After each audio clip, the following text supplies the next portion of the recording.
Stream forth the gleam of old blades.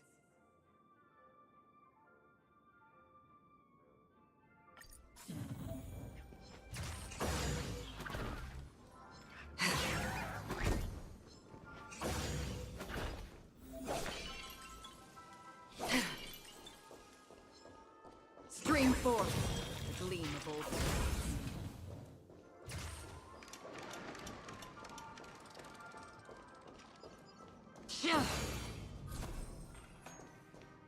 Storms on the horizon.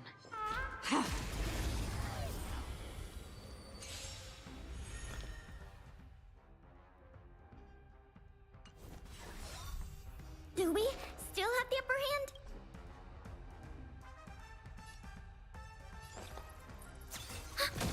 More business, eh? I'm on guard. I weep for the departed. It too shall fall.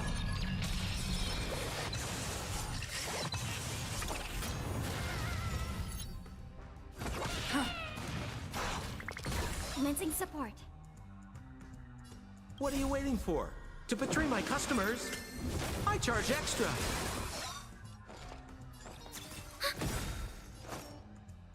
Enemy data secured. Net markers activated. Time for a good old counterattack. Lance at the ready. I weep for the departed.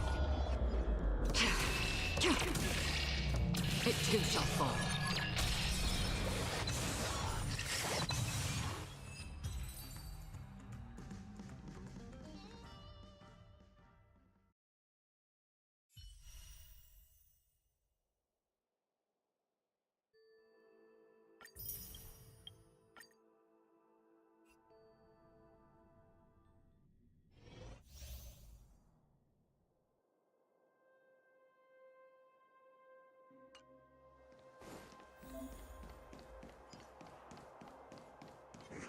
Let's wait and see.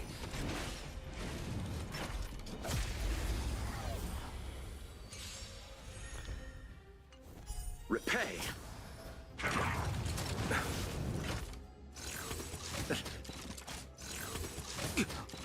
Move carefully.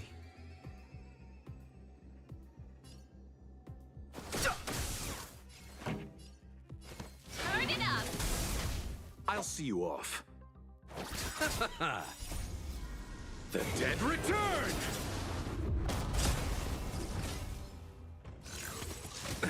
Nothing major. Too late to repent.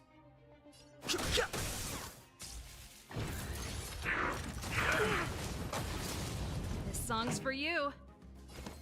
Keep up!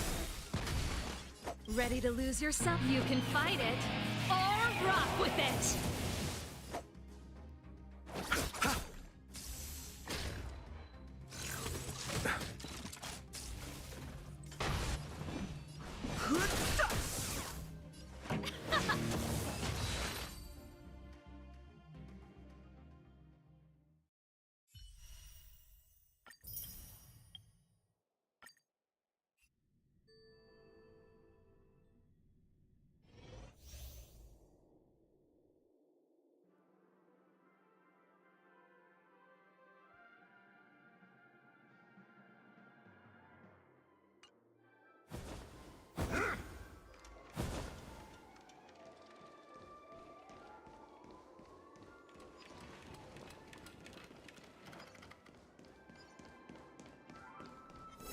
Watch yourself.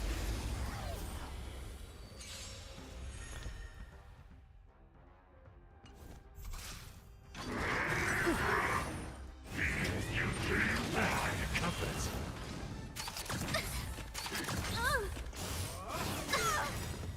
Nice like a good brew, my friends. Indulge yourselves! You won't get away. Decided to play your ace, huh? Who will it be? You won't get away. Everything is ordained by... Oh, stars, give these trailblazers your blessing! I have something for you. No manners, huh? Huh? In the mood for another beating?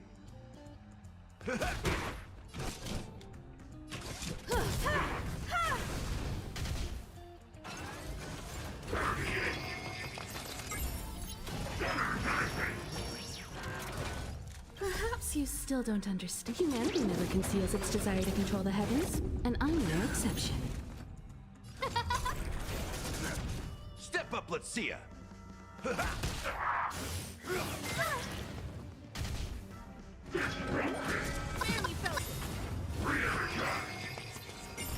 Nice like a good brew, my friends.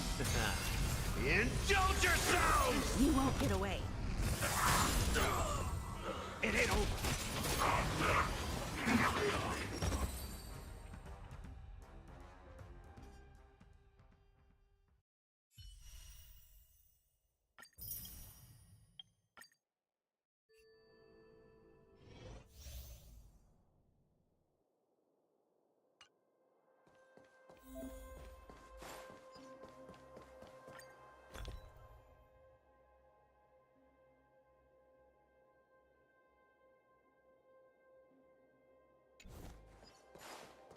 What was that?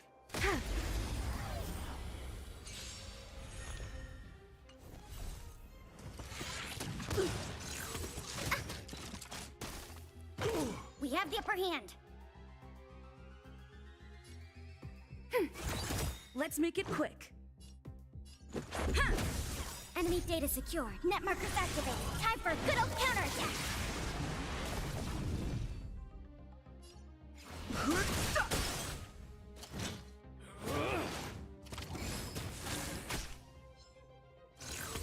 Just a scratch. Commencing support. This is our chance. Too late to repent.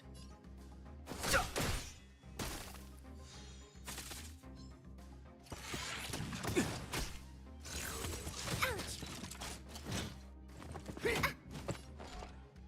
Ready for another?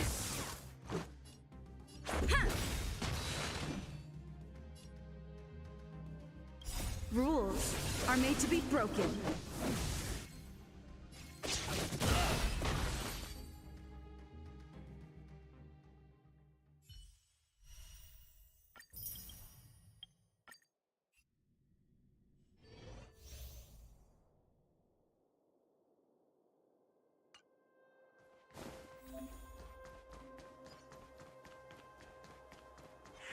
This will strengthen our position.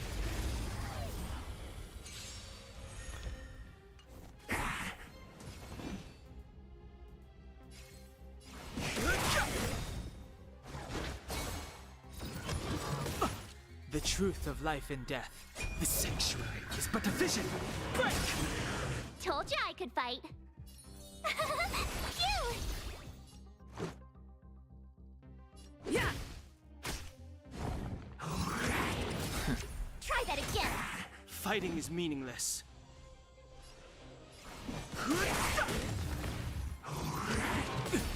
You can't run. Let's go!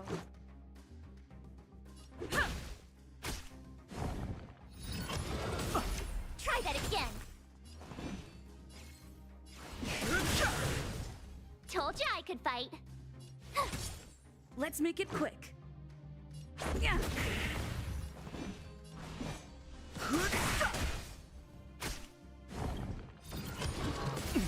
You can't run.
Our paths cross once more.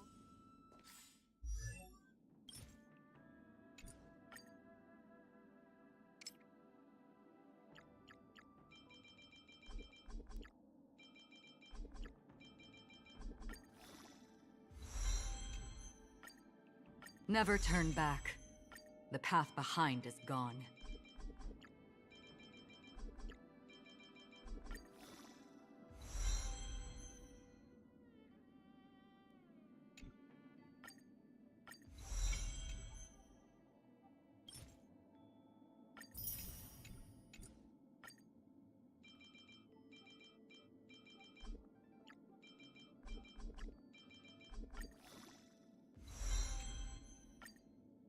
Never turn back.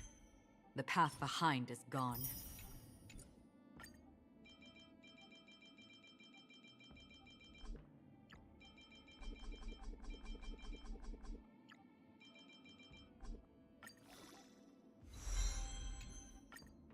Never turn back.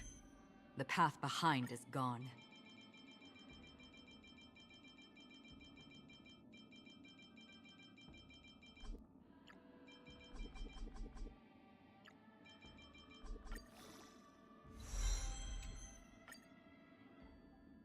Never turn back. The path behind is gone.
Another blank canvas.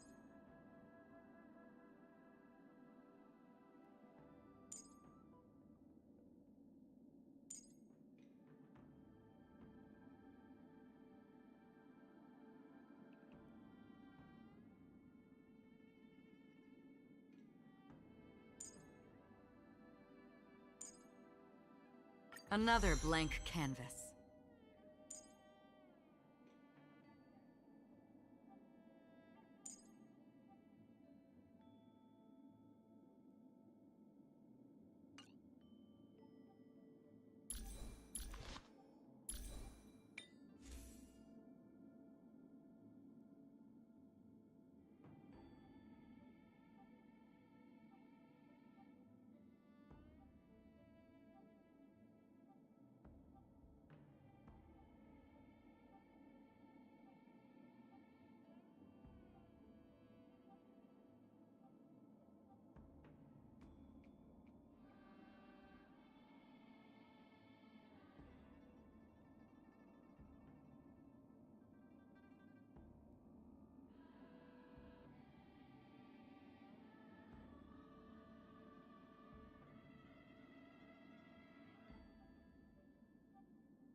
Storms on the horizon.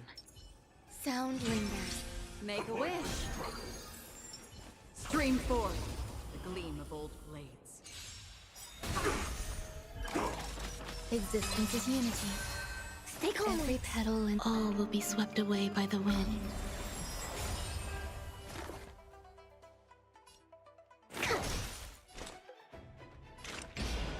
Destined for oblivion. Mind your manners. I weep for the departed. It too shall fall. What do you want to know? Ill fate descends.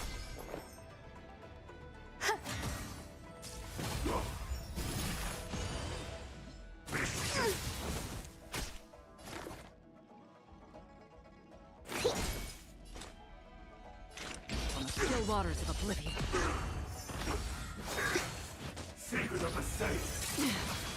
To travel. So this is the warmth of life.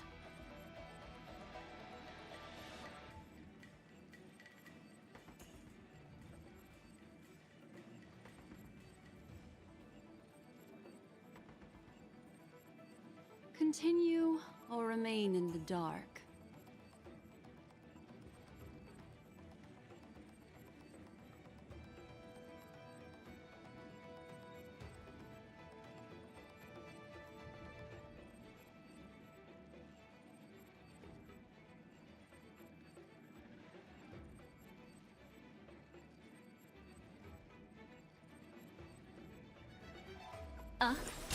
Grace and elegance.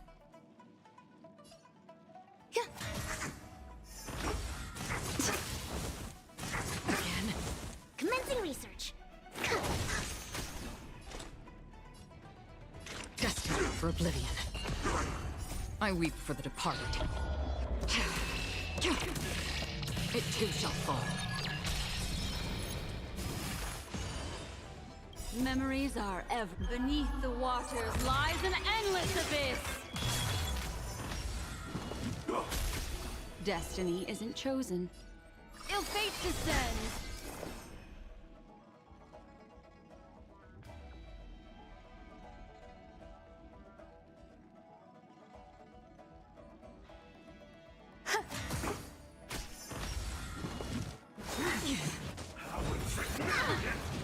Specimen sighted.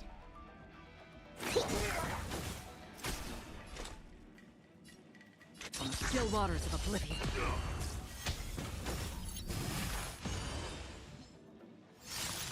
Again. What do you want to know? Ill tidings manifest. Some value, I suppose. Every petal and all will be swept away by the wind. Eternal.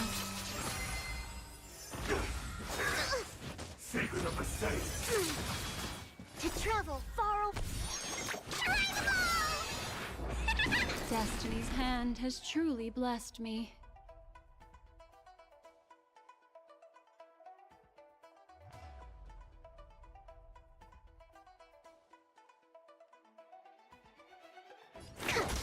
Another journey begins. Destined for oblivion. Destiny isn't chosen. I weep for the departed.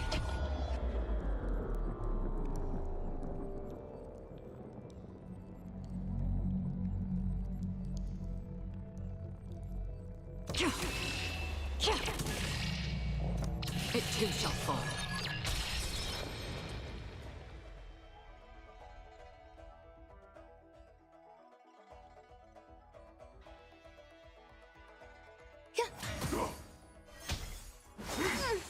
Merciful Medicus! Deeper. On the still waters of oblivion. Ill fate descends. Perfect. There's more to life. Memories are ever beneath the waters lies an endless abyss.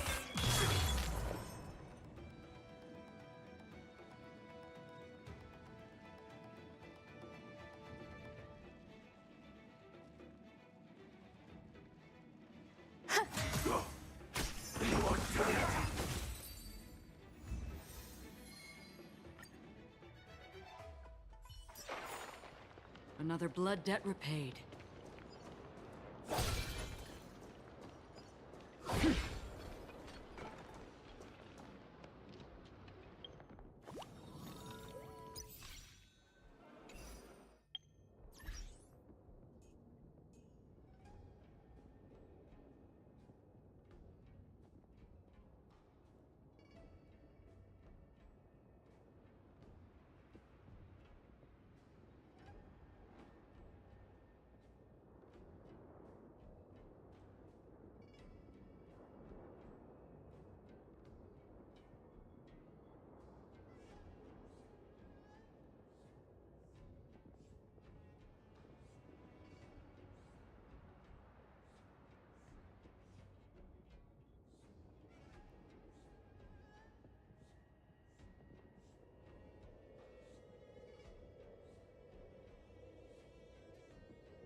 Memories seem to be different again.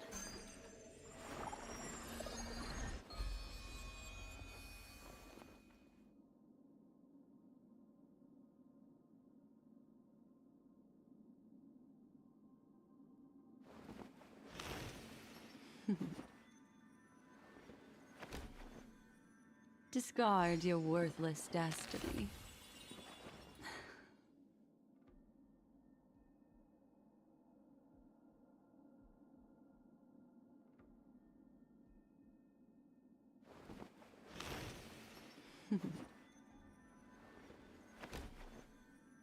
Discard your worthless destiny.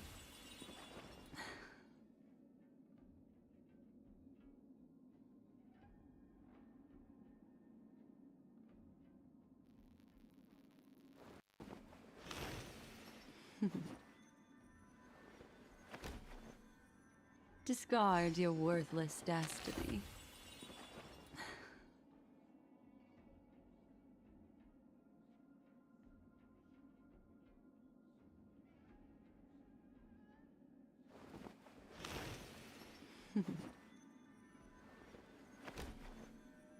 Discard your worthless destiny.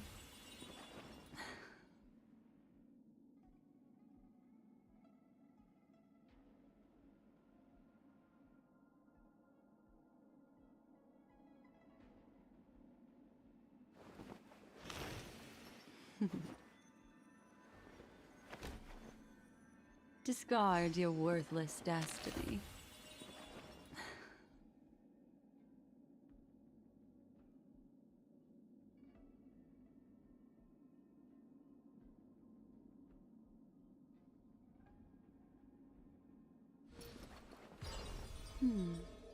Memories seem to be different again.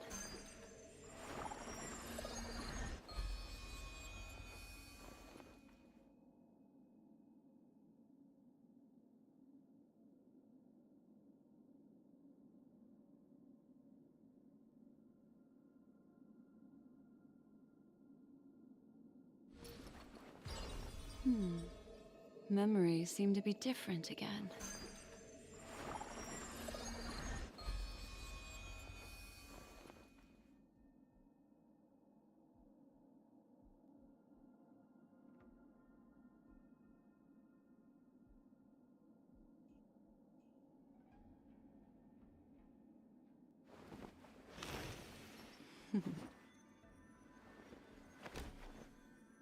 Discard your worthless destiny.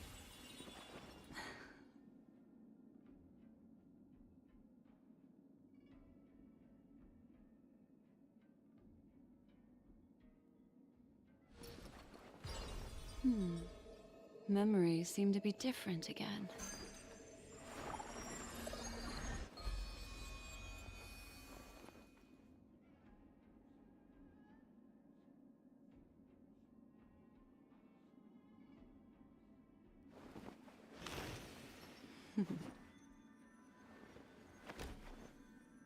Discard your worthless destiny.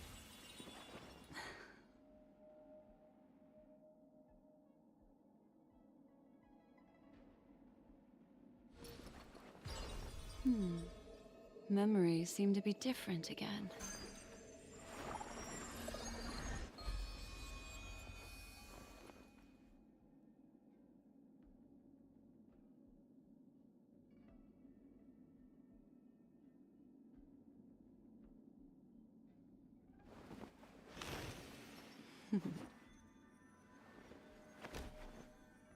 Discard your worthless destiny.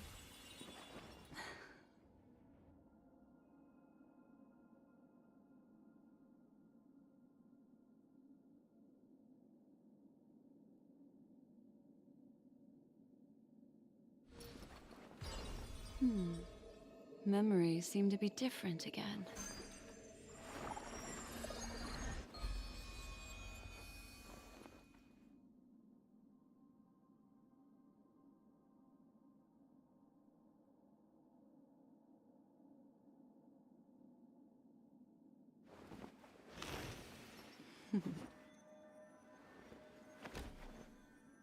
Discard your worthless destiny.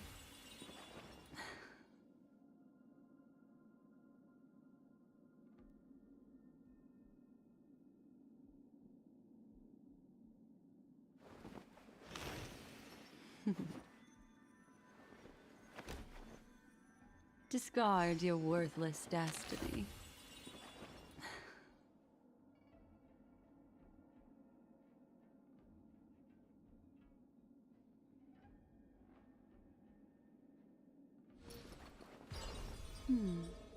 Memories seem to be different again.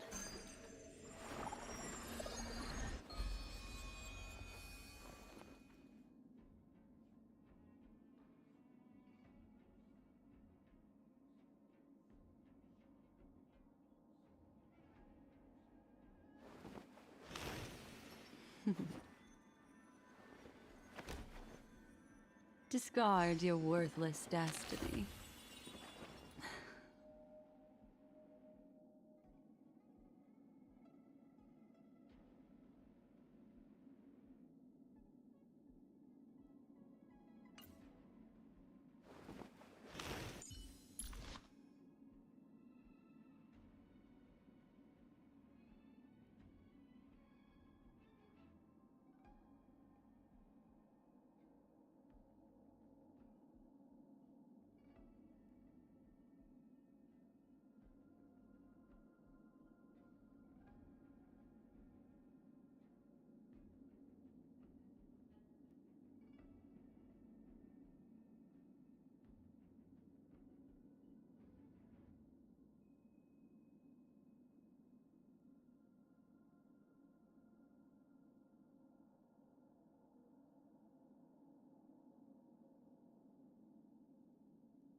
Stay calm, Lynx. Stand still. Immortality means forever. Ill tidings manifest. Eternal.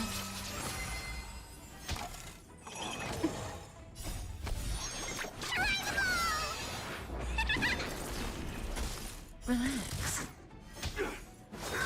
I think something bit me.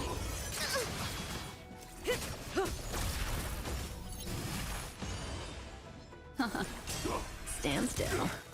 Time to say bye. Boom.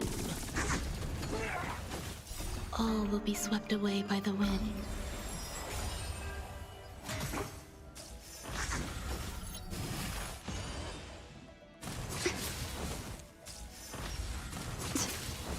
Deep breath.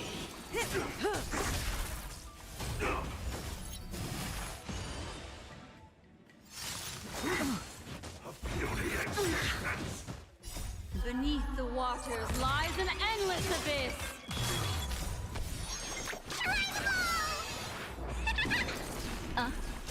Relax.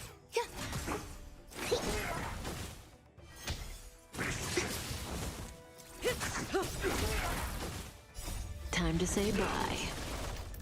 Boom. Secret of the safe. Ill fate descends. Existence is unity. All will be swept away by the wind. Here, try this! Merciful Medicus. Stand still. Deep breath! Immortality.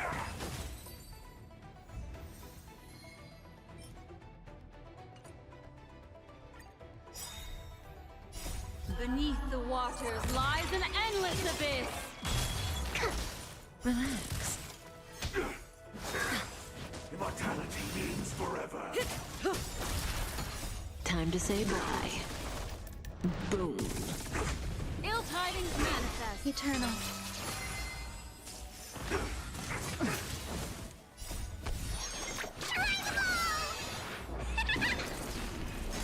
Stand still.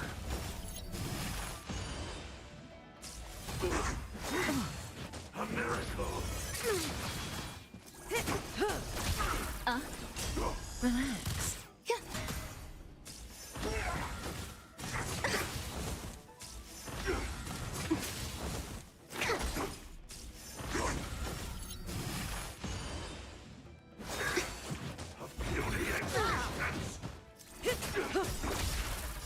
Time to say bye.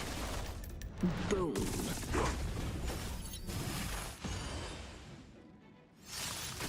Ill fate descends. All will be swept away by the wind. Here, try this!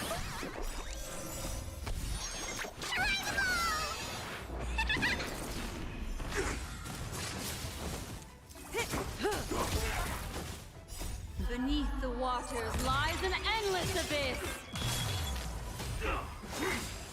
Secret of the safe. Stand still. Existence is unity.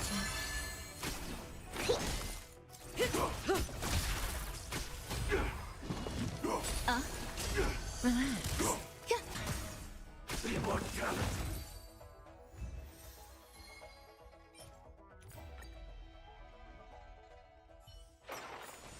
Life. A true marvel.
Our paths cross once more.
Ah, friend.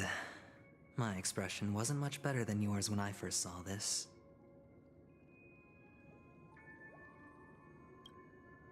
Your eyes aren't deceiving you. It's her. The famous singer, Robin.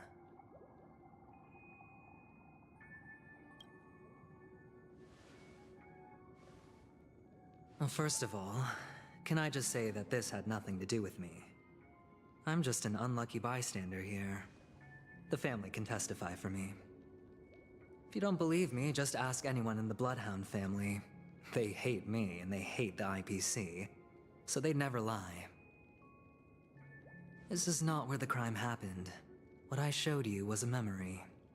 The most basic light cone manifesting tech, authorized by the Garden of Recollection and owned by the IPC.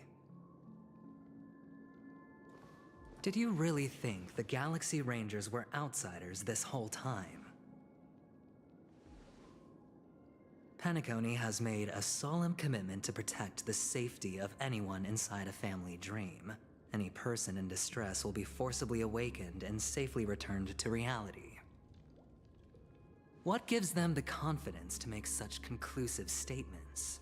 Because behind this promise is the harmony. The family's Dreamweavers link up their minds together to construct an unbreakable defensive line. Breaking through this line of defense to create death in the dreamscape. Not even a memo keeper could do that without the family's permission. Who could have done it, friend? The only one is her. The girl who calls herself a Galaxy Ranger. An imposter. An unsought guest. An emanator who hides her true identity. Ifrit's death was a foregone conclusion. And Robin? Her misfortune was staring right at her. Who will be the next to die?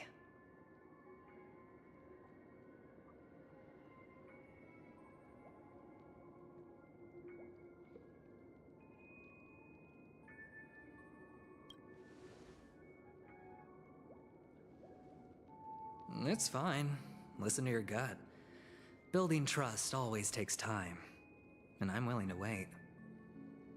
I just hope you realize that wherever that legacy is concerned, covert plans are already underway throughout Penacony. Everyone's got their own agenda. Careful you don't get stuck on the wrong side. If I were you, I'd keep my distance from Acheron. After all, any schemes out in the open are always going to be better than a monster in the shadows, right? Who's to say there isn't an even deeper conspiracy lurking beneath the surface?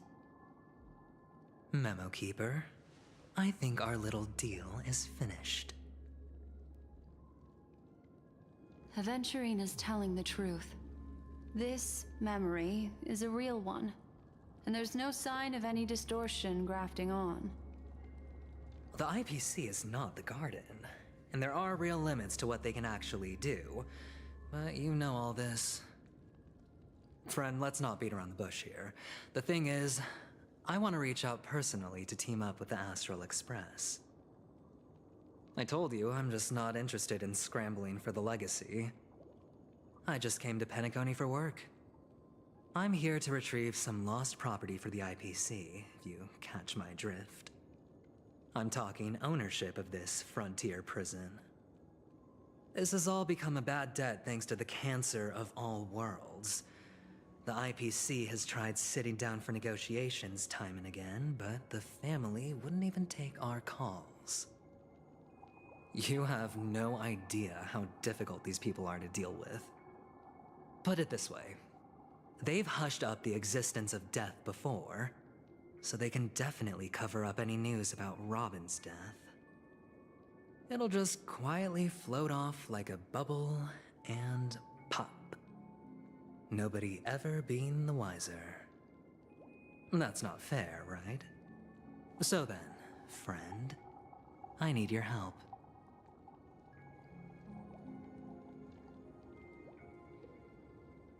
I have but only one goal. The family's front door is like a high wall, and to tear the whole thing down, I'll have to dig out a few chunks first. Once I find a weak point, the IPC will have plenty of means. Now we have our chance. So long as we can get to the truth behind her death, we can have justice for Robin. While also gaining a valuable bargaining chip for bringing the family to the table. Truly a once-in-a-blue-moon opportunity. I've been investigating and making lots of friends all over Penacony precisely for this very moment. This tragic news would be extremely bad for the family, so they'll be doing everything they can to stop it leaking, especially to the IPC.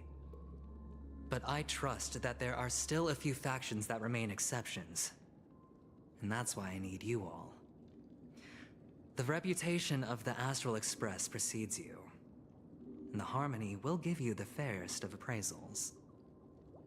You get to find out really what happened and seek justice, and I get to put it toward completing my mission for the IPC.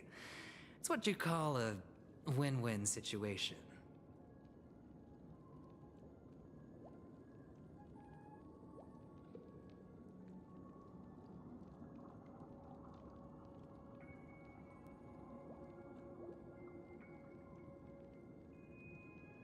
Don't worry, just head back and talk things over with your companions.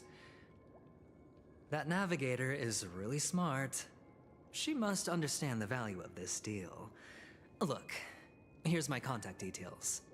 If you come to any conclusions, call me. Oh, and take this. A thorough investigation can always use a little more funding. Don't mention it. So long, friend. I really am looking forward to uncovering the truth about death with everyone. Aventurine just sauntered off. He really doesn't mean to force it, but something still seems off. What now? What are your plans? Black Swan. What is she thinking?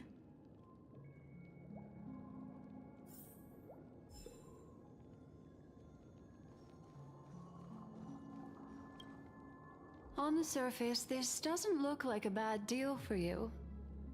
But Aventurine is a shrewd merchant whose scheme won't just be as simple as it appears to be.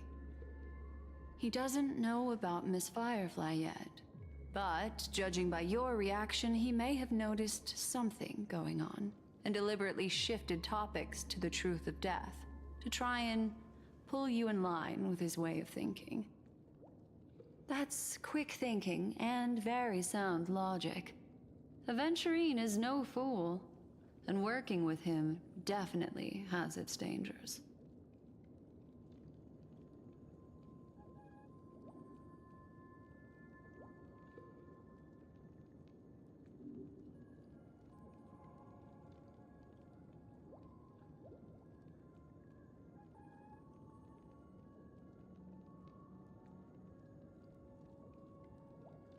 Insofar as things are presently concerned, yes. But what about the long term? Anyway, be careful out there. There's more than one way to blaze a trail. In a dark forest beset by wolves, ensuring your own escape to safety should be your primary concern. As for the other questions, I'm not sure the two cases were committed by the same culprit, but that massive wound looked like its winged blade. We've all witnessed it in action before.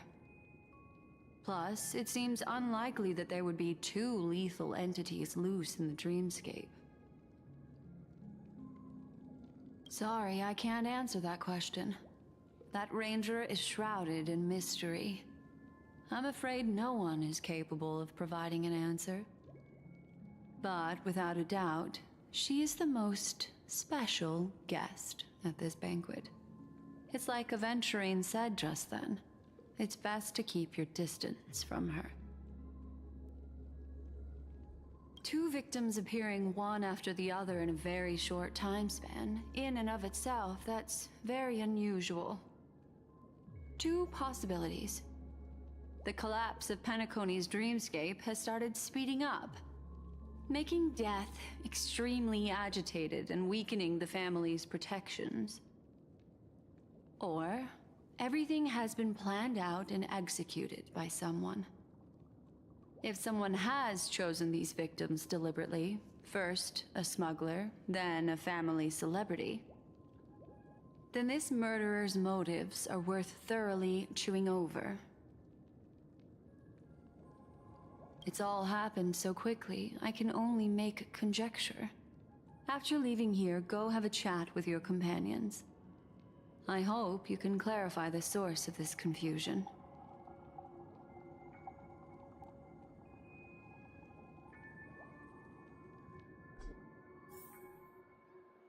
Come, this way. It's a short walk. Don't get lost.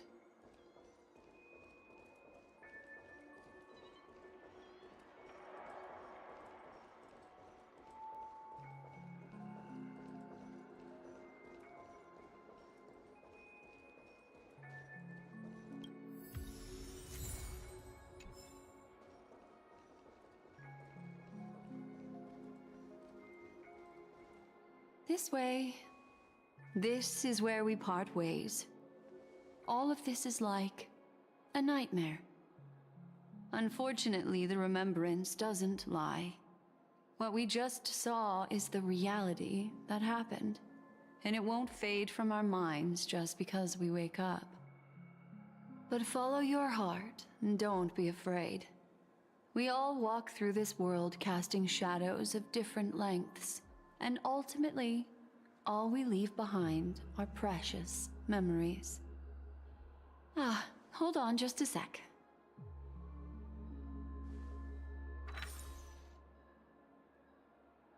There you go. A small parting gift.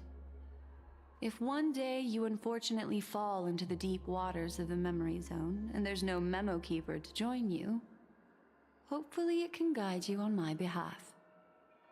I also pay great attention to the ways of the world. Just think of this as an apology from me for hiding something from you. Then, I've something private to take care of regarding that Galaxy Ranger.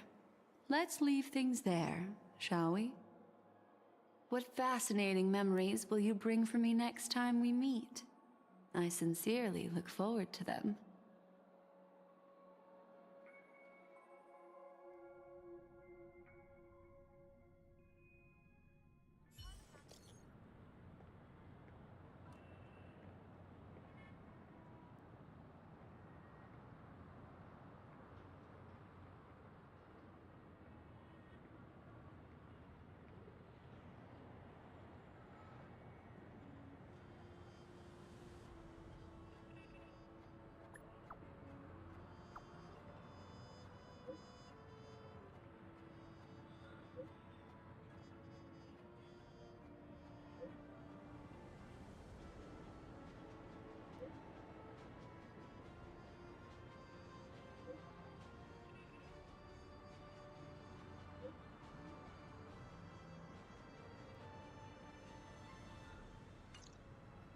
family rep. Is Himiko okay?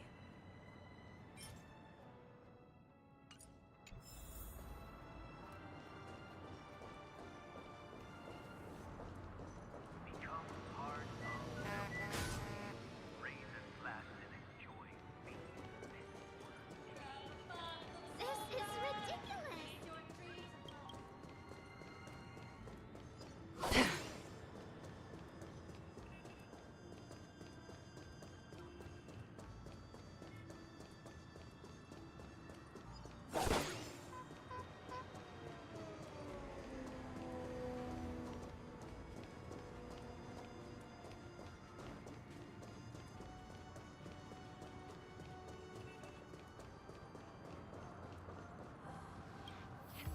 Consider the majestic hall of art?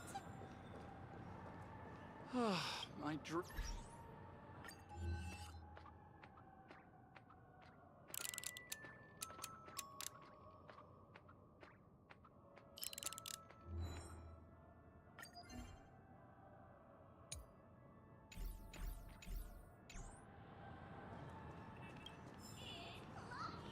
Energy that never drops.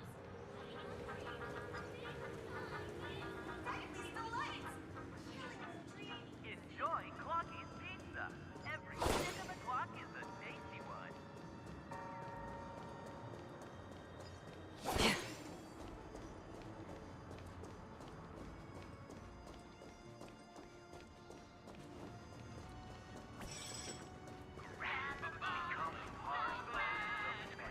Your dreams last. Enjoy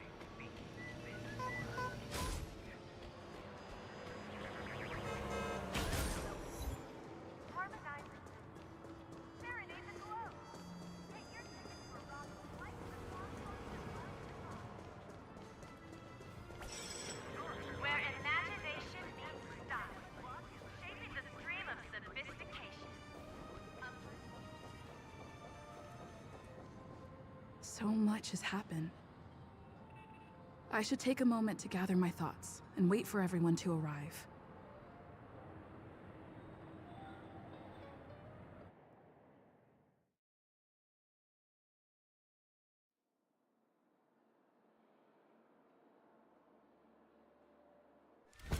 Better unsheath that blade now, Ranger. Do you still dream, Hunter? Of those slain by your hand?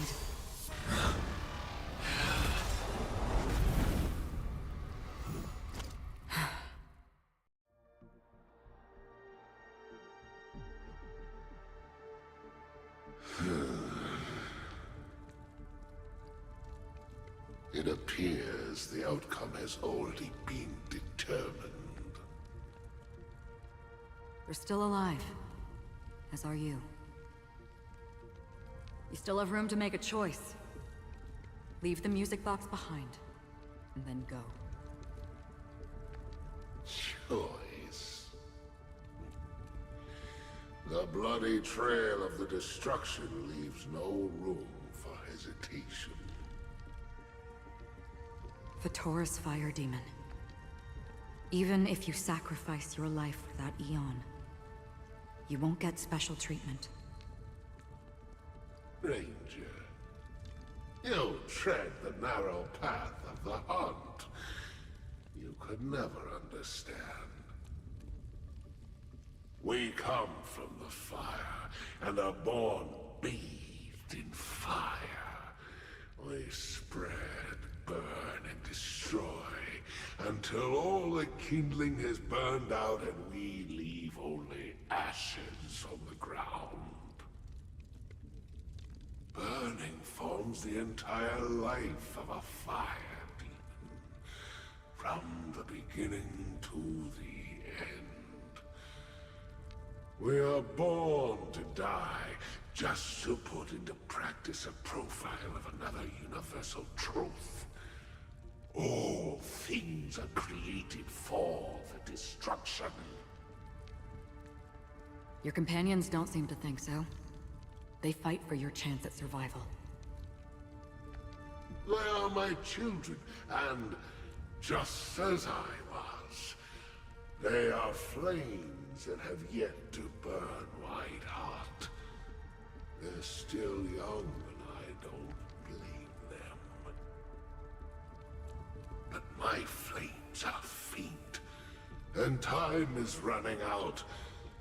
Can you see the planet of festivities in the distance? I plan to bring Purgatory with me there, and before that, I must surpass you. Why? Because on the path they have forged, you have traveled farther than I have. Emanator.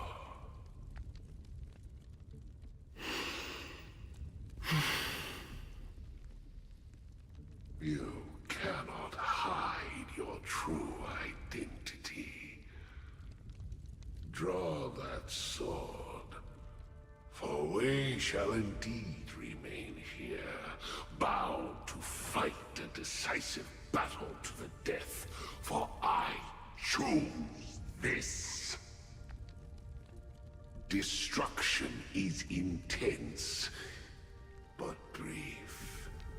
To cravenly cling to life is to endure an endlessly prolonged existence. Even if the answer turns out to be your own destruction. What is important is not the answer, but that it exists, just as you exist.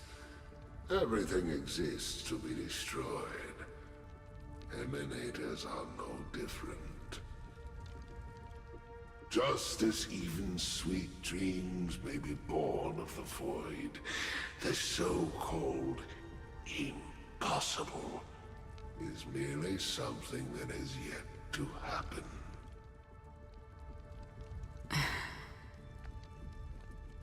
All right. I accept. You shall witness the most brilliant and intense fire in existence. May this flame illuminate the farthest reaches of your bottomless dream. A bottomless dream. Yes, that's right. But you've made one small mistake. This blade remains in its scabbard not out of pity or scorn. It's a personal secret that I don't want to disclose, but perhaps out of reciprocity.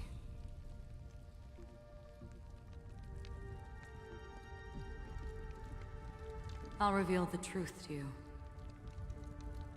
The hunt is not the path I truly follow. May death be the end of your boundless dream, guiding you back to the waking world.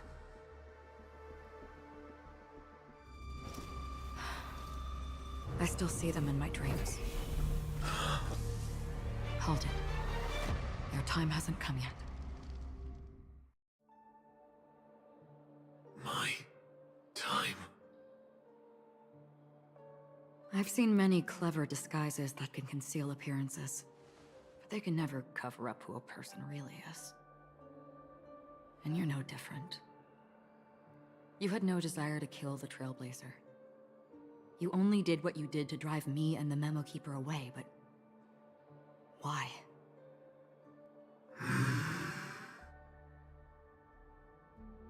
Did Destiny's slave make you do it? You know, Elio.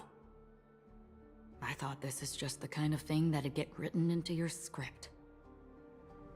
My script has always been brief. Other than that, anything beyond that is unnecessary. He knows my nature. There is but a single destiny from which no one can escape. And until then, I hold the privilege of choice. However, you appear to be ignorant of this.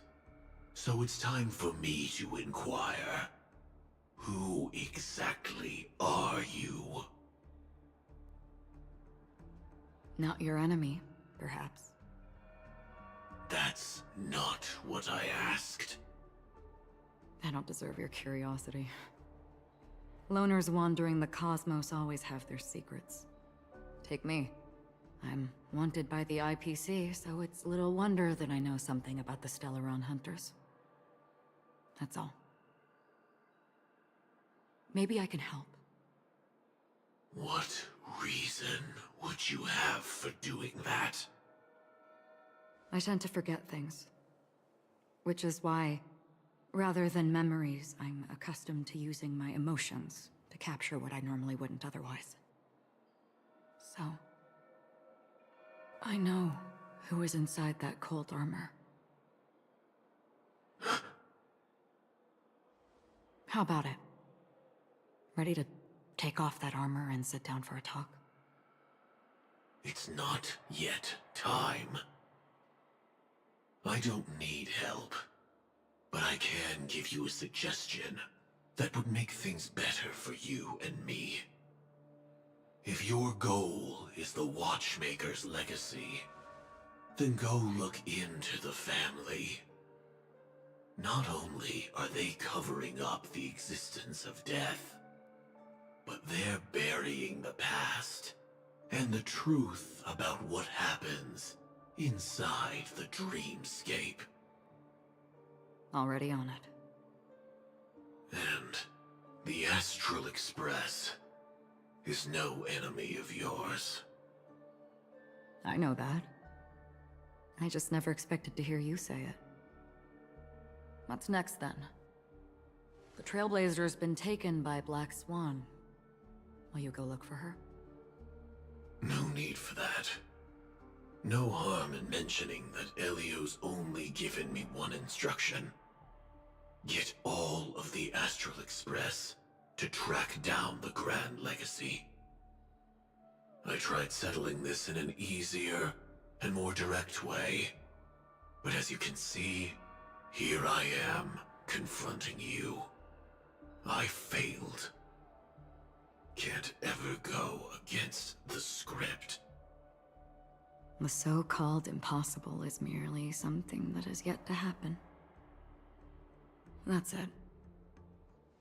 Before we split, can I ask you one more thing?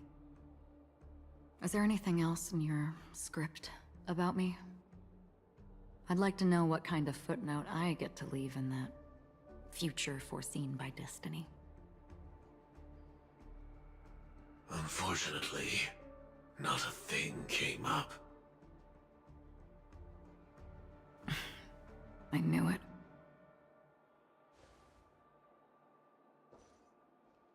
Hang on. I don't. Don't. What? Your first question was, do you still have dreams about everyone who died because of you? I don't. Never have. I was born without the ability to dream. I live for this cold, harsh reality. For a little light, and to burn, to keep on burning, until I turn to ash. So, I really envy you. Is that so? Then you're already living in the waking world.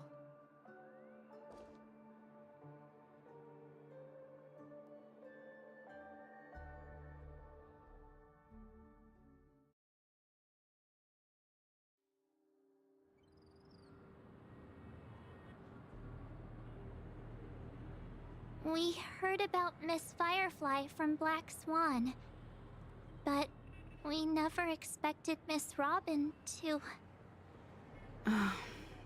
I'm sorry that I couldn't be with you then. Reality cruises on in serenity, while undercurrents bubble up from the dreamscape. Just like that memo keeper said. Stay strong, everyone. We can still do what we can for them. Starting with finding the murderer. Let's recap everything then. The Trailblazer just reminded me of something. March, do you remember what that family rep who negotiated with us said? Indeed, we trust that the Nameless has nothing to do with this, and we also beg each of you to help assist the family in verifying the identity of the deceased. That's how it was put, in reference to Miss Firefly. Looking back, he seemed a little evasive at the time, and he also failed to mention anything about the earlier murder, too.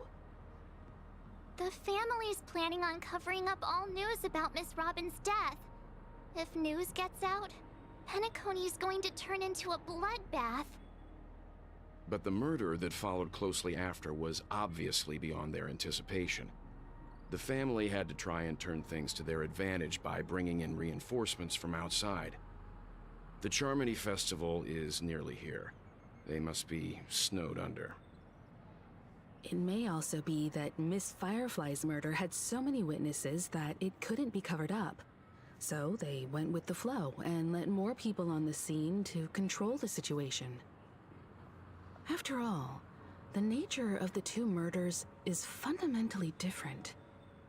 The family's first protective measure should be against malicious actors among the guests, such as that IPC envoy.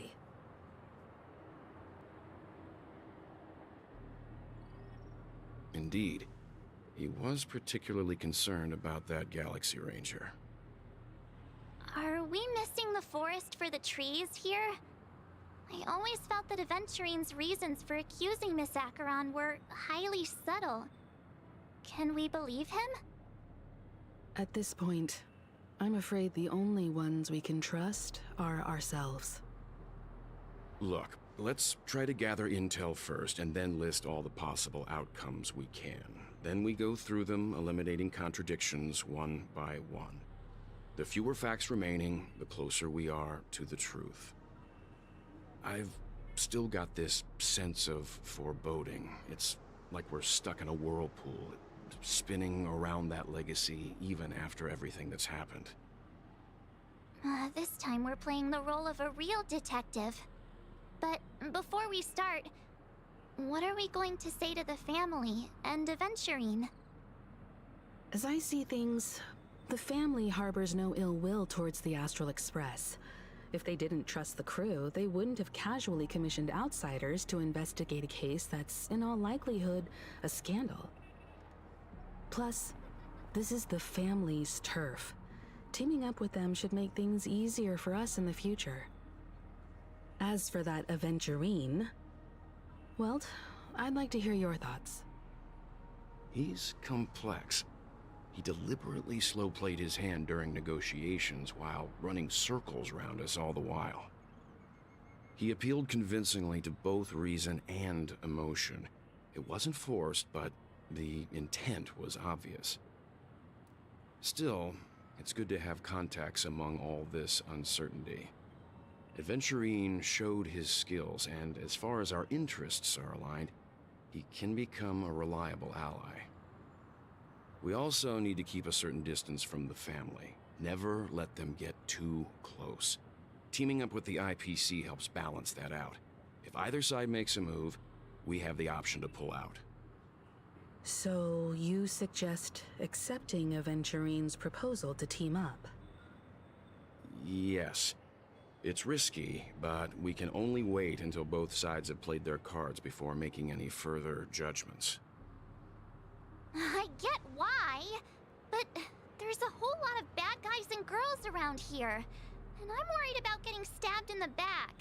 She's been bullied a few times now, and I can't stand it anymore.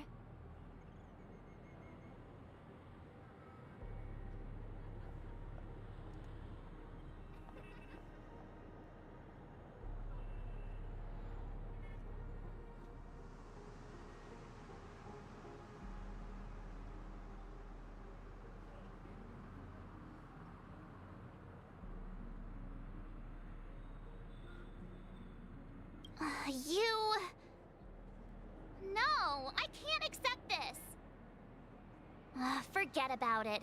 Just let me keep an eye on him. If that doesn't work, we can just turn the tables and use him instead. Then, could you please reply to Aventurine? Everyone, take this time to put together your thoughts.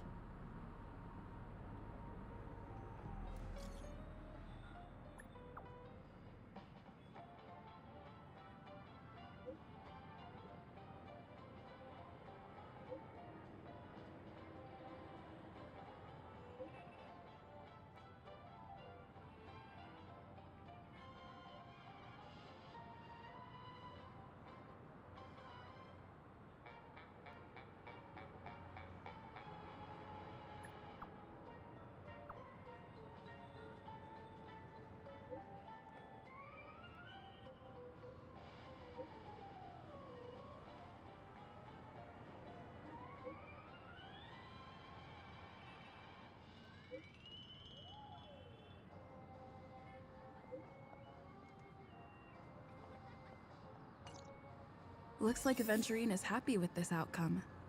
Let's tell everyone about it. Why the long face, buddy? Cheer up! TikTok! Oh boy! Ivy! Too much this time!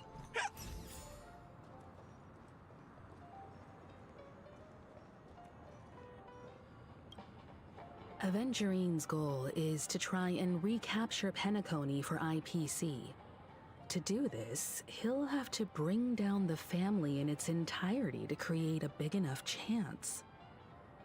The existence of death will be covered up by the family. So how does he plan on taking them down? It's gotta be something important enough that everyone will notice. But it also can't be anything too out in the open.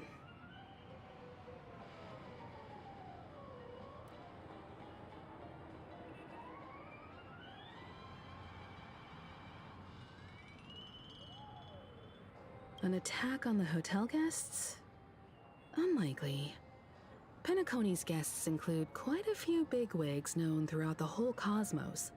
People who not even the IPC would dare take lightly. Aventurine is a shrewd merchant, and there's no way he doesn't know that. He's definitely going for the family, and it's just a matter of how. The harmony is strong in Penacony, and almost impossible to take on head-to-head. The fact that the IPC dispatched Aventurine shows that they do not intend to simply play by the book here. Aventurine has devoted considerable attention to her. But this Galaxy Ranger, we know hardly anything about her, and can't rush to any conclusions.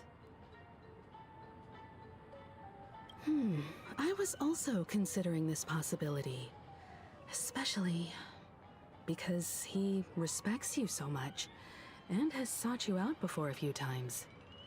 Perhaps he's also unsure of your intentions and is probing you. I'm just speculating. In any case, we have to be careful when handling Aventurine. He's skilled at reading people and discerning the right moment to strike. Also, he's clearly a born gambler if he's willing to go all in to win.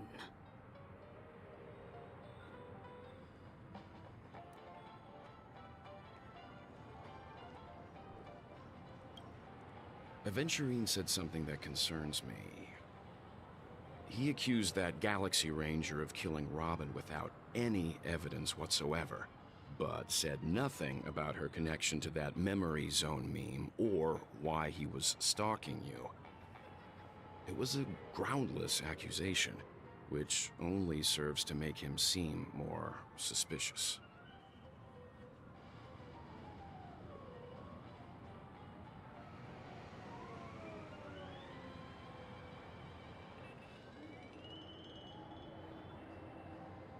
Maybe Aventurine's goal was never to gain our trust. Maybe he wanted to foster a feeling of enmity towards Acheron and make the situation more volatile. Two birds, one stone. However, I asked Dan Heng back on the Express to confirm that story about the Annihilation Gang and the lost messages, It wasn't something that Aventurine made up out of thin air. You've met her many times now. What's your impression of Miss Acheron?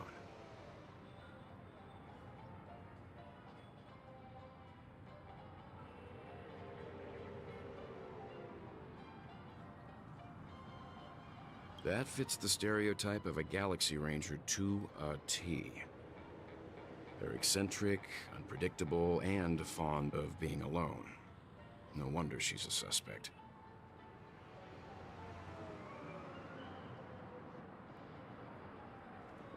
I really love Checks off the Clocky. list.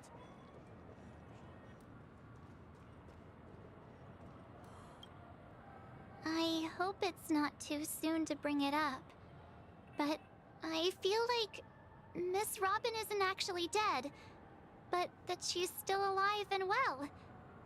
Somewhere. That everything's just some horrible prank. Because aren't we supposed to be inside a dream? How could someone die in a beautiful dreamscape like this? Shouldn't only good things happen here? Whenever I see the Grand Theater, I just can't stop all these thoughts from flooding my head.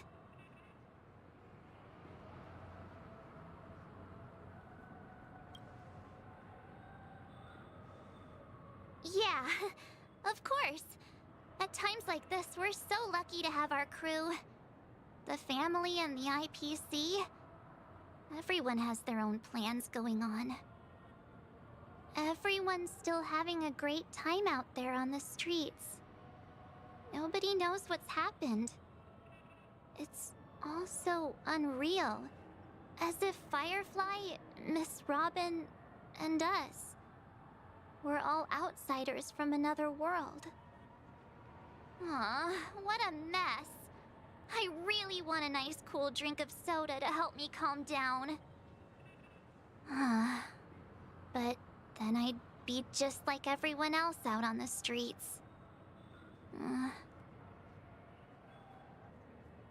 Looks like Aventurine doesn't need anything else. Let's turn our attention to the family's assignment for now. Himiko, what do you think? Among our current clues, the two murders that she witnessed are the most directly connected. I suggest starting here. One thing I'm curious about is, if a person dies in a dream, what happens to them in real life? Seeing as we're at the family's behest, why not pop back out to reality and verify Miss Firefly's situation back at the hotel? Perhaps we could also make a few inquiries about her while out there. How about we split off into two groups? There are still some things worth focusing on inside the dreamscape. I'll investigate those, and we can link up again later. Worth focusing on? Oh. No problem.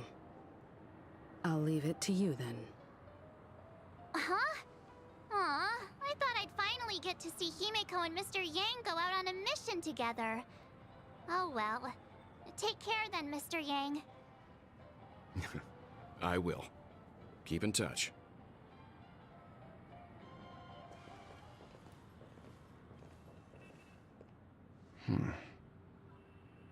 Honored guest, could you come out for a second?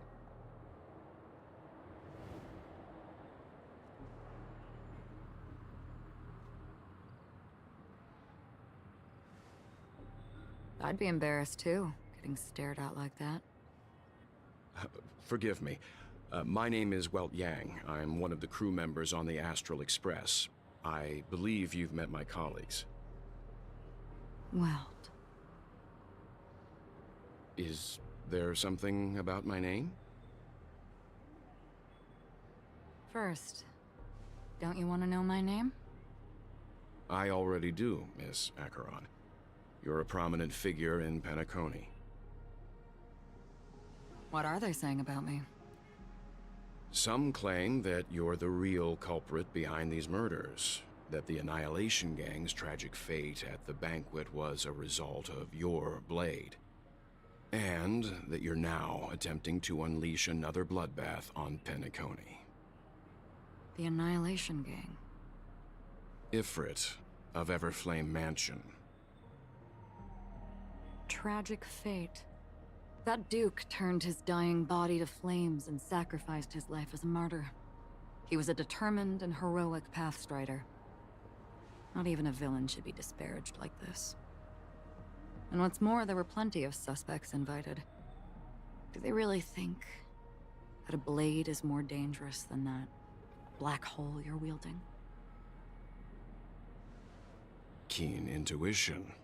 Not even the family managed to point out the truth behind this cane. So you must surely know, Miss Acheron, that peering into a black hole is not a wise move. As a potential threat, your knowledge of us has reached uncomfortable depths. Reveal your true identity and intentions. Otherwise, brace yourself for gravitational disintegration. That shouldn't be necessary. But if it makes the Nameless feel less defensive, I'll be happy to abide. Believe it or not, Galaxy Ranger, Acheron, those are the names I go by to this very day. My trip to Penacony is solely to fulfill an old, final request. I'm here for the Watchmaker's legacy. And that's it. I think I've been honest enough. Still unwilling to reveal your true identity? It's not that I don't want to. It's just that I can't. I've come so far, and I can't sum up all of that in just a few words. Everyone has their own unspeakable past. Secrets that they don't want to be revealed. And I won't be asking any more questions, such as why the Astral Express is roaming around the cosmos with a Stellaron on board. Is she okay? That memo keeper didn't do anything, right? She's fine.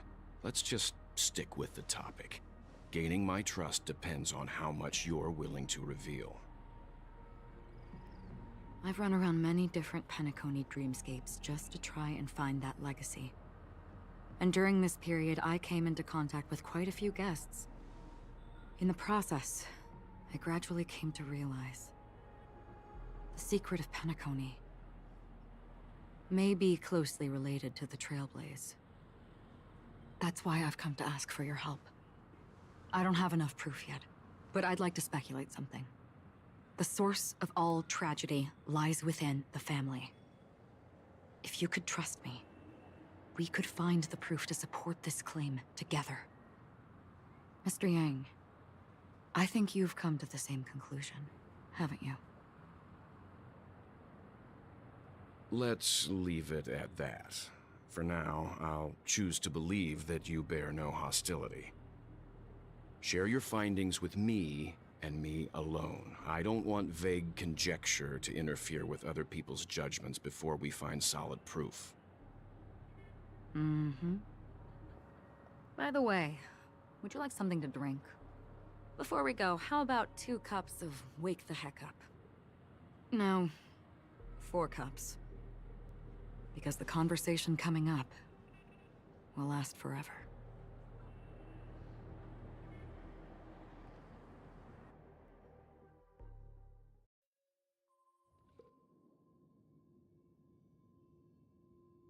I've been watching her closely for a while now, and the first invitation was in the banquet hall of the hotel. She just sat in one corner, keeping silent, chugging down a couple cups of Wake the Heck Up. I told her it's a pungent, bitter beverage, not the taste of sweet dreams, only for people allergic to Soul Glad. And she said, Really? But I don't taste any difference at all between them.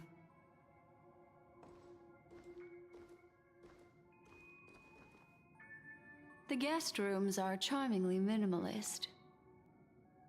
An aesthetic you share, Miss Acheron. It's a cinch, this music box.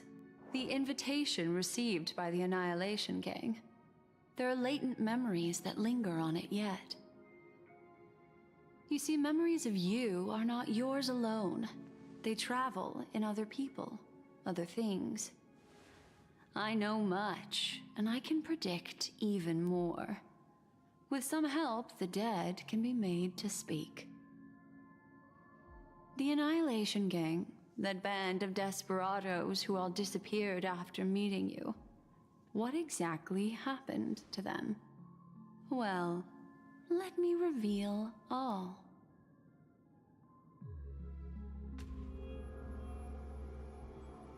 Gradation 12. Dreamscape 12. Father, I dedicate this to you.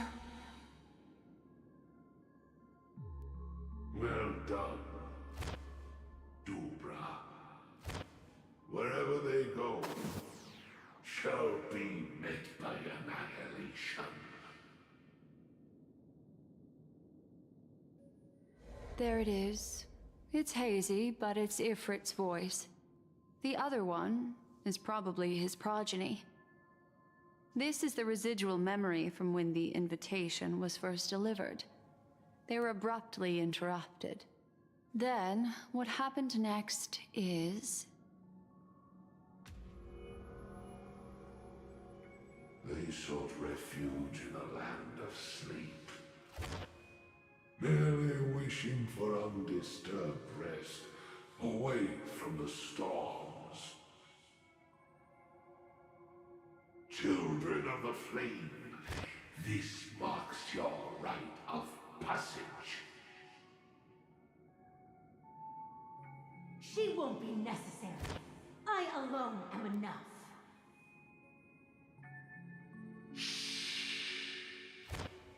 When have those on the path of destruction feared death?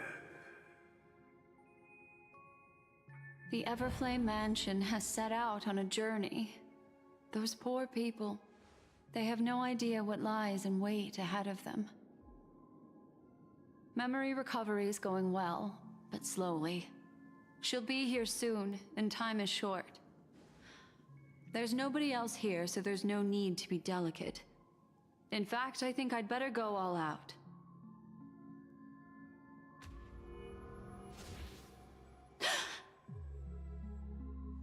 What happened?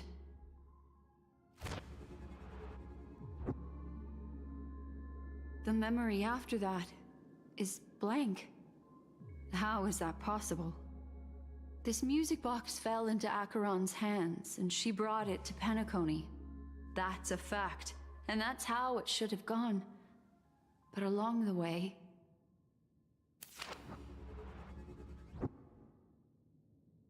it's like it's been erased. Who's done this?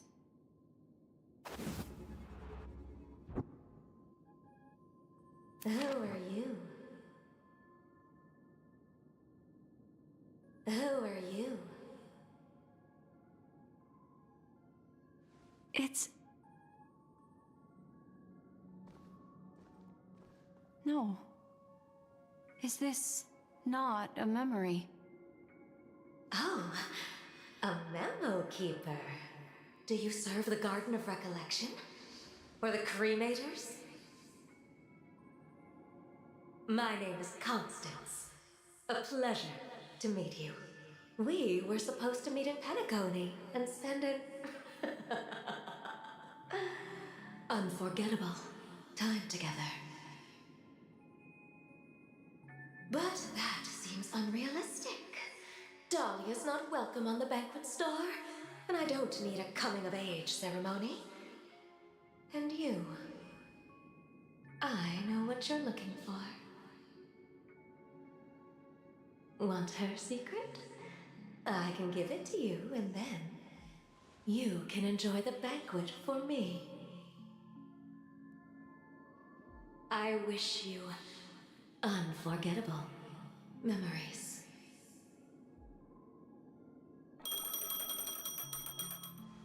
Oh.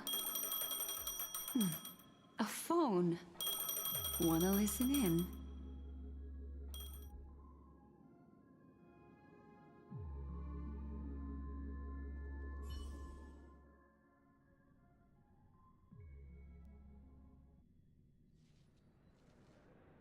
A few days ago, the IPC made an announcement.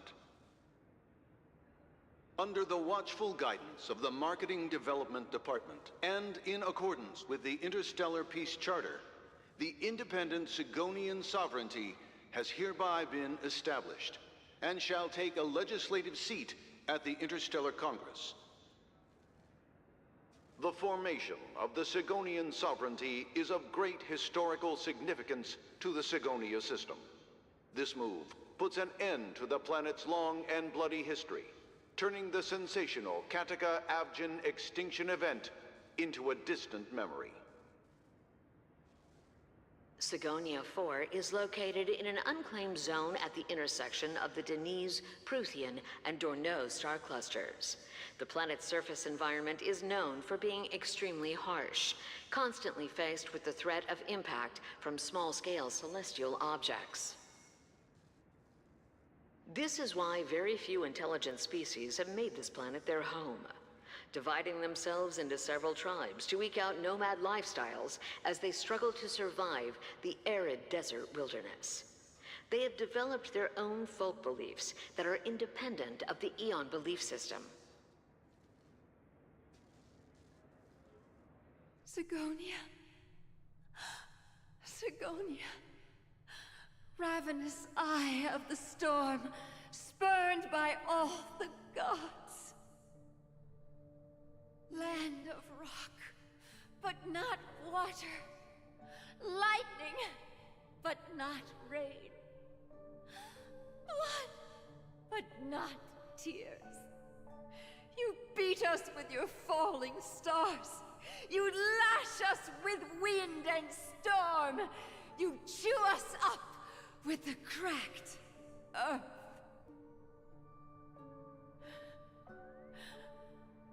You promised us a land of honey, yet yoked us beneath a sword of bitterness. Oh, Gaiathra Triclops, if thou can hear me, please open up thy 3 eyes and gaze upon this child. When you took his father, my child was still sleeping in my belly.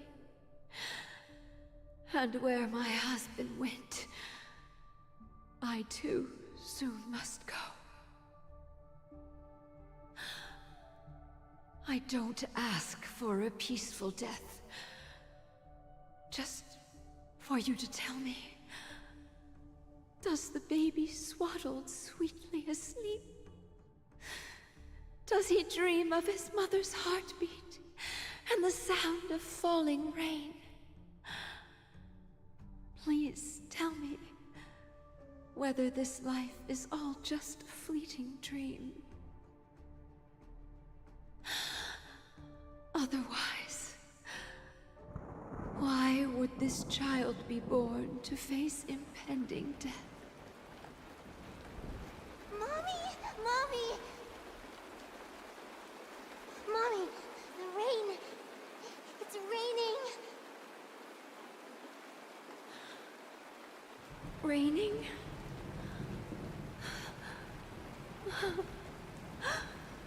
Raining. It is raining. It's true. Those Outworlders weren't lying to us. They really did summon the rain. Mommy, we can leave here. We can go back home.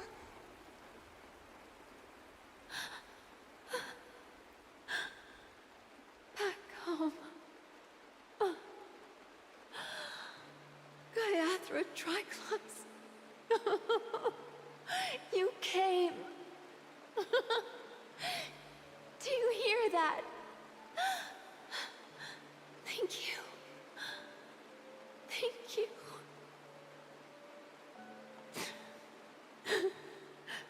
Darling, listen. This is the sound of rain.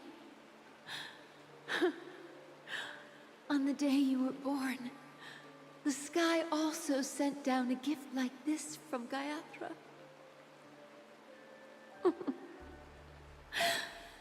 Such Such a lucky child.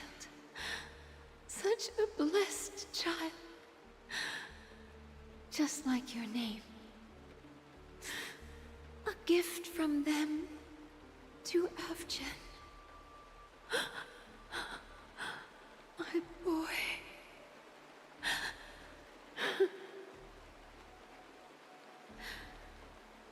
May the goddess Gayatri close her eyes 3 times. Keep your blood eternally pulsing. Let your journey be forever peaceful. And your schemes forever concealed.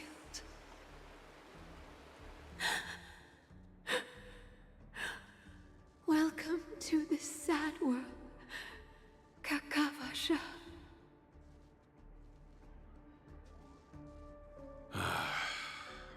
Time to wake up, gambler.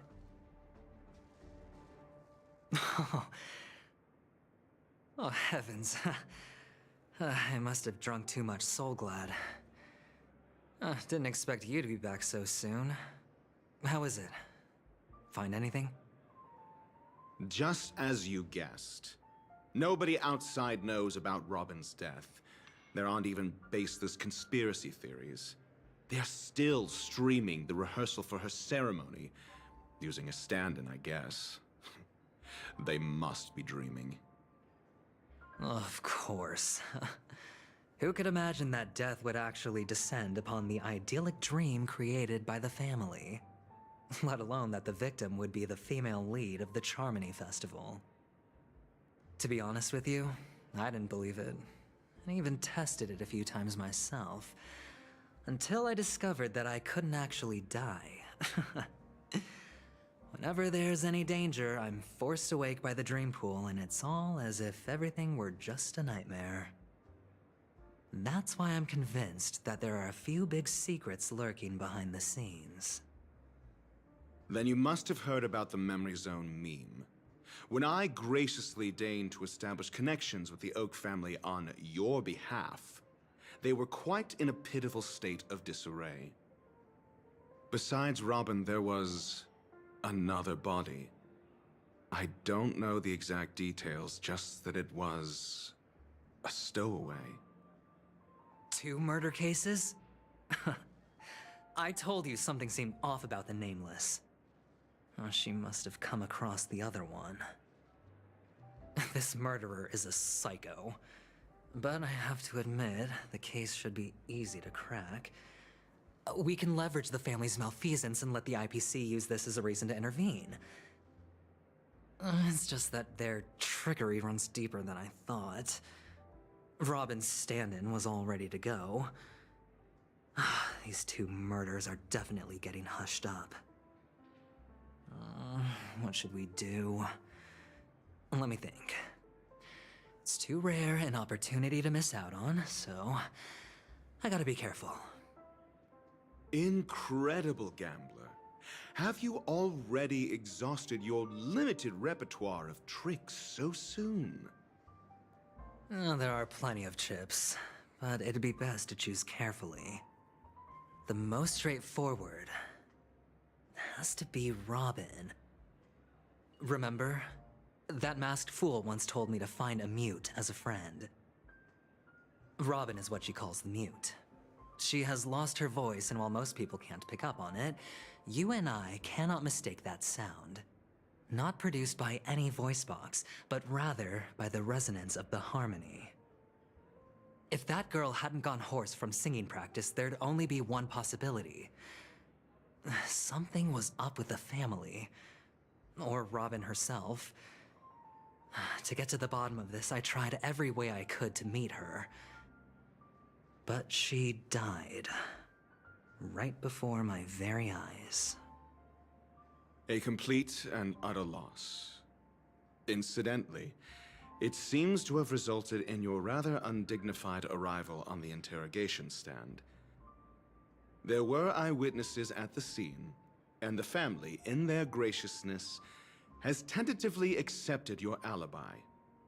However, for the foreseeable future, you shall, regrettably, find yourself under the vigilant watch of the Hounds. Well, things aren't looking too optimistic, Doctor. I'm starting to break out in a cold sweat.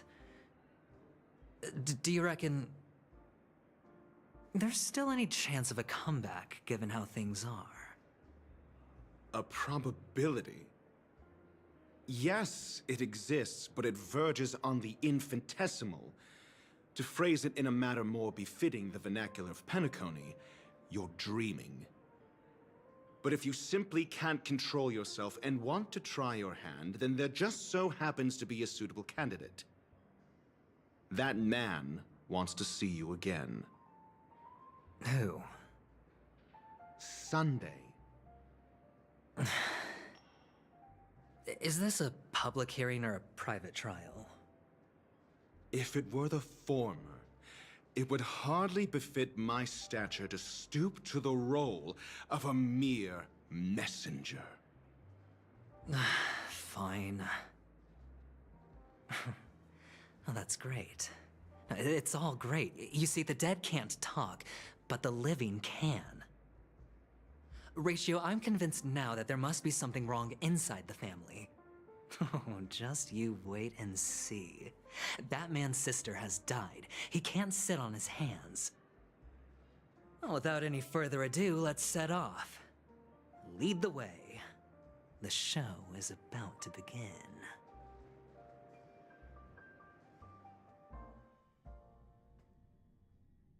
We're here. The Dewlight Pavilion is the Oak family's fortress and a place where heads of the families meet to discuss great plans for Penacony. Fortress? I like this metaphor. I dealt with the warlords of the Amanicus star system not long ago, and their synchronized orbital manor wasn't this heavily guarded.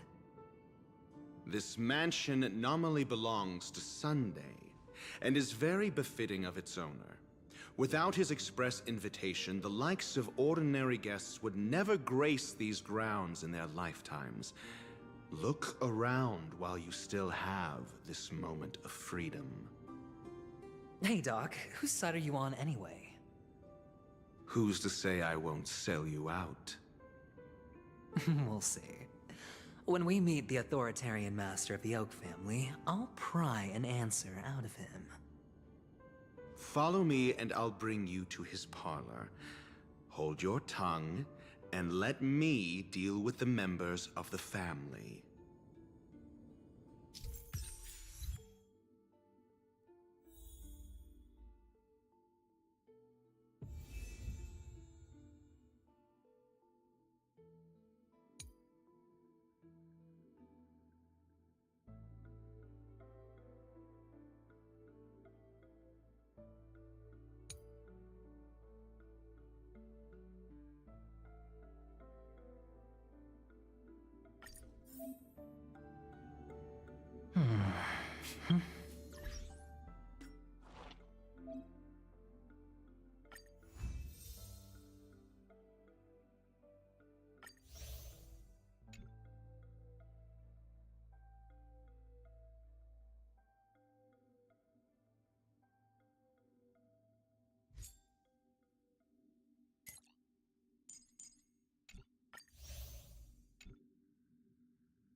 Hey, you two! That's a place of business. No entry. I was requested by Mr. Sunday to bring him the suspect.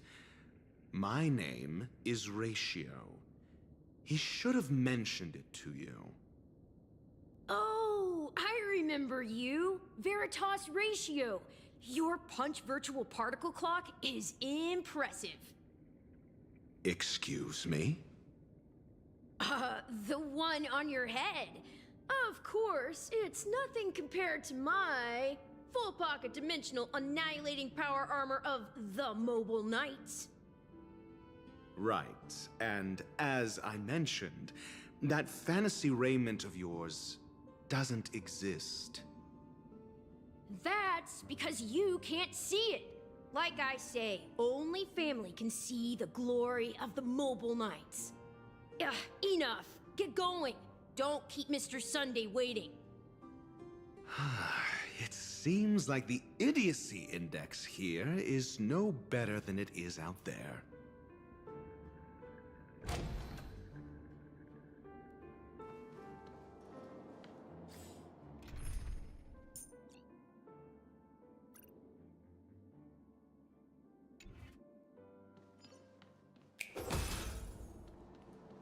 A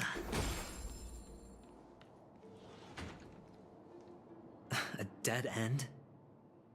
The door is shut tight. Looks like we're on our own. I mean, there isn't a door. How did you get in before? For security reasons, the family built the administrative site deep in the dreamscape, with the mechanisms hidden in these Nightingale statues. The direction of the statues can be controlled. On the previous occasion, an attendant named Kona had gone to the side room to verify something before setting the statues in the correct positions. Well, maybe we should do the same. Let's go and take a look. Of course, we can also use brute force.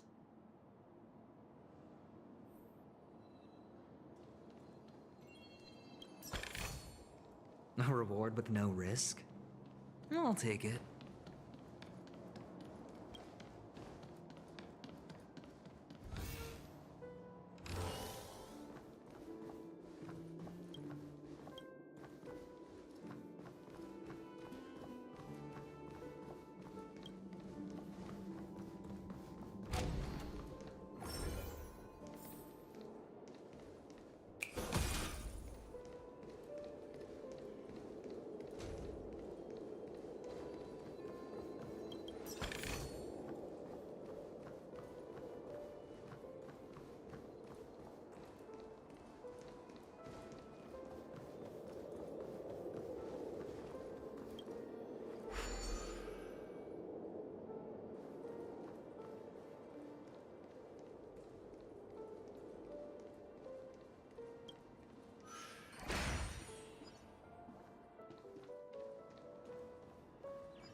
The bigger the risk, the better the reward. Feeling lucky.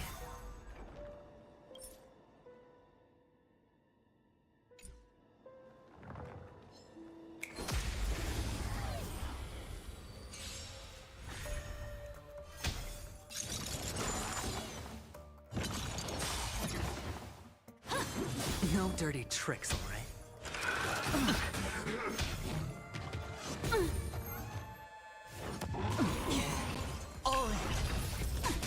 This is where it ends.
Good times never last.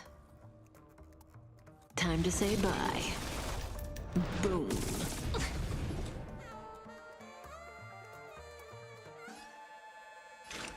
Destined for oblivion.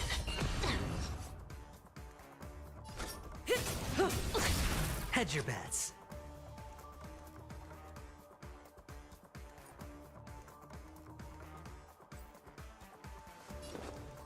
Spend freely. Relax. I weep for the departed.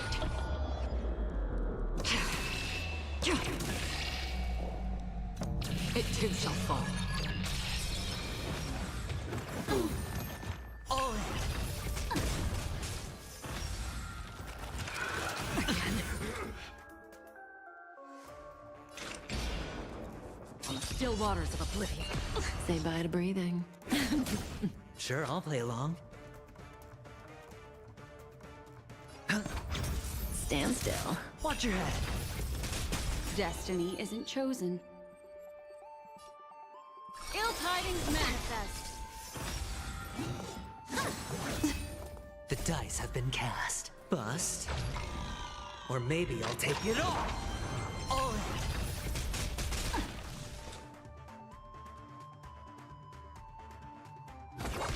May as well kill them all.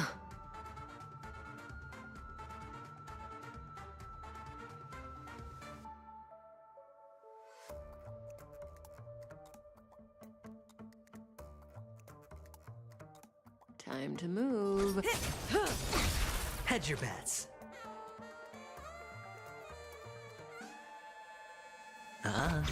Relax. Good times. Time to say bye. Boom.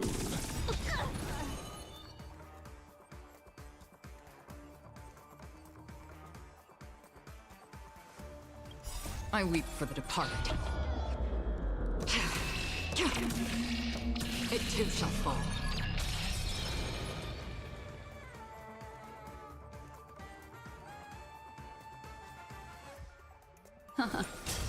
Free will, or was it fate? Memories are ever. Beneath the waters lies an endless abyss.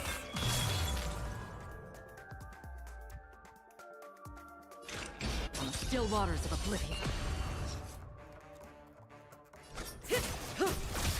Sure, I'll play along. Stand still.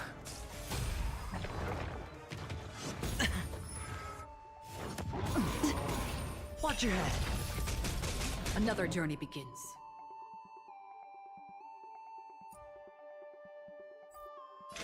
Destined for oblivion. Say bye to breathing.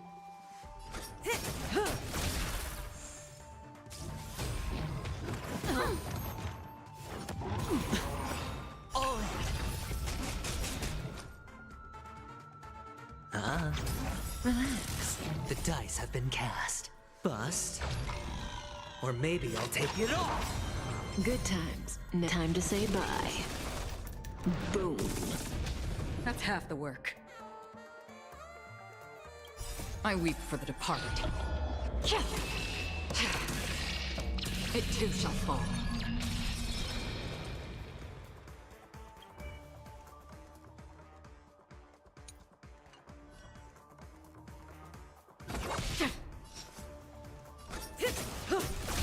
What do you want to know? Ill fate descends. Hedge your bets. Stand still. May as well kill them all. Sure, I'll play along. It's on me. Destiny isn't. Relax. Watch your head.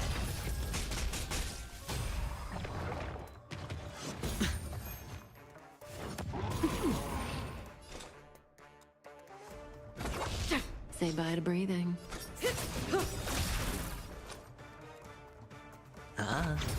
Stand still. All in.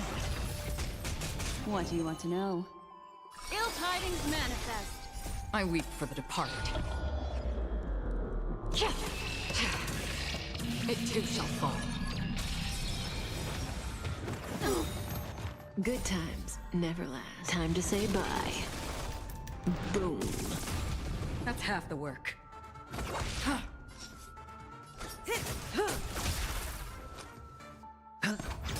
Relax. Destiny isn't chosen. Ill fate descends. On the still waters of oblivion. May as well kill them all.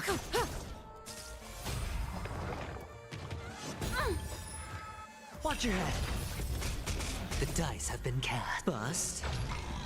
Or maybe I'll take it all. Didn't hurt. stand still. Free will, or was it destined for oblivion? I weep for the departed. It too shall fall. Cutting the net.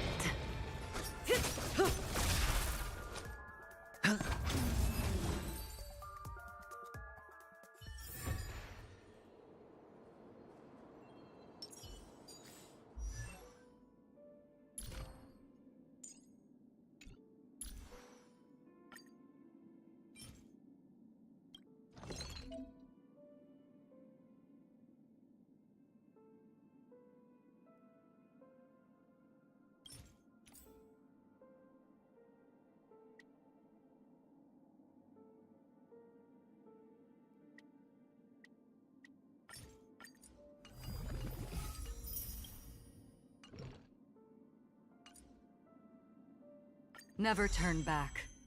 The path behind is gone.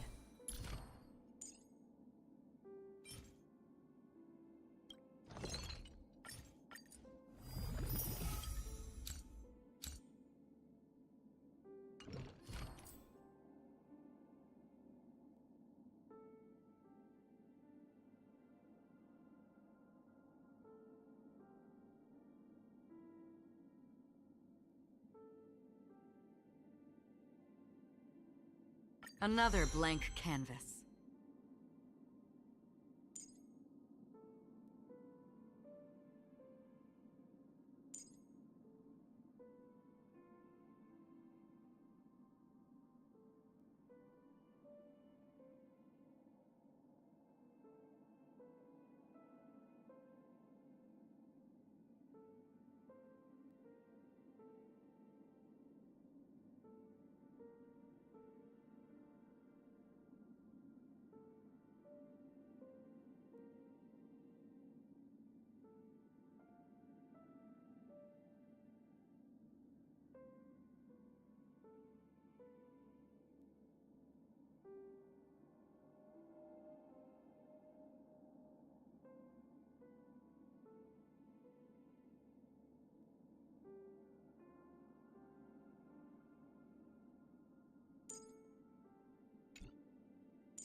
This is what exploring the cosmos is all about.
On the still waters of oblivion. May as well kill them all. Sure, I'll play along. Relax. Destiny isn't chosen. Ill fate descends! I weep for the departed. It too shall fall.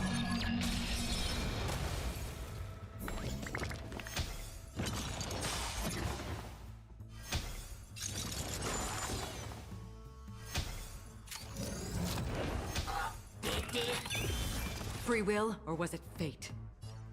Good times. Time to say bye. Boom. Destined for oblivion. Hedge your bets. Huh?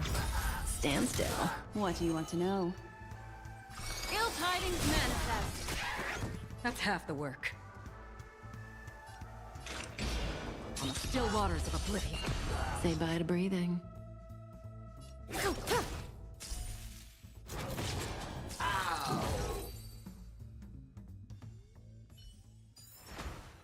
Another precious memory to hold on to.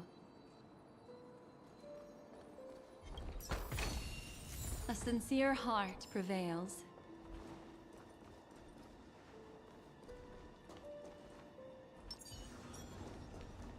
Stream forth the gleam of old blades.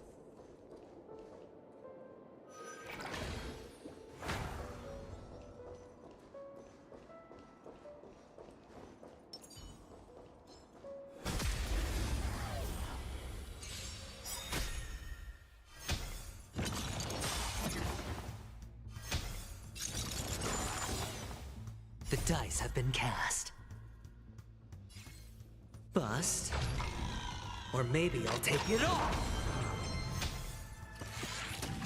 That's half the work. Destined for oblivion. May as well kill them all.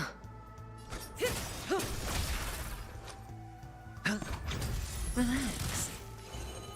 Ill fate descends! That's half the work. On the still waters of oblivion.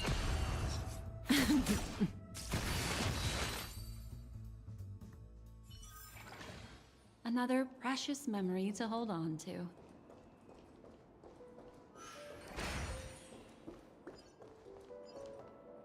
6 nightingales facing in different directions. An obvious hint. But are these nightingales? They are. What's wrong? How can nightingales be so huge? They look more like torment eagles to me. There are no eagles in the 5 families, only nightingales. Why am I wasting time with you on this?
Just as I thought.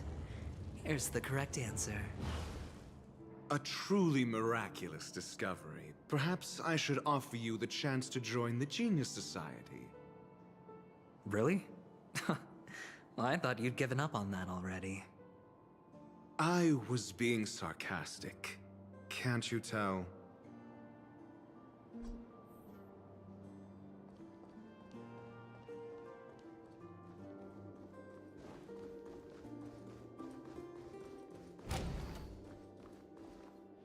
Oh, impressive. So much for Mr. Sunday's reserved, virtuous image. Do you need me to remind you? We're in a dreamscape. No matter how grand the mansion looks, it'll not affect Penacony. Stop wasting your time nitpicking the family here. Yeah, you're right. The only way to destroy the family is death. Sunday must have thought the same. Let's head down.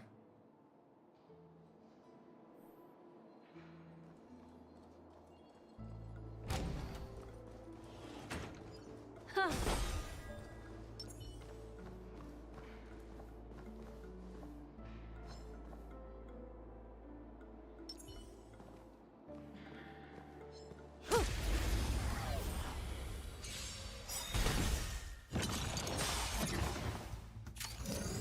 That's half the work. On the still waters of oblivion. May as well kill them all. Hedge your bets. Stand still. Ill fate descends. I weep for the departed. It too shall fall.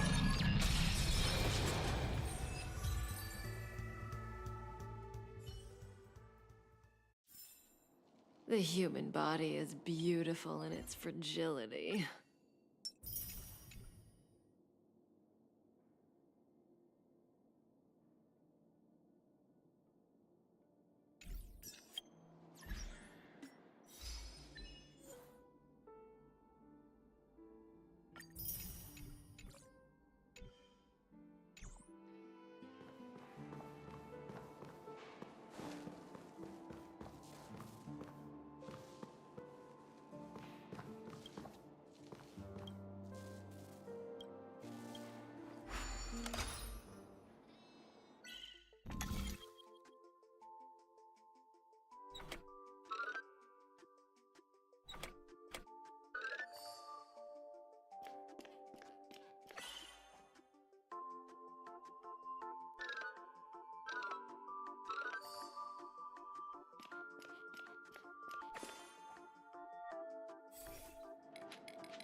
No surprise there.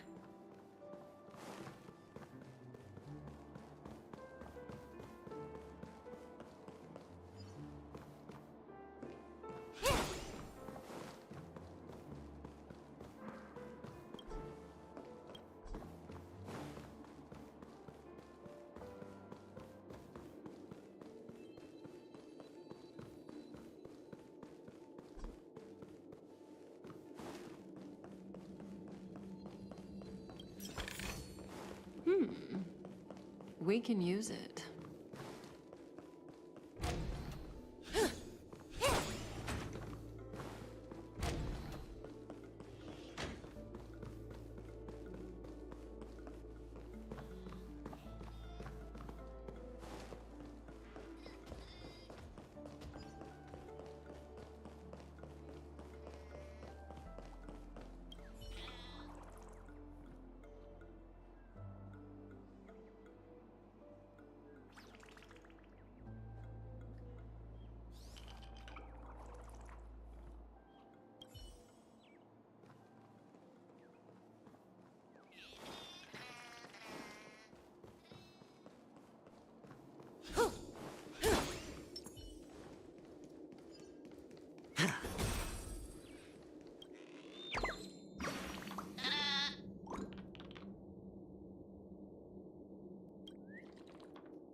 Does that hurt?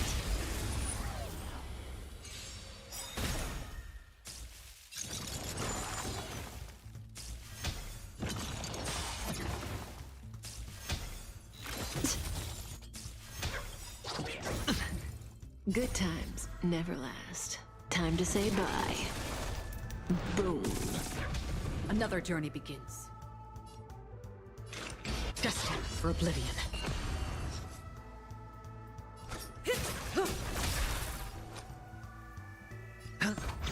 Relax. What do you want to know?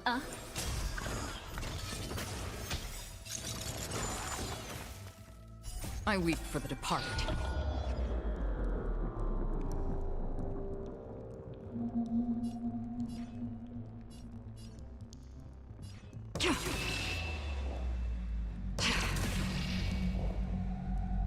It too shall fall.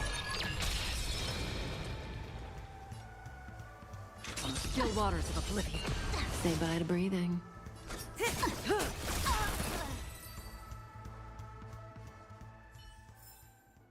The human body is beautiful in its fragility.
This is where it ends. Destined for oblivion.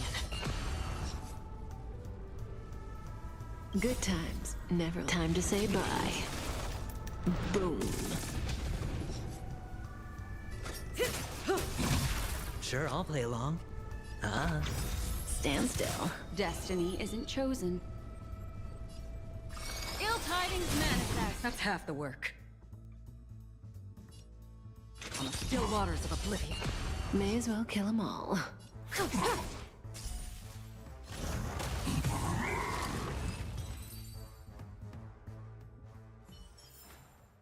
Another precious memory to hold on to.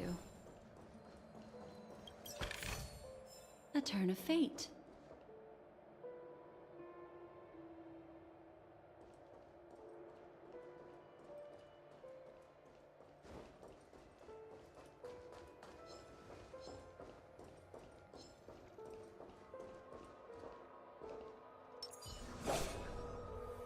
Stream forth the gleam of old blades.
Stream forth the gleam of old blades.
reward with no risk? I'll take it.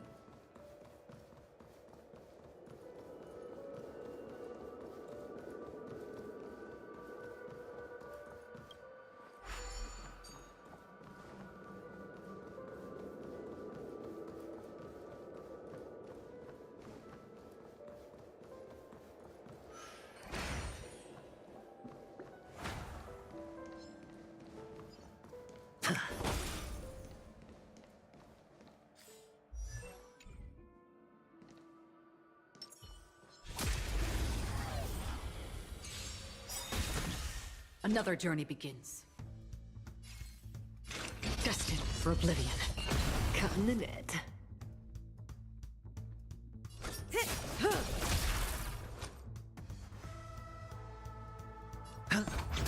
Relax. What do you want to know?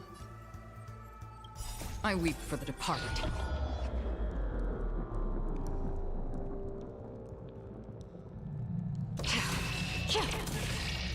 It too shall fall.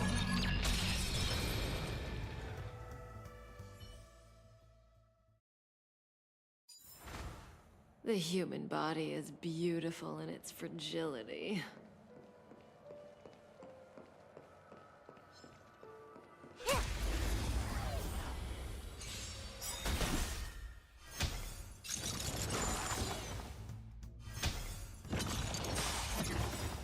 The dice have been bust. Or maybe I'll take it off. Oh, that's half the work. On the still waters of oblivion. May as well kill them all.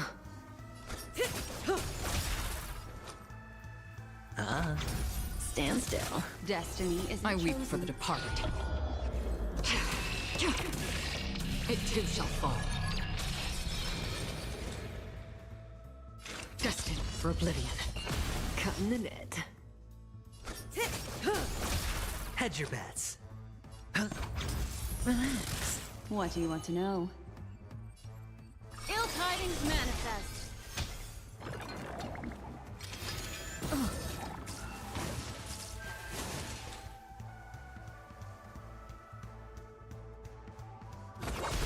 I hit the mark.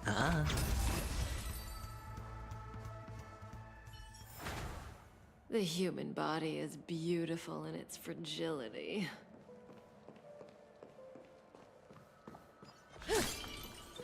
Does that hurt?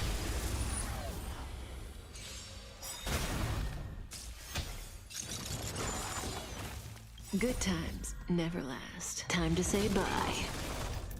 Boom. Memories are ever changing. Beneath the waters lies an endless abyss. That's half the work. On the still waters of oblivion. I weep for the departed.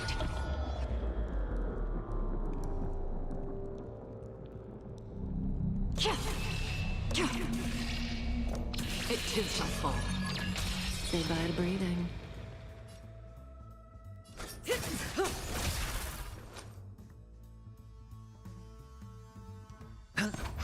Stand still.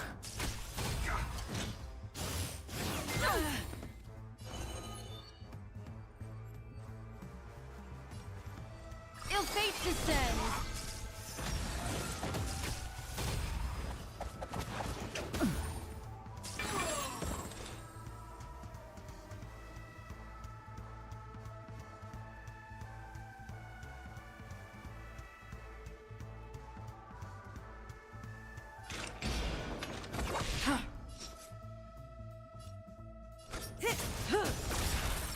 Sure, I'll play along.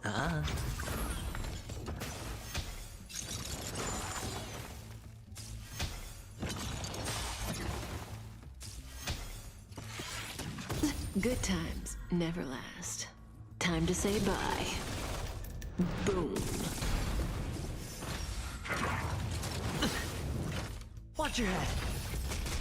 The dice have been cast. Bust.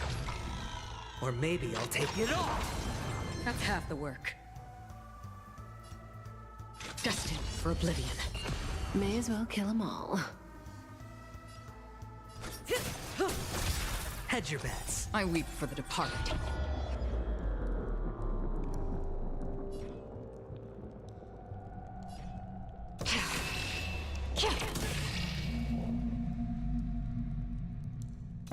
It too shall fall.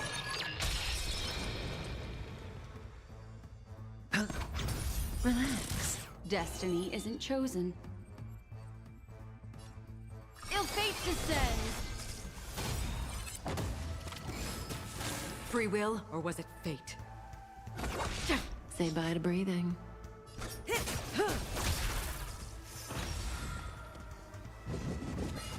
Retribution will find you. Stand still. What do you want to know? Ill tidings manifest. Not bad. All in. Another journey begins.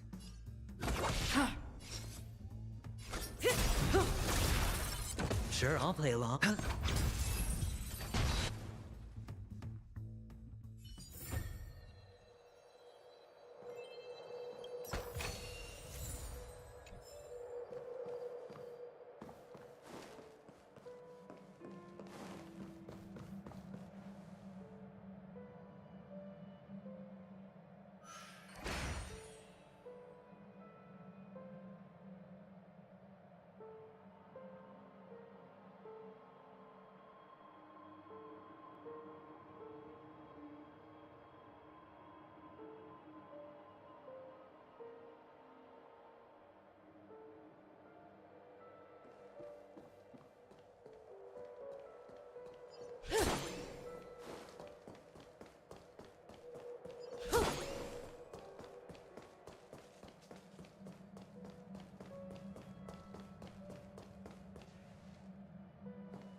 Hold on. Huh? What's wrong? Are we heading the wrong way? No, but this door is locked. My friend? Did you really make an appointment with him? It's a trial. You got to prove your worth to Sunday before you can speak with him. If I'm not wrong, we need to find a way to open this door in the hall, or this place will be our prison. Oh, an escape room. My favorite. Get serious. I've no time for games. Let's head back. The hint is probably in that prominent sandpit. Wow. That's an enormous sandpit. I'd love to build a tall building for myself. Once I have enough savings.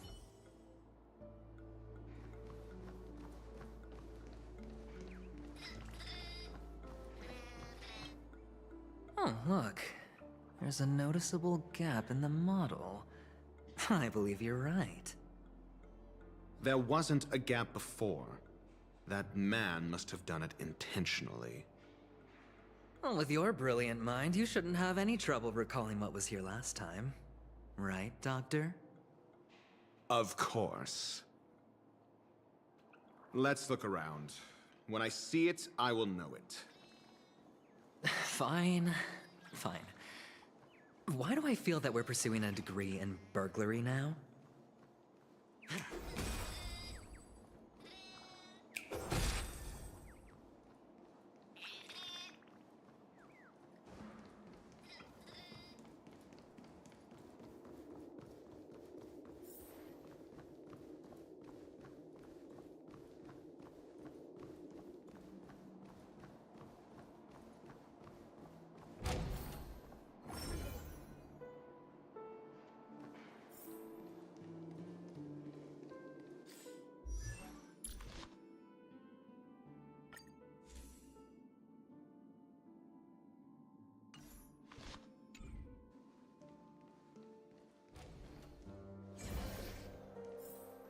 Found it. This is it.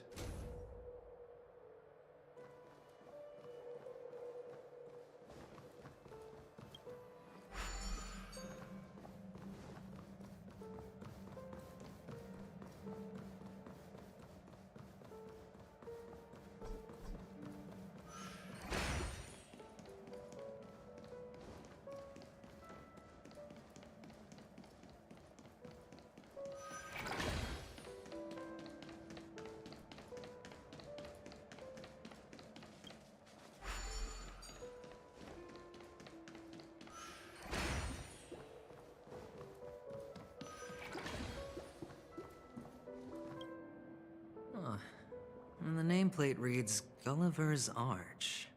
Well, I'm amazed you can remember something this tiny. You know, this reminds me of a tunnel I once saw that could shrink people who passed through it. If I were you, I would shut my mouth. It's wise to remain silent when you should.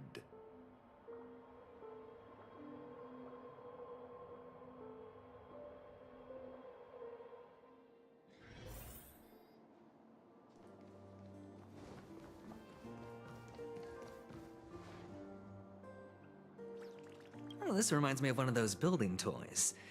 You know, with the blocks. I've never played with them before. I wonder if it's more interesting than stacking chips.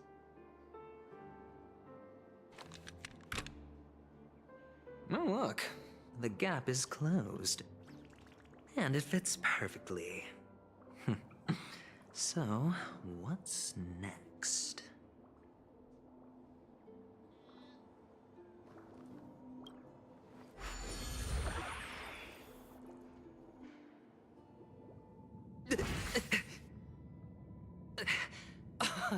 Oh, good heavens. Did I drink?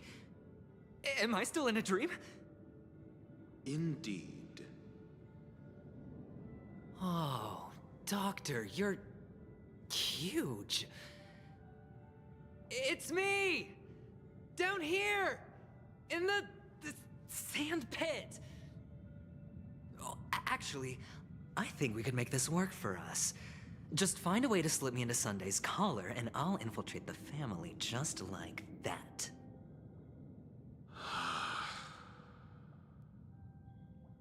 Oh, fine. I was just kidding. Let's find a way to open the door.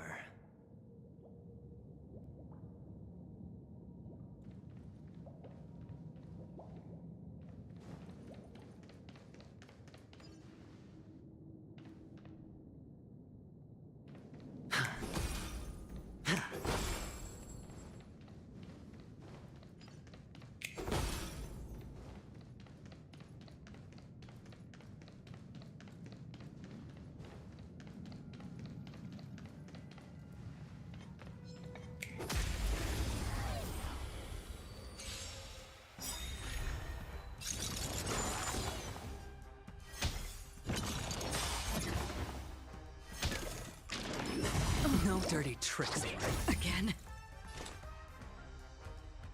Destined for oblivion.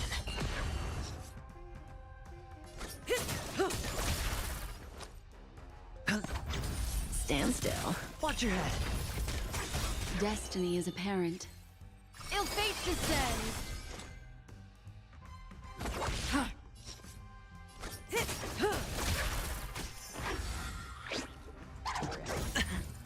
Sure, I'll play along. What do you want to know? Relax.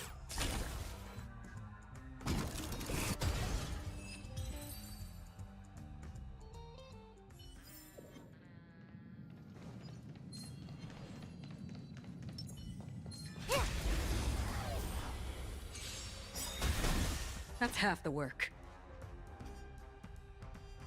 Good times, never time to say bye. Boom.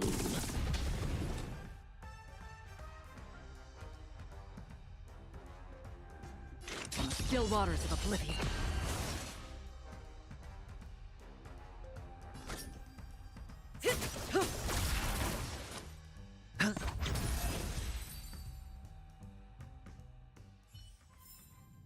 The human body is beautiful in its fragility.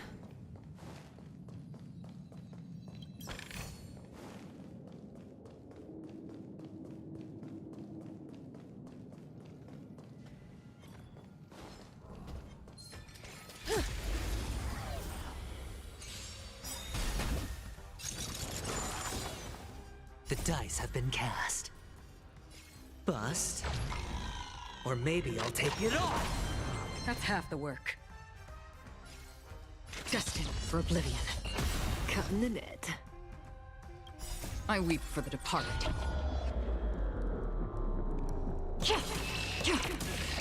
It too shall fall.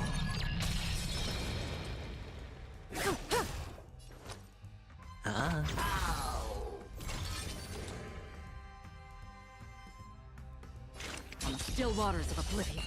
Cutting the net. I hit the mark. Good times, never time to say bye. Boom.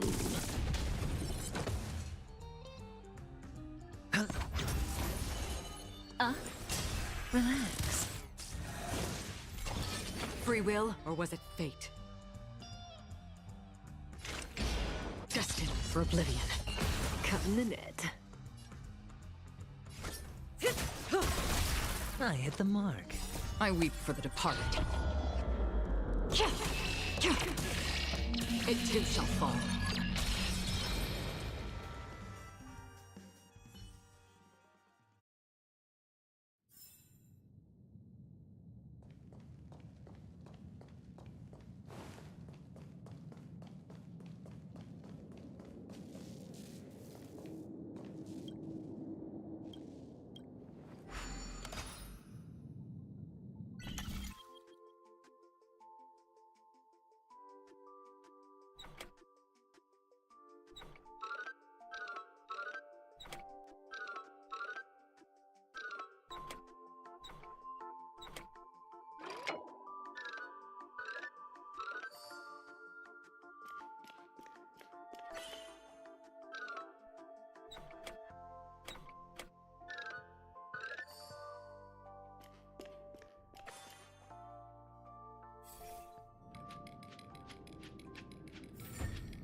We can use it.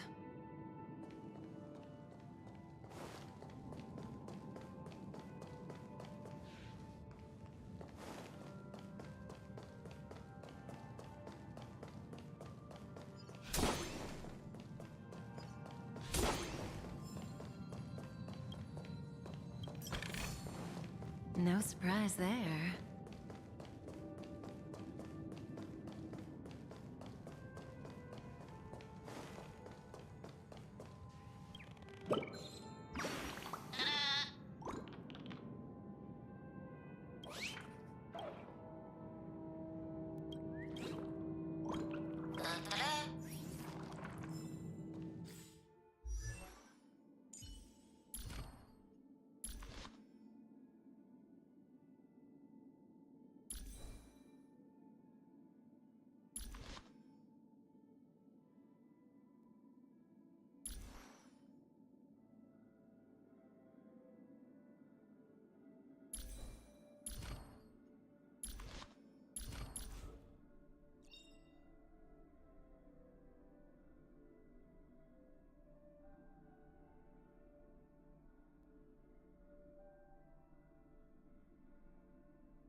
A reward with no risk? I'll take it.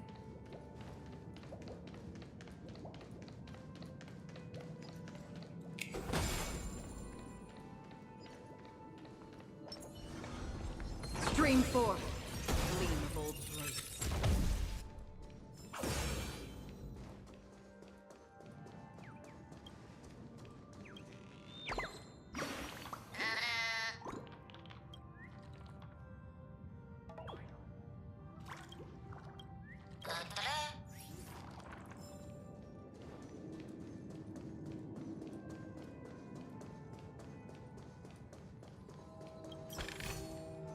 Don't forget to let your friends in on the action.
Hello! Welcome to the Golden Hour base model. I am an Oak Soldier. I will be here to guide you through the tour of the base model. Happy to be of service. And tell me about the tour. Hello! Welcome to the Golden Hour base model. I am an Oak Soldier. I will be here to guide you through the tour of the base model.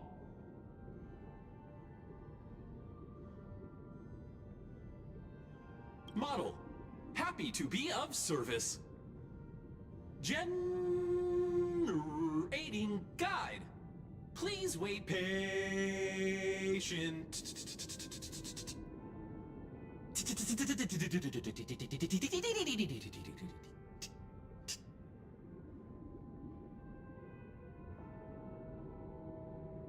Found the nearest check-in spot. Please look behind me.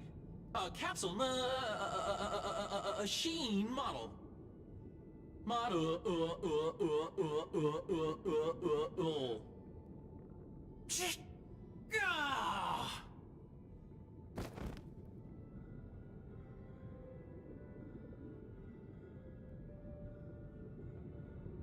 What's up with that? Now the family's toys are trying to frame me? I didn't do a thing to it, Doc. You've got to be my witness. I saw nothing.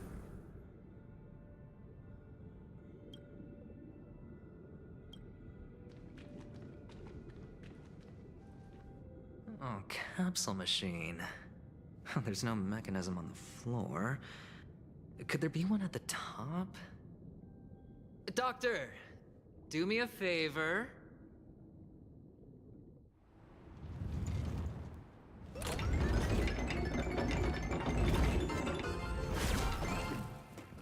So, I was right.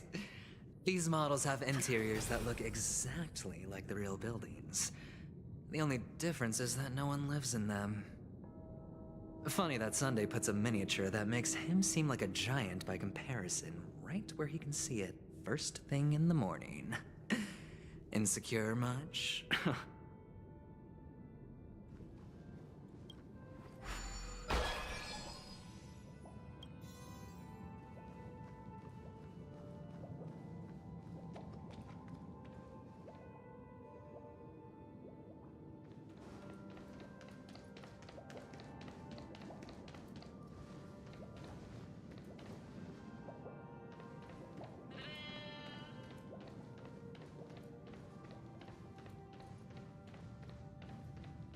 Oh, one of the fragments flew upstairs. I'll need to use the pinball machine to flick myself up there. But it's tough.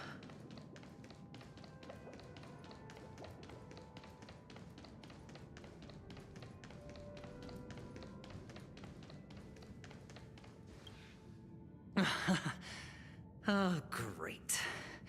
There's another pinball machine base here. And it's empty too. Doc! I'll need your brain power again. There's no need to yell, I can hear you. The pinball machine must be hidden somewhere in the hall, like the arch. Wait here, and I'll be back in a minute.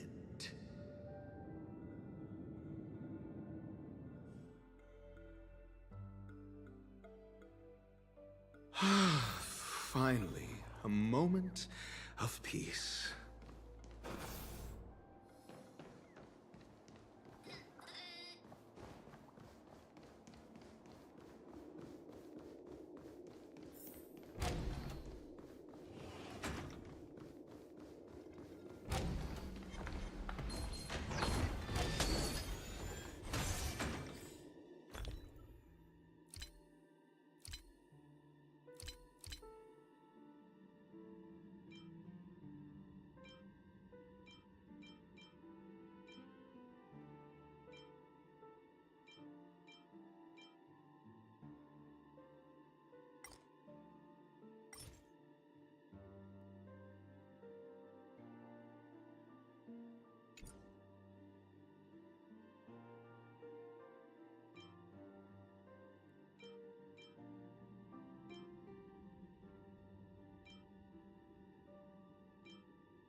forth, gleam of old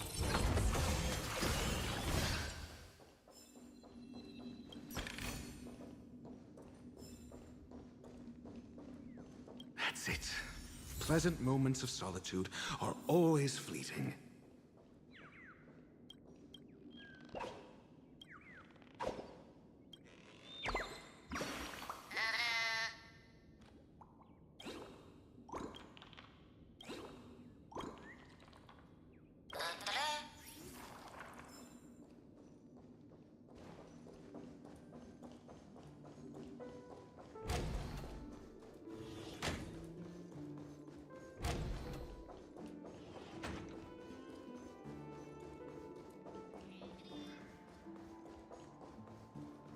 Oh, you're back.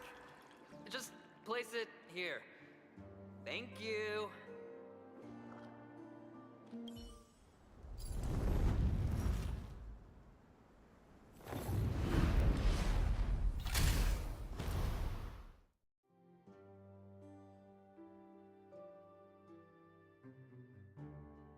Thanks, Doc.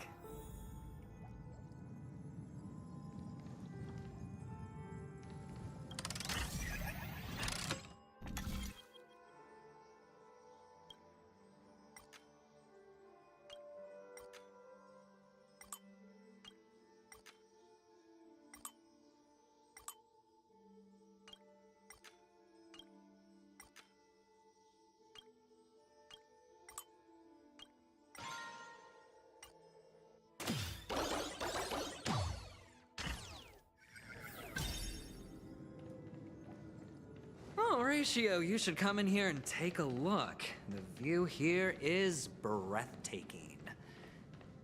Honestly, you could easily squash me with just a pinch. If that is your wish, I will do so without a moment's hesitation.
All done. Piece of cake.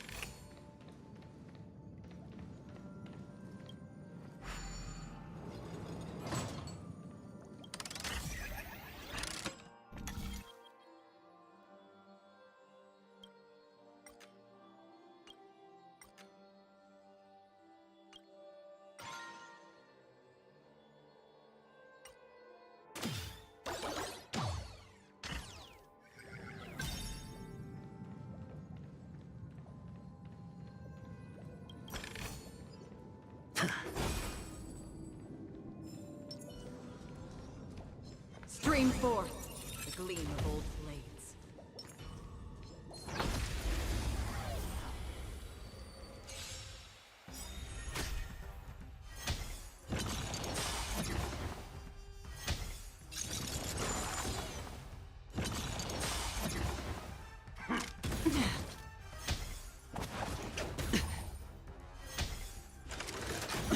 Watch your head.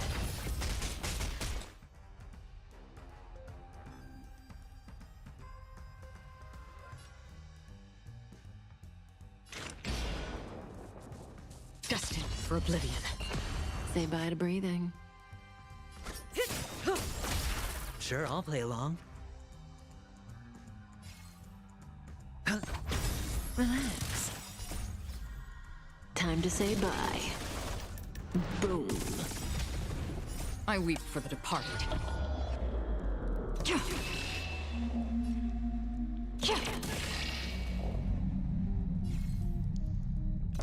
It too shall fall.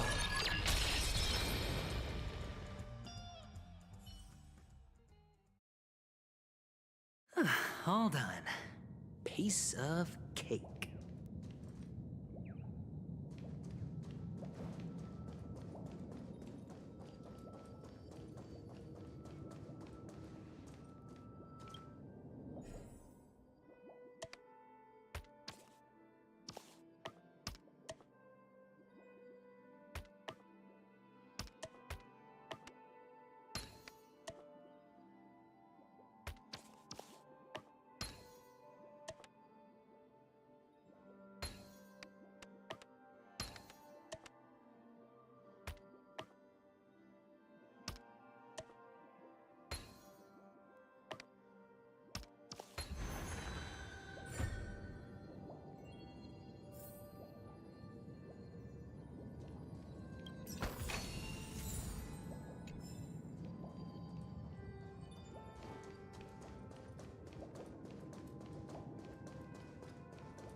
Stream forth, gleam of old blades.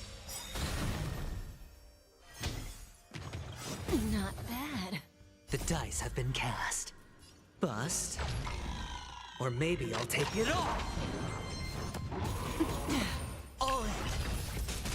This is where it ends. Destined for oblivion.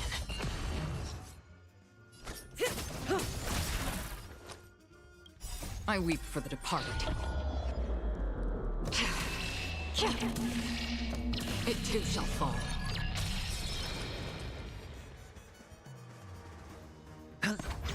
Relax. Destiny is apparent. Ill tidings manifest. Free will, or was it fate on the still waters of oblivion? Memories are beneath the waters lies an endless abyss. Hedge your bets. Stand still. Destiny isn't chosen.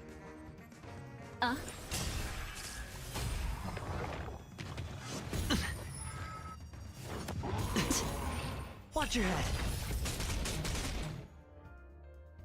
Destined for oblivion. May as well kill them all. I weep for the departed.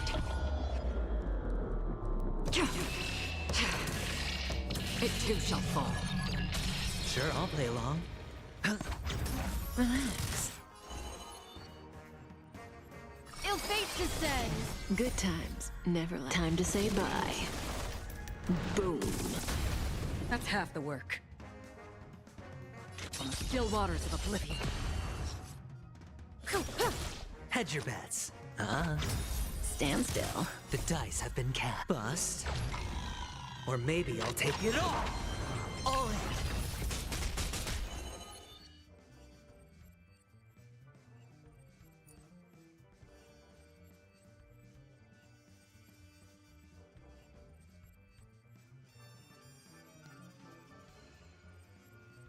Continue or remain in the dark.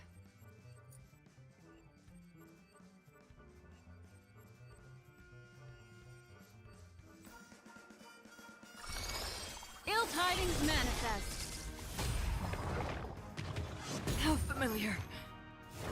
Didn't hurt. Watch your head. Another journey begins. Destined for oblivion. Say bye to breathing. Relax. What do you want to know? I weep for the departed. It too shall fall.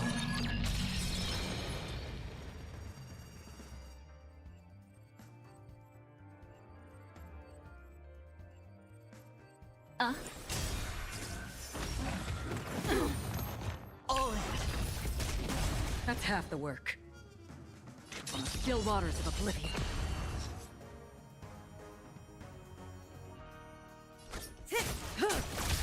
Sure, I'll play along. Stand still. Ill fate descends. Free will, or was it fate? Destined for oblivion. Good times. Time to say bye. Boom. Hedge your bets. Relax. I weep for the departed. It too shall fall.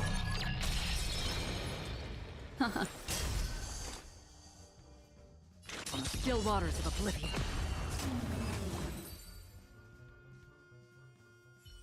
All done. Piece of cake.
And the joyous tour of Toy City has come to an end. Makes me feel sad. Penacony isn't all bad, right? I'll use this interesting experience as a talking point at the poker table.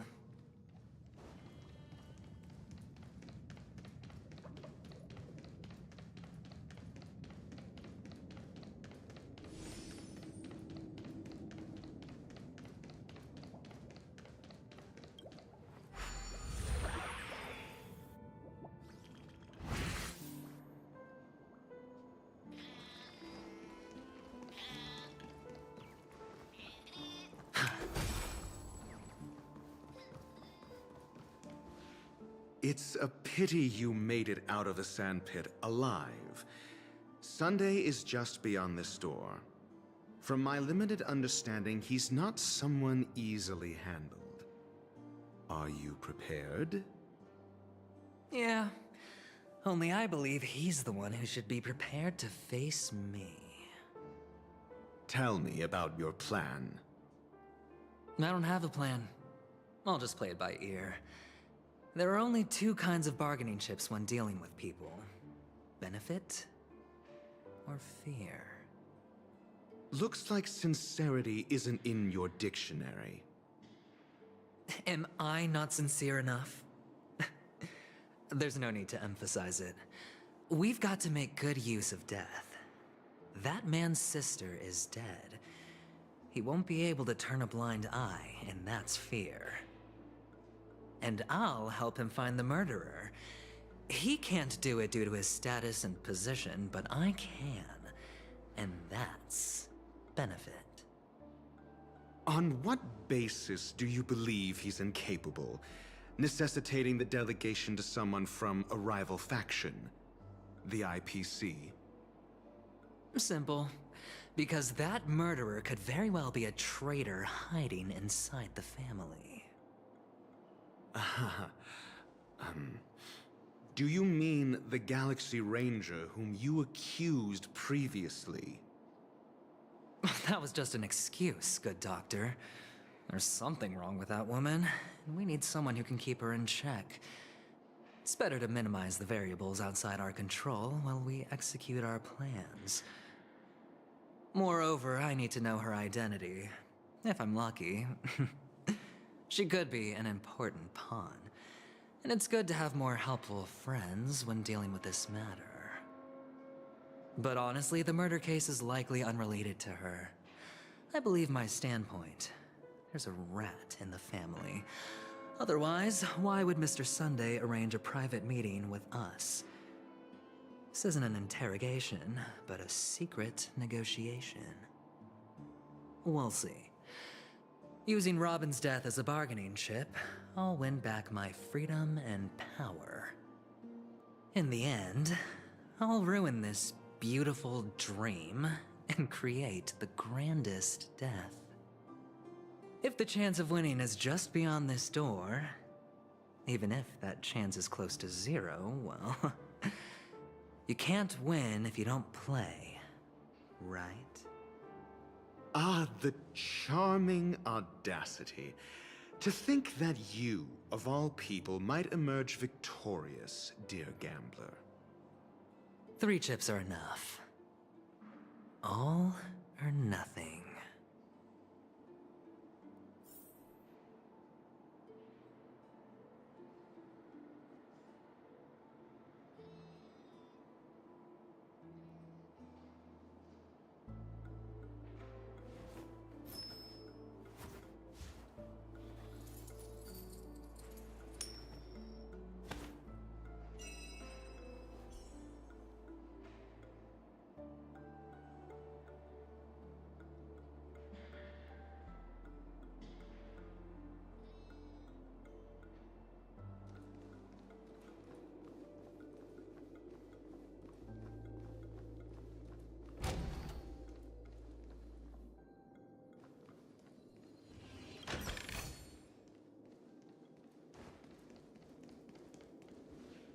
It seems my puzzles are too effortless for you, IPC Ambassador.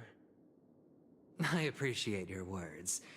And I see you put a lot of effort into welcoming me, Mr. Sunday.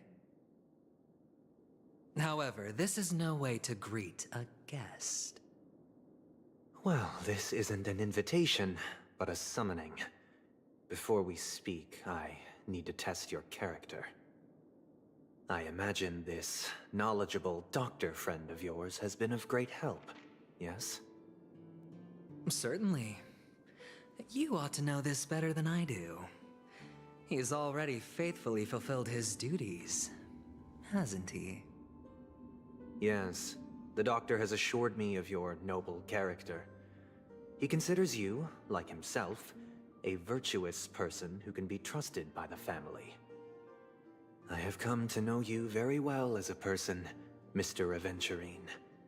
You're diligent, generous, and willing to cooperate.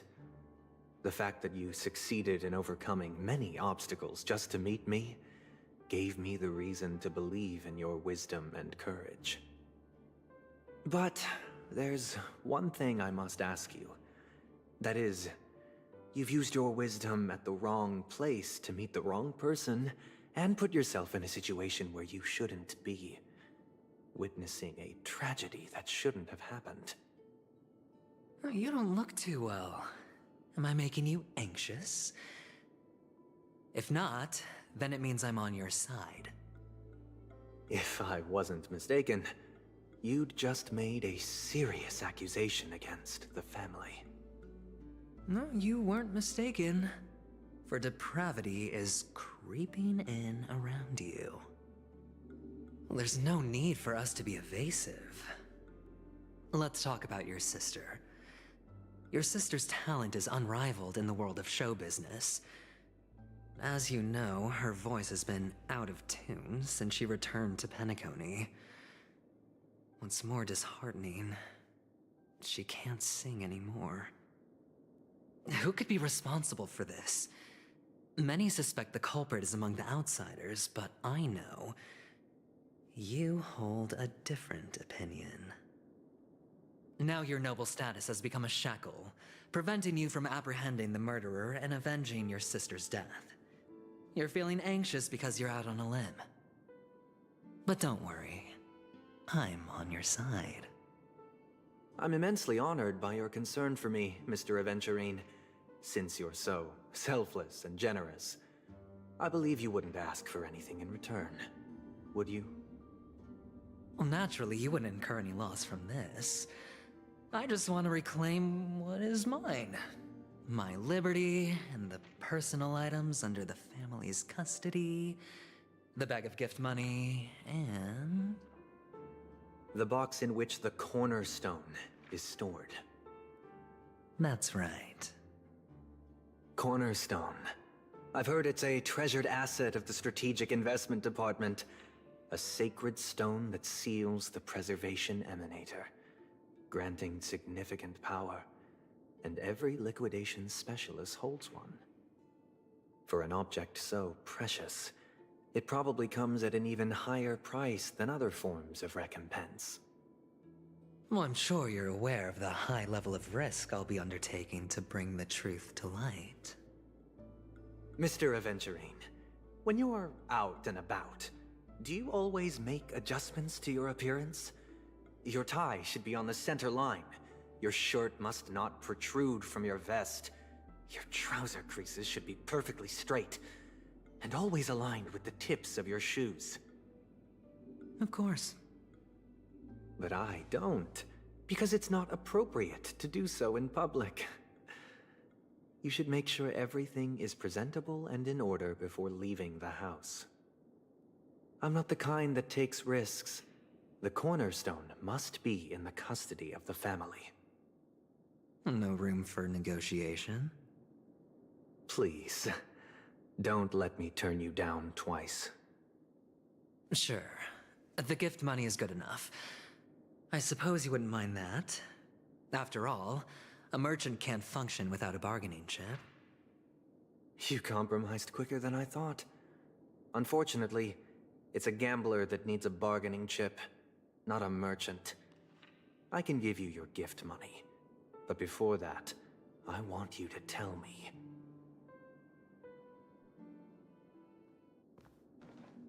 The fact that you can decisively forsake the box you asked for, what exactly is stored in it?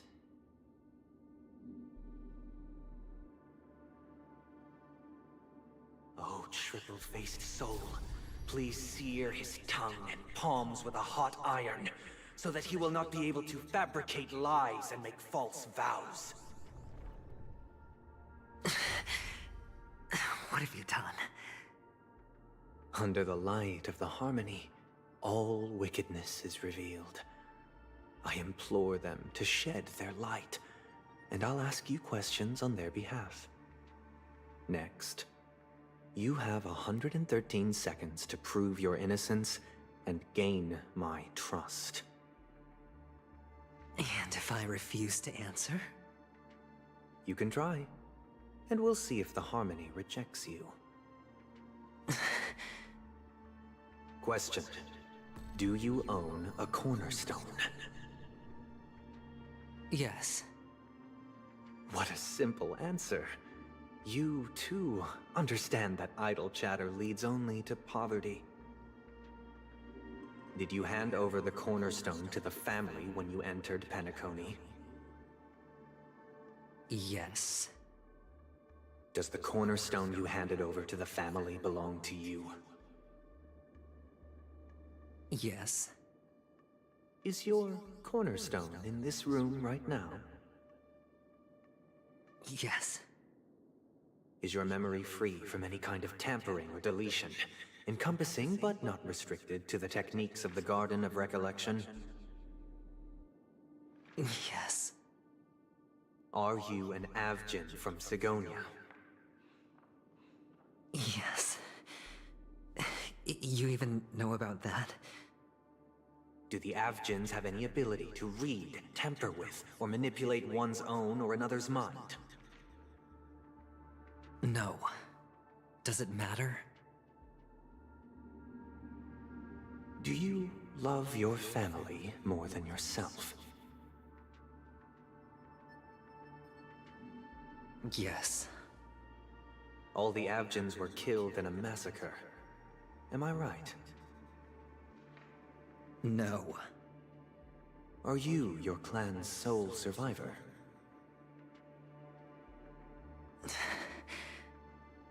Perhaps. Do you hate and wish to destroy this world with your own hands?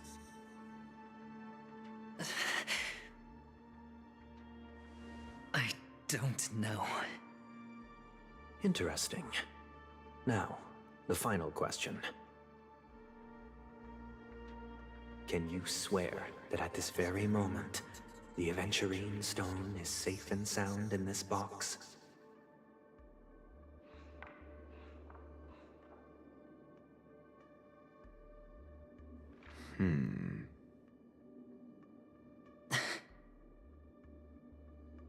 Of course. Looks like we can get an answer. Open it, Mr. Aventurine. It's your last chance to defend your honor.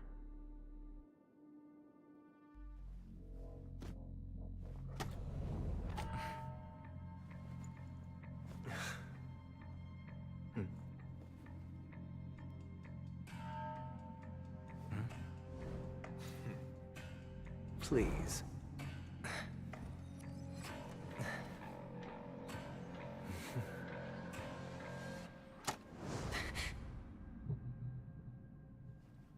Are these what you're looking for?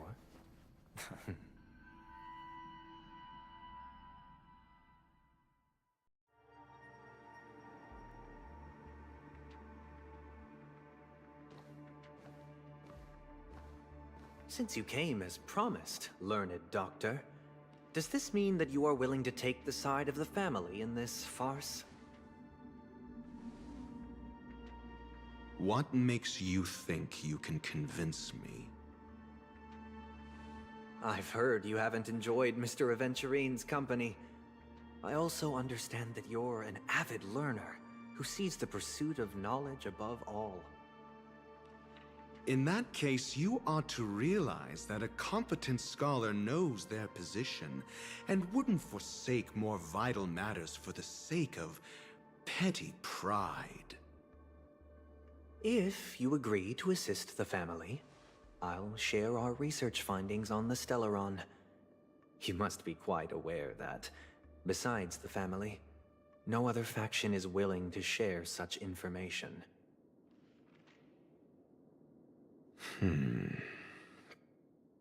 Cut to the chase. What do you need from me? I need Mr. Aventurine's comprehensive plan. Haven't you confiscated his cornerstone? You can't expect a featherless bird to take flight.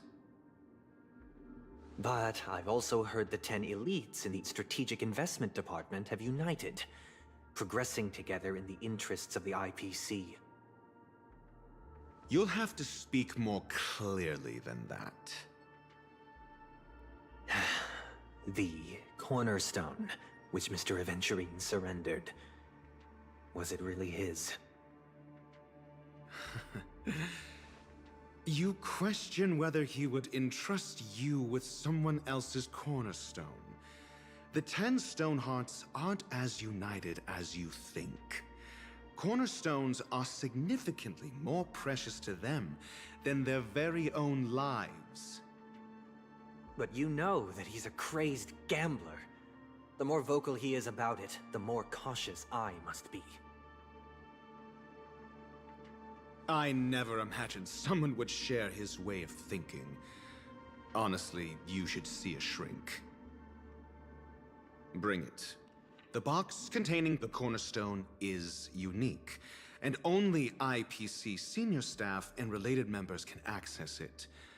But I happen to be among them.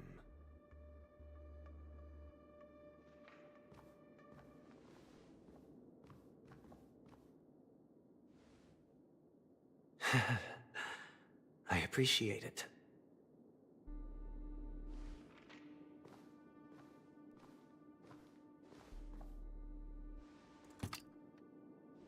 Unfortunately, your guess is correct.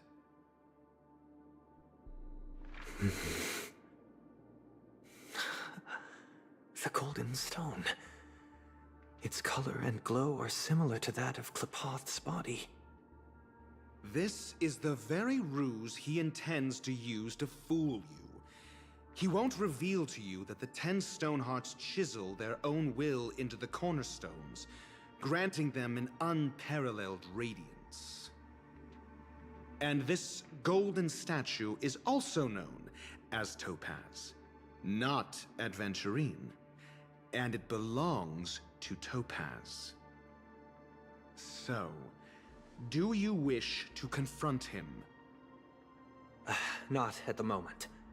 I'm more interested to know the location of his cornerstone. The safest place somewhere you'd never think of. Because he never intended to hide it. In fact, that cornerstone has been in your hands from the very beginning.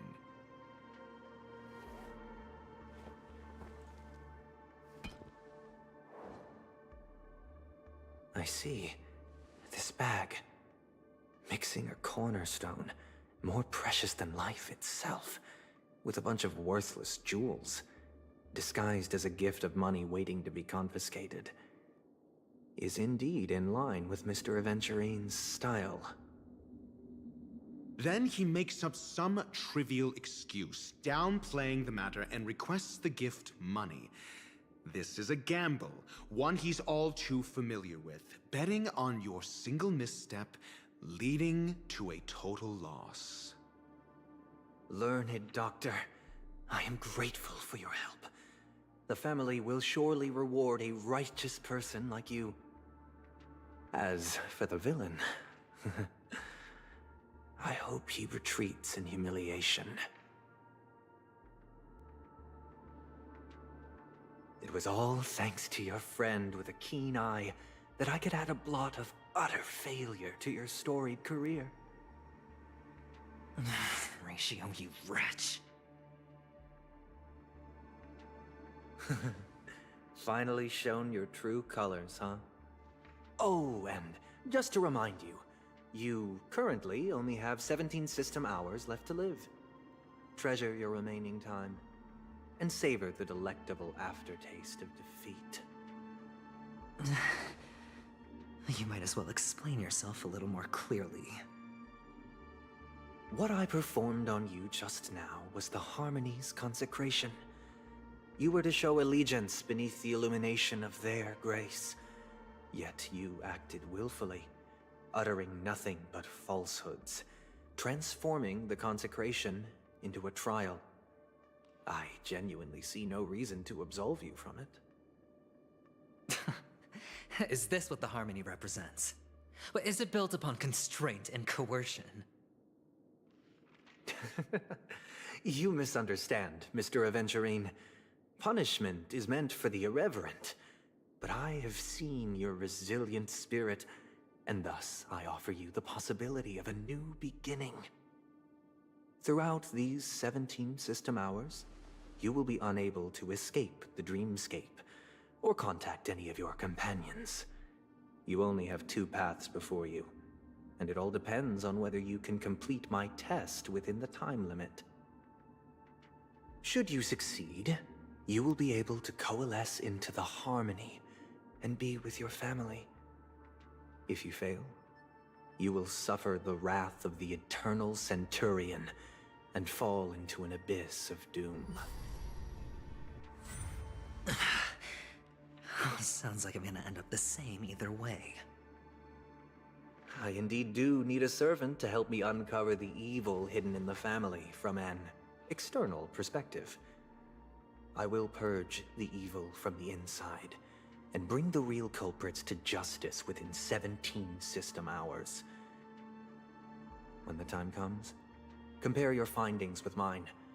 If both our findings align, or if you can provide me more insights, then they will truly be able to grant you mercy and honesty. Shameless hypocrites. You took everything from me and still demand the truth? That isn't fair. Your carnival reeks with the stench of cash. Nothing is achievable without it. This is meant to be an act of personal virtue, not requiring the family's support. Your bag is over there. Do as you please. I believe you can trade this bag of worthless jewels for everything you need. That's what gamblers excel at, isn't it? Off you go, Mr. Aventurine. You are free. I will wait here for your good news.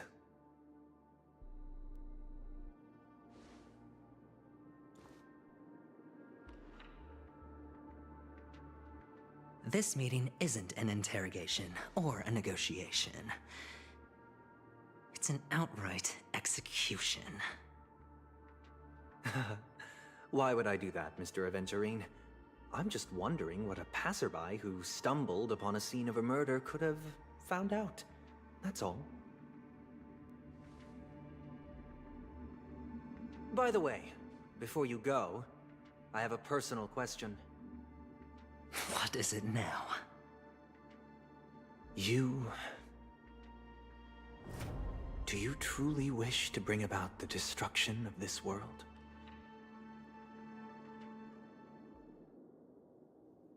Kakavasha! Where did you go? Oh, are you injured? I got it back, sister. You went to look for them? That's too dangerous.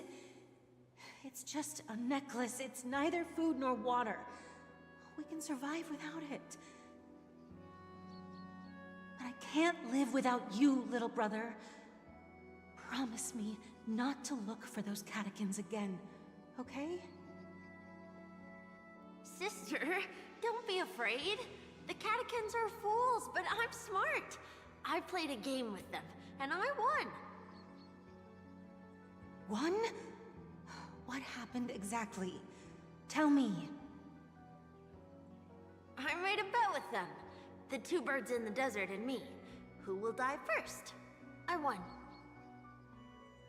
They suspected me of cheating, but I didn't. I won fair and square. Of course. Of course you'd win. You've always been a lucky child. Gaiathra Triclops must be watching over you. But that's no reason to push your luck by going up against those bloodthirsty, cruel catechins. Have you forgotten how Mom and Dad...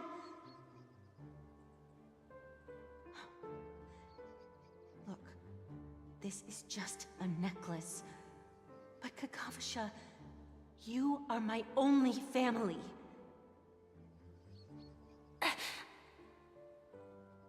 I'm sorry, sister. I thought you'd be happy. Because Mom left you this necklace. There'll be no next time. It is important. but not as important as you, my dearest brother. I don't blame you, but you must remember what Mom said. Pain and poverty are the trials of Gayathra Triclops. She has also granted us a chance. And that's your good luck, Kakavasha. Your good luck is the most precious wealth we, all Avgin, have. You're a child blessed by Gayathra Triclops and can lead the clan to happiness. So always remember to protect yourself and never resent the pain and poverty you're going through, all right?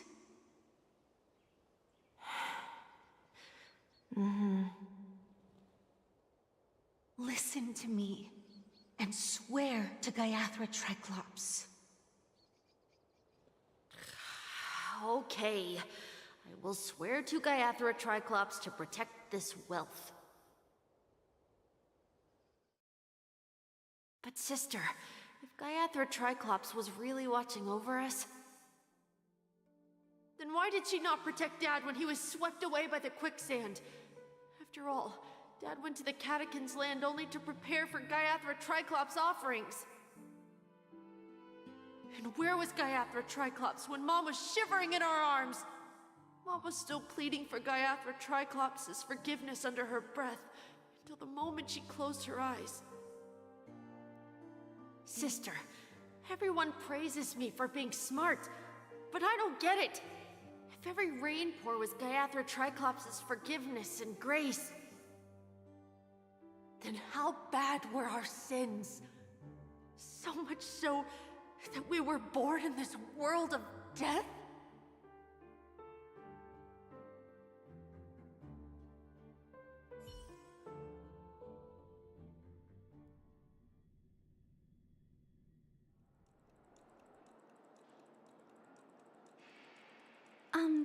Excuse me. I can't seem to find any information on this artist in the Iris family archives. The photo you provided also doesn't show any matches. Just as I thought. I'd like to ask, what kind of traces do people leave when they enter a dream? Are you referring to the records when you enter the dream pool? The equipment will monitor physiological indicators such as heart rate, blood oxygen levels, and body temperature in real time. This data will be included in statistics and handed over to the family for the screening of any data anomalies. Immediate action will be taken once any illegal behavior is detected.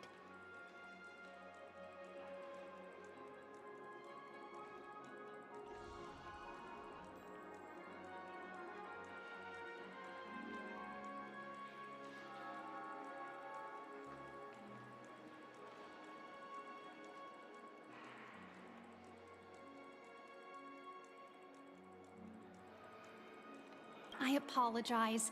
The hotel does not have access. This information is managed by the Bloodhound family. We can only gain access if there's a problem. Looks like nothing can be found here. At least we know who to look for next. We can ask the Bloodhound family for information. Thank you for your assistance, Miss Allie. By the way, is Miss Robin doing fine? We are looking forward to her performance. Fine? What does that mean? Is there something wrong with Miss Robin? The preparations for the Charmony Festival have been proceeding smoothly, so I guess things are pretty good. I believe she will be able to put on a spectacular show for all of you. I'm sure. Sure enough, no one knows about Miss Robin. I'm not surprised. But that Miss Firefly is truly mysterious. There's no information on her in the hotel system. Even if she's a stowaway, she should have a disguised identity after entering the planet. She's also in the running for the legacy. How is she going to sneak into the dreamscape unnoticed? Is there any other way to enter a dream? Besides the hotel room's dream pool?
The Memo Keepers have abilities that are difficult for normal people to comprehend. In the memory zone of Penacony, they thrive effortlessly, a fact proven to us by Black Swan. The hacker girl from the Stellaron Hunters used extraordinary means to unlock the Dreamscape Hotel's seal. According to the scene witnessed by her, it is likely that they are behind Miss Firefly's case.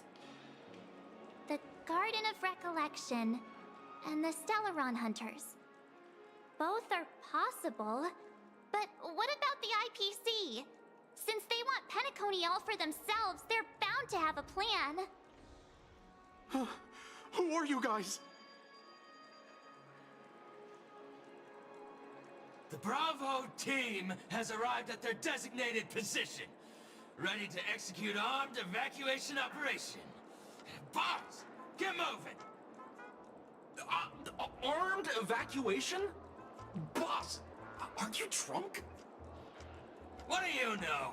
It's more efficient this way. Just don't let the director find out. Act first, report later.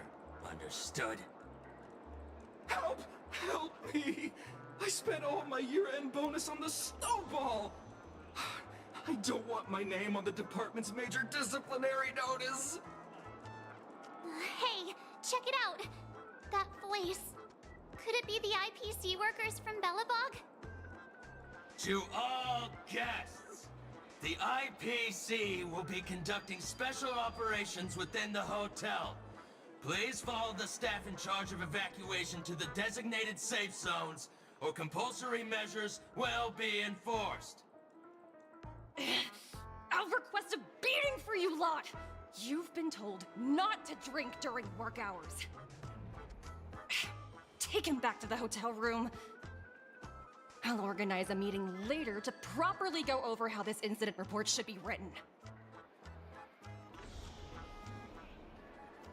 Miss Topaz? I never thought I'd run into you on Penacony. Oh, long time no see, Astral Express crew.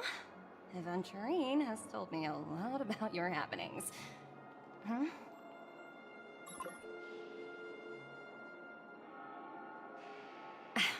It's fine. Do as they ask, and try to avoid any conflicts with the family. Report to me before taking any action. Yes, all right. As you see, the IPC isn't very popular here on Penacony. Cordiality from the family is a mere facade. The former frontier prison has turned around and cuffed its shackles on the IPC staff now. Only Aventurine, who carries an invitation, is allowed to attend the banquet. An entourage like us, we can only sit around in the reality hotel, unauthorized to even enter dreams. No wonder Aventurine's scrambling to partner up with someone. The IPC can't back him up in the dreamscape. His situation isn't optimistic, I hear. You're all helping to investigate some dirt on the family, are you not? Let me know if you need anything outside the dreamscape. The IPC always treats its partners well. Thank you, Miss Topaz. We're on our way to the Hounds to verify some intel. Perhaps you've had dealings with them? Yep. They're tailing us right now. Why not go and talk to them? It'll take the spotlight off me. Being constantly stared at is really uncomfortable.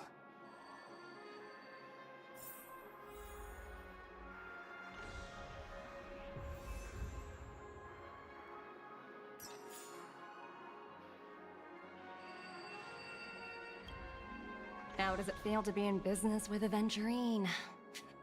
I bet you're not used to it. That's just his style. All or nothing is his mantra. He's always cozying up to his clients while egging them on to undertake some dangerous assignment with him. But everyone has their merits, so I won't comment further. But Aventurine's luck has always been good. He's always closed all his cases without a hitch, and basically never lost a gamble. Which is why, on the issue of retaking Penacony, I'm watching with keen interest.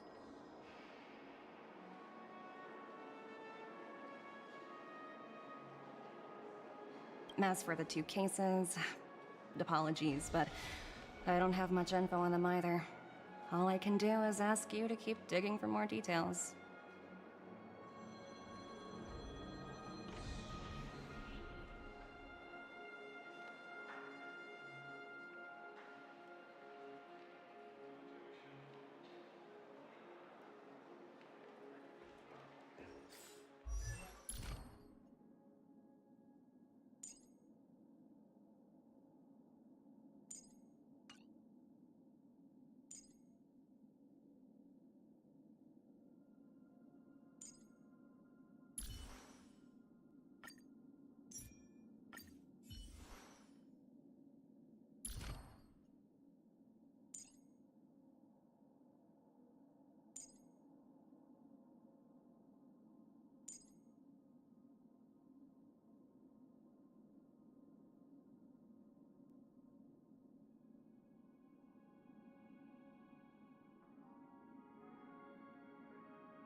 The value of choice lies in unwavering resolve. The value of choice lies in unwavering resolve. The value of choice lies in unwavering resolve.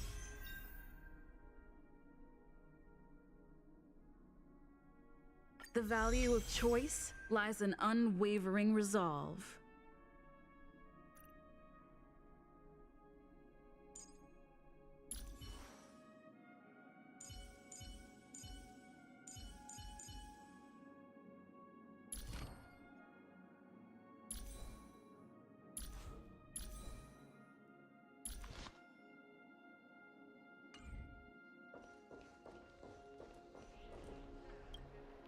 We're carrying out our captain's orders.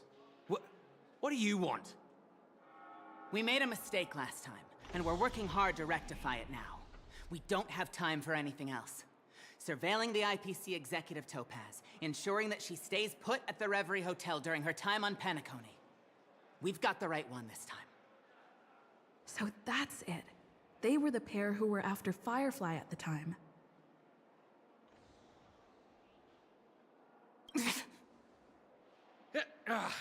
It's you again.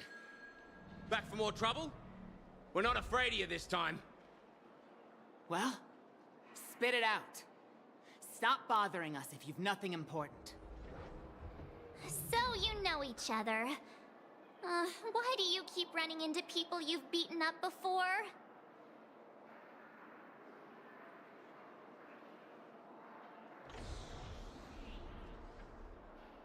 Oh, sheesh, why do you keep asking me that? We're in the middle of investigating a murder case for the family. May we speak to your captain about it? Well... Hey! The security officer instructed everyone to shut their traps before he returned from Dream's Edge. What murder? You'd better stop spouting nonsense. Yeah, that's right. We have nothing to report. Please leave. Looks like they're not going to cooperate. But they did at least tell us that the captain is at Dream's Edge. Why don't we just look for the security officer then. It's probably Gallagher, the one she mentioned, right?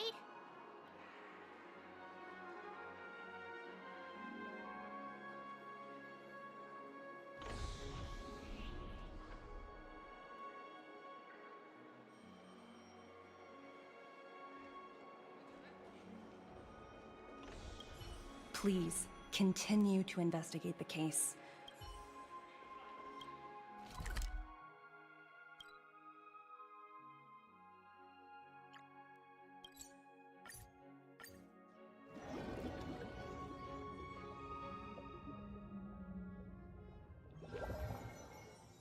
Such tight security.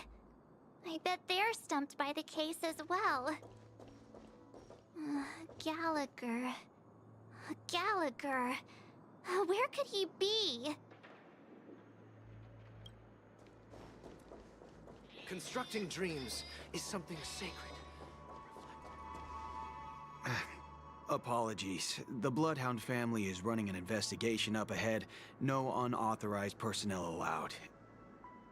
Hold on a minute. I think I've seen you before. The gray-haired one. How much trouble have you stirred up exactly on Penacony?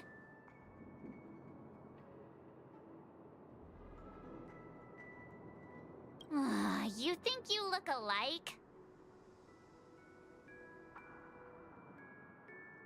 Wait, are you for real? Not possible. It was you the last time, yelling about some clockwork friendship while beating me up with that silver-haired girl.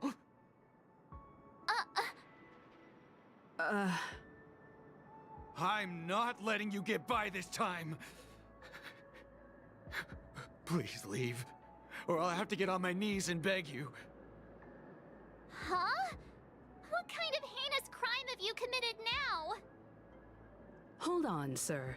We have documents authorized by the family that would aid your investigation. If it wouldn't trouble you, could we see this Mr. Gallagher? Who exactly is this Gallagher you keep talking about? There's been a few people mentioning this name. Even the one with the gray hair. He didn't send you all here? It was the security officer who dispatched us. That's all I can divulge. He'll do. He's the one we've been looking for. Sorry, no can do. The boss said that since it's a matter of the family's reputation, no one's allowed through. Everyone, please leave. There's really no need for us to make things difficult for each other, right? We're really sorry for troubling you. Let's think of another way. Another way. That's it! Didn't they say something about that... what was it? Clockwork? That got this guy to change his mind? Can you perform it again? That... clocky magic.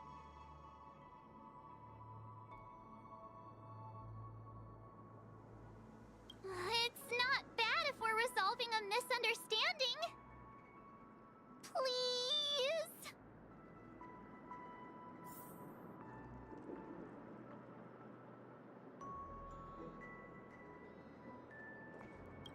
Sorry, no can do.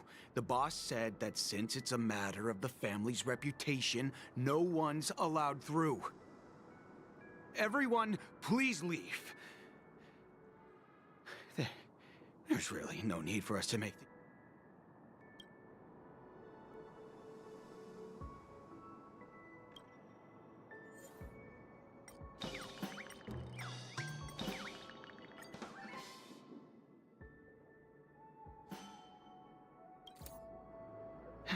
Let me see what time it is now. Whoa! It's this time already? What? Time to clock out! And no one's gonna stop me.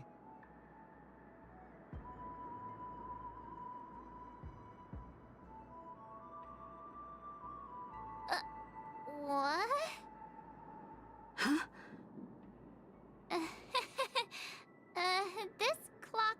trick of yours. It's kinda dangerous. At least he won't be getting in our way again. Let's go find that Gallagher and ask him the intricacies of the case. I was wondering what all the commotion was. Huh. Oh, it's you guys. Welcome. Since you made it here, what can I do for you? Hello, Mr. Gallagher, sir. Judging from your tone, it sounds like you were expecting us. Miss Himiko, you're too polite. There's no need to call me sir. Mr. Gallagher, you even know my name. Of course I do. You folks are from the legendary Astral Express, and honorable guests of the Watchmaker. I had an encounter with this lady in the Golden Hour. I remember that little silver-haired girl was there too. I'm sorry for what happened to that kid.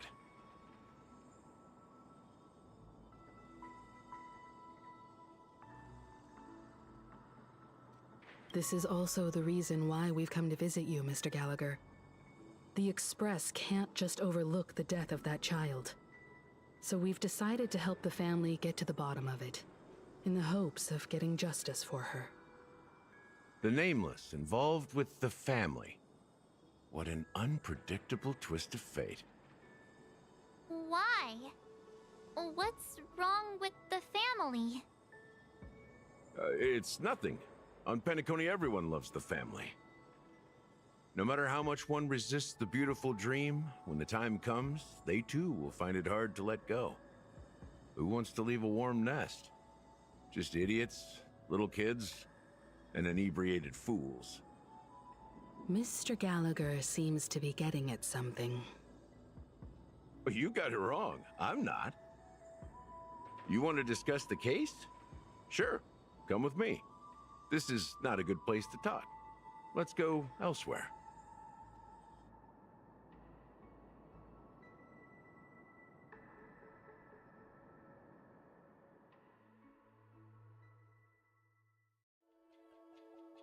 Even after that chilling tragedy, this dream is still running effortlessly. Other than the family of the Harmony, it's hard to imagine any other power in the universe that could sustain a building of such magnitude. The family itself is a huge, perfect building. Like a living idol. Each member of the family sees themselves as a piece of the divine puzzle, revolving around a singular core and a shared ideal.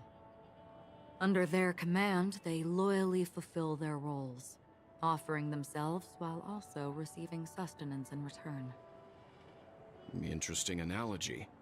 Perhaps that's why Penacony's beautiful dream has persisted for so long. But the human body has its limits, and so does the Divine's. That doesn't sound like the kind of comment a Galaxy Ranger would make. Just pointing out the facts. Mr. Yang will definitely have a better sense of what's going on than I do.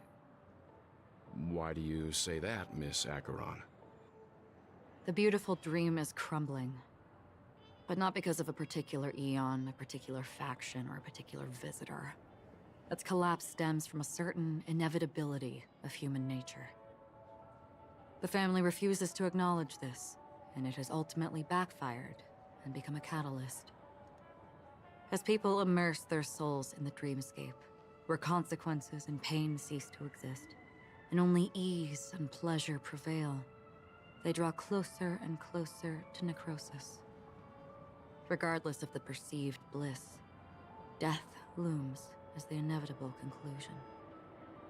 Also, this necrosis will diffuse and spread. One piece of the puzzle's mutation will eventually cause the entire building to shake, break, and crumble.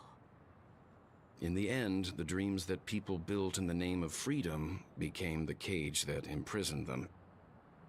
I'm sure you've gained a lot from this trip, Miss Acheron. Are you willing to share your findings with me? Of course. That's if I remember.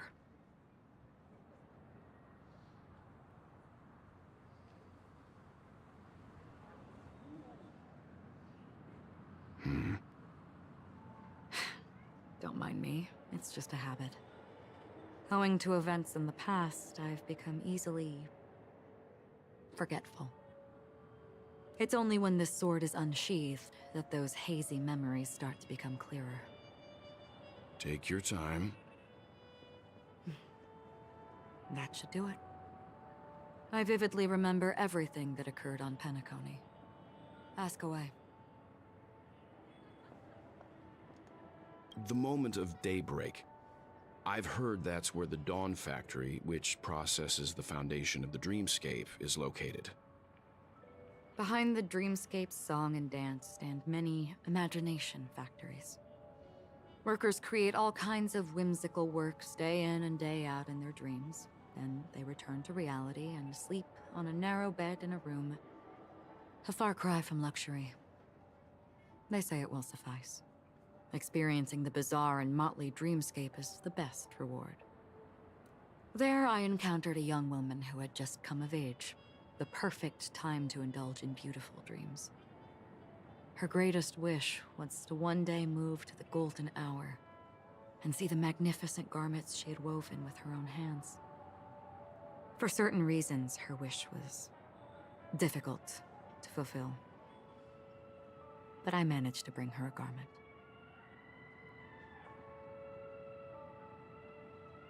Gilded Hour. It's said to be Penacony's currency center. Yes. It is a fortress-like financial city, the economic heart of the dreamscape. The Pepeshi people of the Alfalfa family are there to keep it running, sending blood that is made from money everywhere on Penacony. Everyone there is exquisitely dressed and always in a hurry. The greatest wish of the local Pepeshi people is for their future generations to work in the Gilded Hour. I've never met anyone who is willing to talk. I could only stand at the crossroads, watching crowds of people hurrying like the wind through the jungle of steel, only to deposit the alfalfa credits that they'd earned into the bank's vault. I don't know if they would open the vault door, but before I left, I witnessed a well-dressed Pepeshi person plummet from the sky, while those around him continued on their way, unfazed.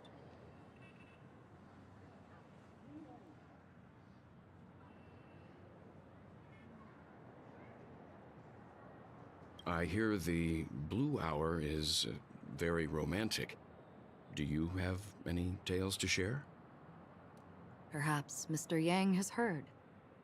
There is a large boat called the Eventide, anchored along the Sea of Dreams, where soft music and dancing persist endlessly every night. I ran into a wizened lady there.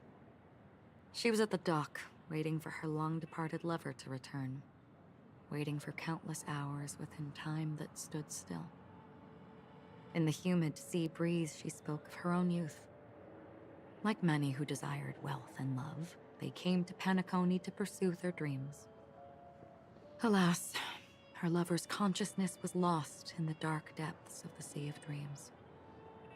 Finally, she suggested we continue our conversation on a boat in the shallows. I agreed and boarded the boat with her. But she never said anything. Her eyes absent-mindedly gazing at the horizon for what seemed like forever. Finally, we retreated to the beach. The dreamscape of chic, luxury, and consumerism, the moment of dusk. My companions have been there too. Then you all must have seen those who are attempting to realize their dreams. Or have realized them.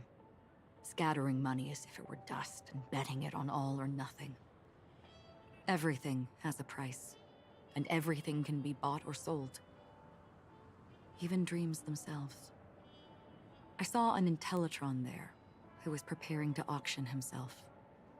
When someone wins a bid, under stipulated periods and rules, he would do the buyer's every bidding, becoming that person's very possession. That Intellitron had been auctioned off 12 times, and I participated in his 13th. That was the grandest banquet I had ever attended. But never again did anyone cast another glance at him. This time around, there were no successful bids for him.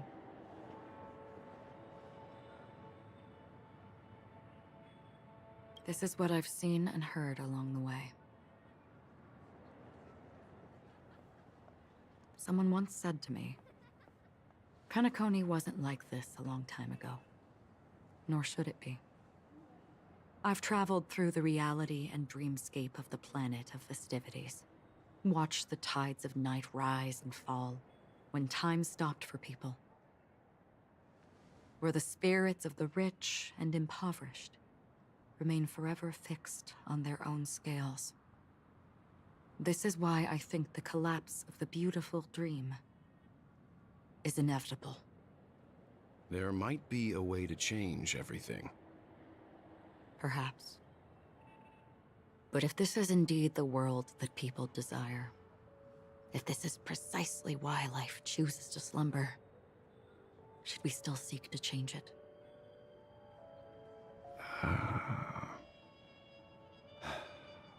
Miss Acheron, now it's my turn to share a story with you.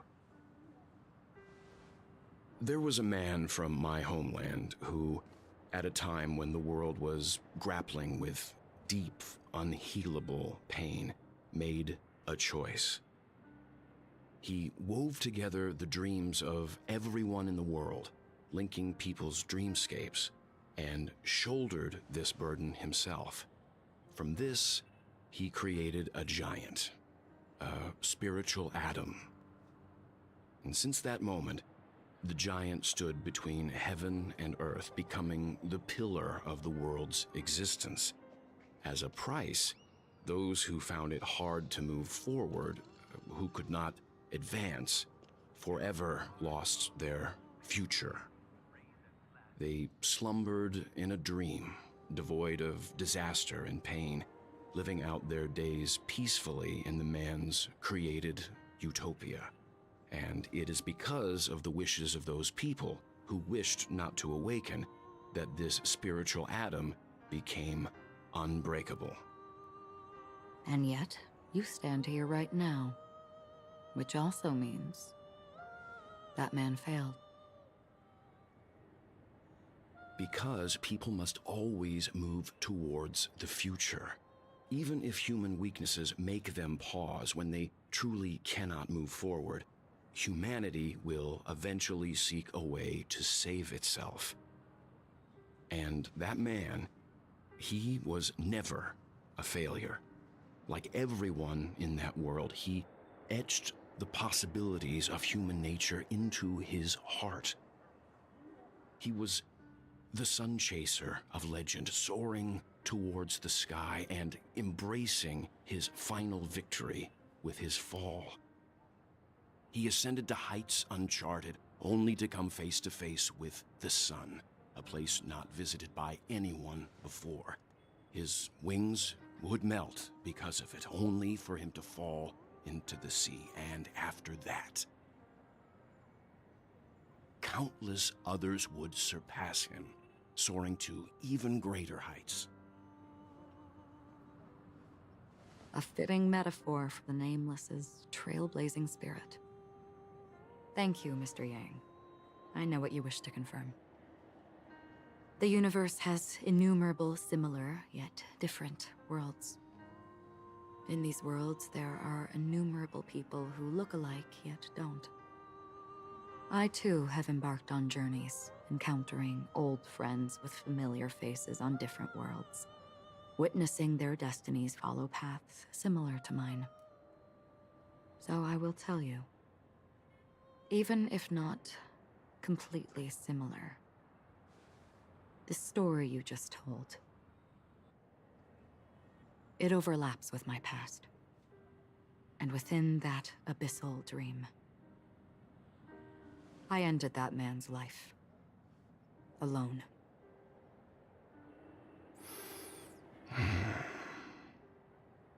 I am not who you think I am. Nor will my home be as fortunate as your world. I am sorry. It's fine. I don't mind, so long as I can alleviate your suspicions. There's something I still wish to know, Miss Acheron. Under that representation of the hunt, exactly what sort of power is it that has motivated your solitary journey thus far? Mr. Yang, before answering that question, I wish to continue the previous topic. I like your analogy very much. Indeed, birds are born to fly. But in a distant past, their ancestors could only gaze at the sky in envy. They saw that faraway ray of light from above the heavens, piercing through the clouds and blanketing the earth. And so, time and time again, generation after generation, the birds spread their wings and took to the sky, attempting to touch its ceiling, all because the sun was there. Then, what if the last bird finally soars into the sky, only to realize that the end of the light is not the sun, but darkness? Then why, exactly, do we even walk towards the light?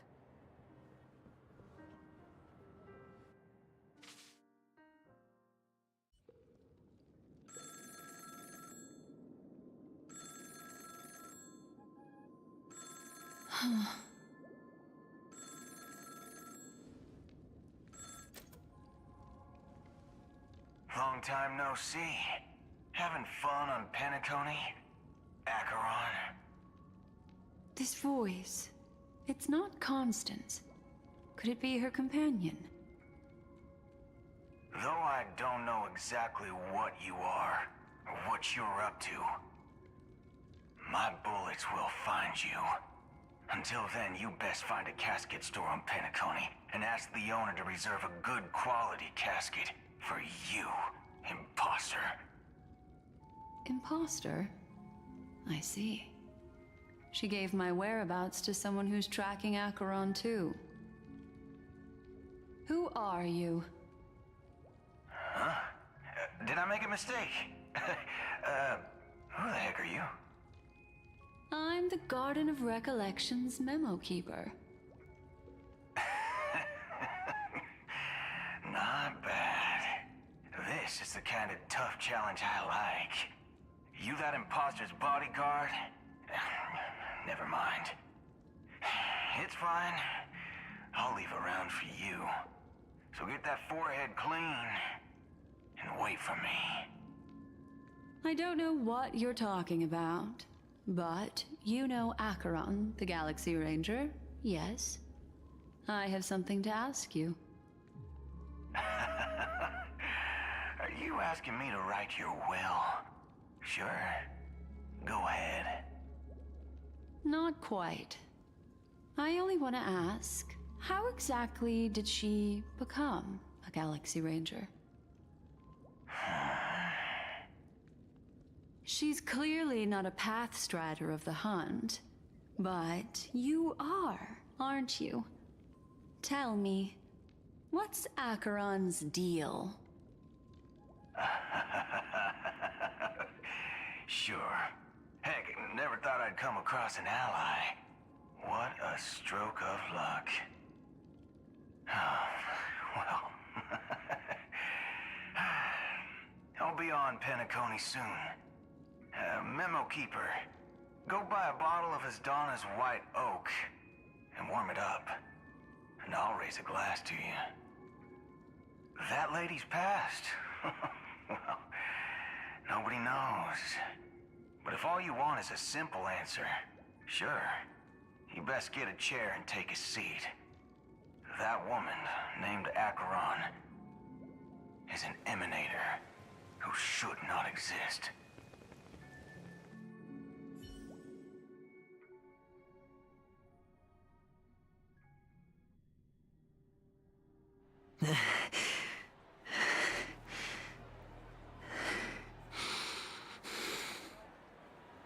You look pale. Or is that also part of your act?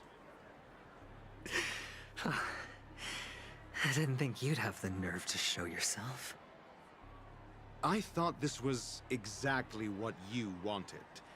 After all, I faithfully fulfilled my duties as you instructed. Just tell me if you can't hold on any longer. So, the genius of the Council of Mundanites wants to be my Undertaker now. My, what an honor. Yes, and I'm pretty sure the people at the Strategic Investment Department would love to be notified of your death in due time. But let's not forget, you won't be seeing them, because I'm the manager of this task. Great. Then tell your people that Aventurine is ready to go in 17 system hours. Oh, you've got a lot of nerve. How exactly do you plan on completing your task while your hands are tied by the Harmony? Well, my conversation with Sunday convinced me that there's a traitor in the family, and that they hold the secrets of Penacony. So, I took the opportunity to set everything in motion. I even managed to recover the gift money. Things haven't gone this smoothly since I walked through the doors of the Reverie. Now I'm only one step away from victory. Let's just wait and see. Sounds like a very elaborate way of saying that you failed. That's all I can say. Have you forgotten, Doctor? You betrayed me. Go. Do what you must. I look forward to the sight of the IPC fleet surrounding Penacony. You've achieved what you desired, haven't you? That's true, but what's your plan? Did you conceal an orbital support beacon in that gift money bag? Well, who knows? Maybe that's why I'm handing out cash even when I'm about to bite the dust. You are indeed a gambler. An insane one at that. Well, maybe I am. Who knows? Fine. Here, take this. Open it when you're on your last legs. You'll thank me. What's this? Medical advice?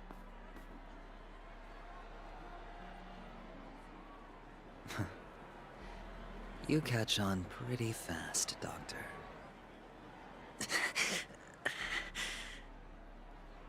Asking me to solve a case without giving a single clue. How typical of you, you wing-headed scoundrel. But the way you're all on edge about that stowaway, it's just as I guessed it would be. As for now, let the rain of wealth from the IPC fall evenly on everyone.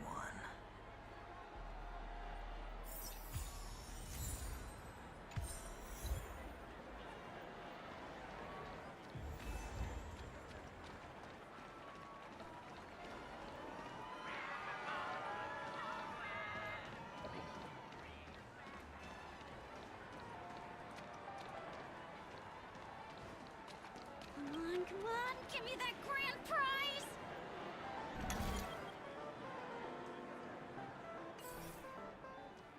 Please do not hit the entertainment facilities. The world has truly lost its way.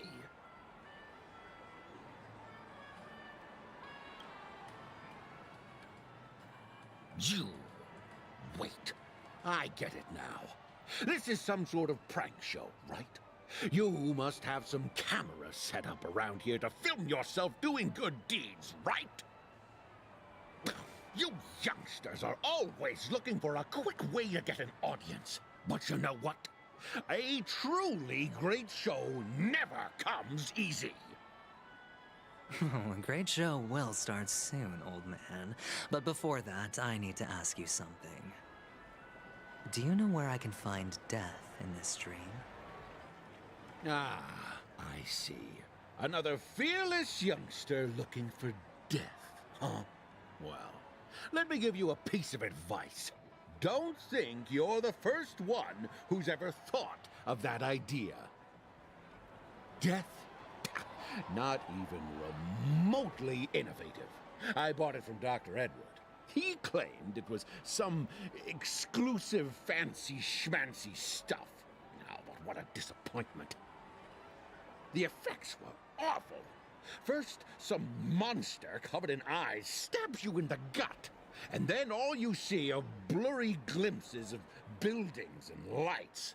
Oh, the sky was spinning so fast it almost made me puke. Is that all? Yeah, what else can you expect? Don't put too much stock in the Penacony movie industry. They even call this junk groundbreaking art. Can you believe it? What a joke. Well, I'll leave you be then. I hope you have a wonderful day. A monster covered in eyes.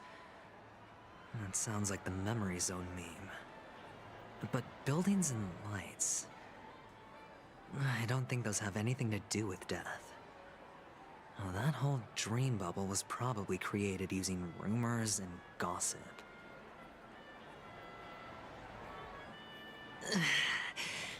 I can feel something inside my head. Is the harmony starting to kick in?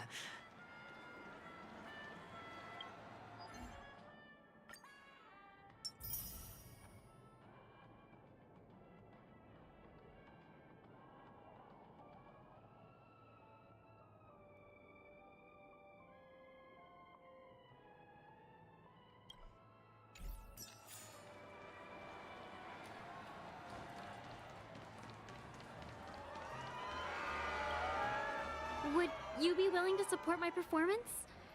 And keep the Song of Beauty alive in the cosmos? Wow, how fabulous! But why would you give such a wonderful gift to a random stranger like me? Well, you see, I can't bear to see anyone in this sweet dream suffering from poverty. That's incredibly kind of you. Thank you so much, sir. If you ever get the chance, please, feel free to come by and indulge in my singing. Sure thing. By the way, do you happen to know anything interesting about death?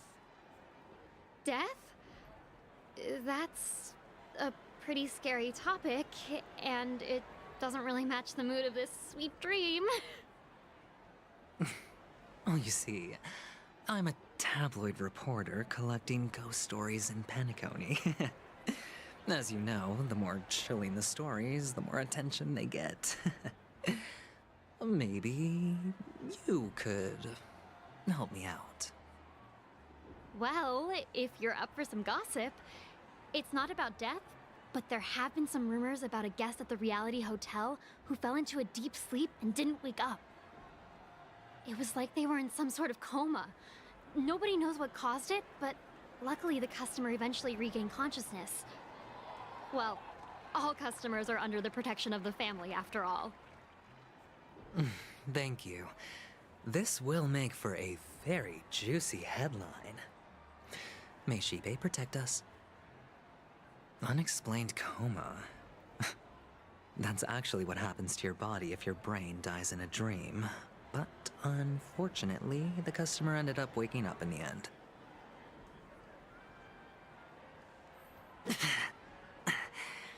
The disturbing voice in my head. It's getting closer.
A sip of liquor, a blissful reprieve, to drown 1,000 sorrows, let worries leave. I know I have what it takes to become a poet. Oh? You're giving these gems to me? Didn't expect to meet such a generous soul in this place.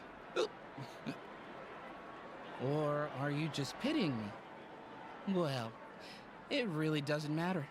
As long as I have Soul Glad, that's enough. This is just a dream after all. You really shouldn't drink so much Soul Glad, my friend. It's not good for your health. Oh? Maybe I really should quit.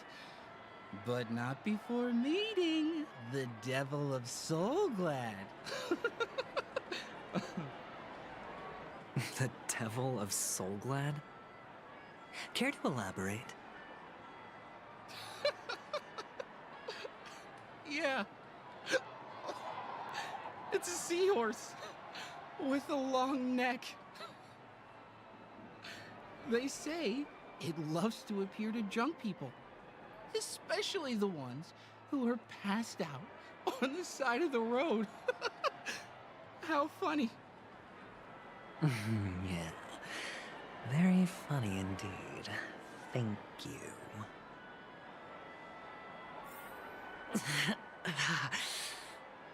Does everyone have to go through so much torment before joining the family? Darn it. Now I just want to dig out my brain and use it as evidence.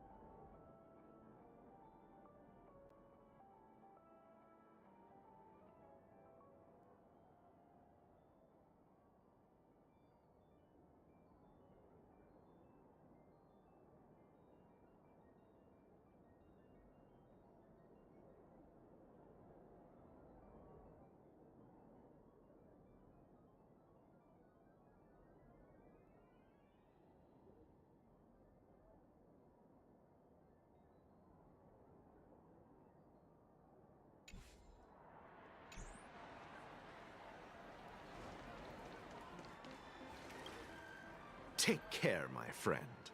If you ever find yourself in danger, remember that the hounds are always ready to help.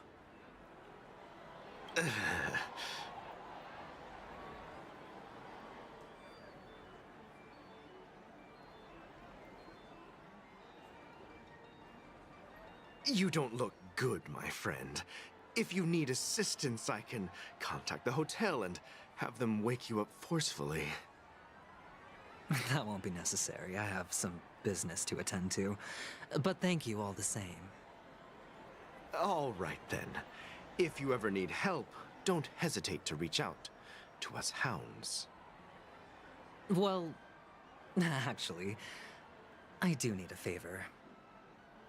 As the most outstanding hound in Penacony, have you come across any stowaways recently? Stowaways? How could there be stowaways in Penacony? We've never had anything like that before. All right. Good luck with your work, then.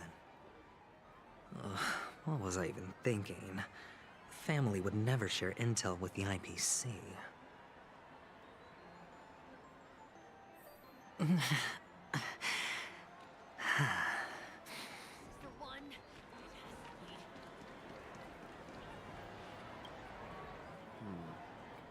Were you wanting to talk to me?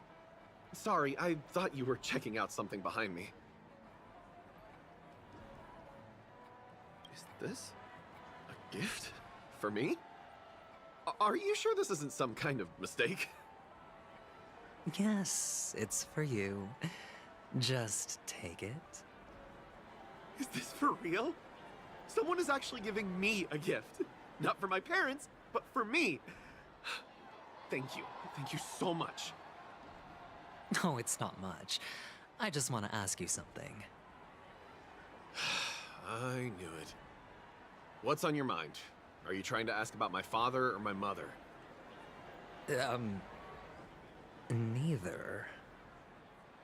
I just wanted to know if you've ever heard about death in the dreamscape. Oh, you sound just like my father. Always warning me about danger, even in dreams.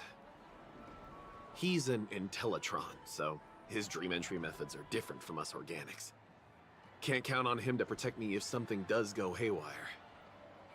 Funny, right now I'm still under his protection. How ironic. Hey, stay positive. Gold will always shine one day, right?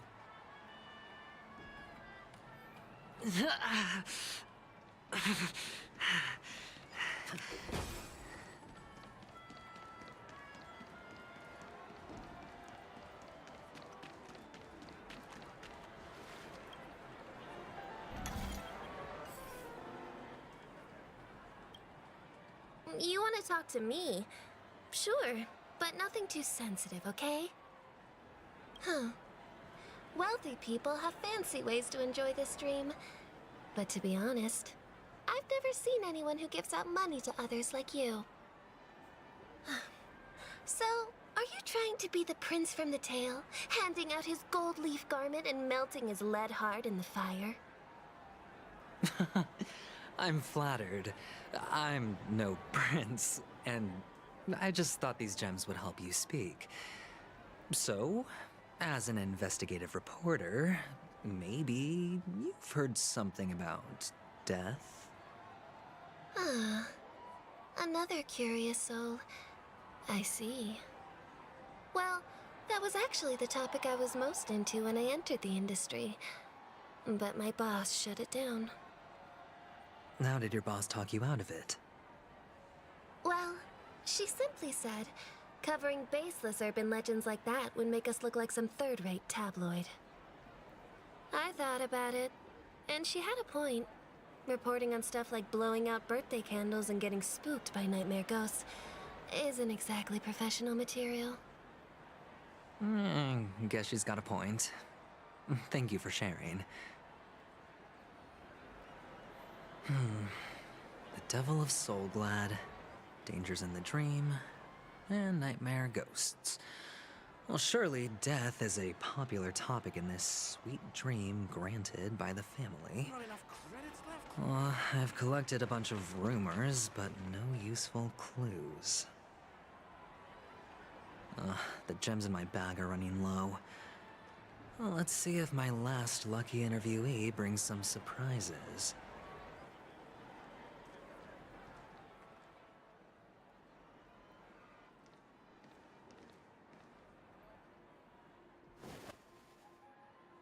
Remember what I said. You Sigonians are better off hiding in the sewers. Look at you, snooping around and sticking your nose everywhere. Is the smell of death so enticing, my fine fellow? Oh, it's you, masked fool. I should have guessed it. You're the imposter who appeared on TV after Robin's death, right? I heard you got caught by the family. I gave you a clear clue. Befriend a mute. Simple and straightforward, you know? And what did you do? You messed it up and ended up as their prisoner. I told you to make friends with a mute, not become one yourself. You really let me down. What do you mean? You know better than I do. Who watched the little songbird that couldn't sing perish right before their eyes? You did, Blondie. No, I mean... What did you mean by becoming one myself? Well, it means you'll soon end up like her, unable to speak ever again.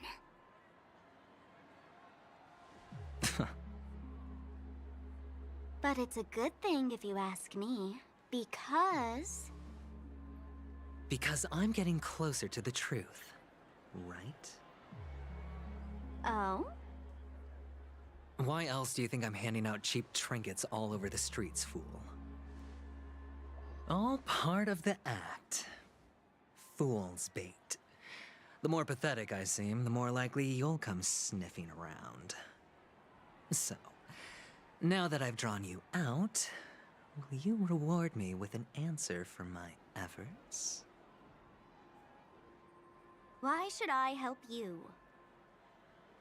Don't you want to see Penacony descend into... chaos? Well, I can make that happen. I just need an answer to one question.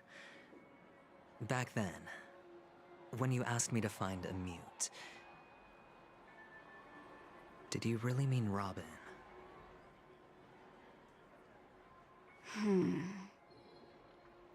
And what if I say no? Then I'll thank you. Oh, the word no has never sounded so pleasing. Well done. I admit I underestimated you, but what difference would it make? Let me tell you something. There were 2 mutes, but one is dead now, and the other, though he's still in Penacony, I'm afraid you'll never find him again.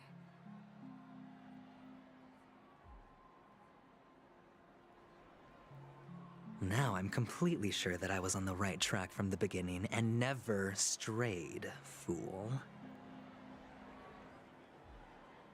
Right now, there are only 2 things missing from my grasp. The meaning behind the truth, and the means to expose it. How impressive. That's quite a fancy way of saying I haven't learned anything so far. Not exactly. I've gathered enough clues to prove its existence, and that's enough for me. As for the answers to my questions, I'll find them within 16 system hours. Oh, really? Only 16 system hours? Well, let me lend you a hand. Here you go. This is my precious, mutually assured destruction button, and I have one just like it. When either of us presses it, the other and the whole of Penacony will go up in smoke. If you're really so desperate for the IPC to take over Penacony, blowing up the chessboard isn't a bad idea. Start from scratch.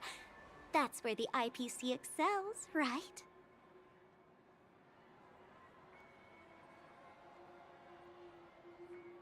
Just press the button when you're at your wit's end.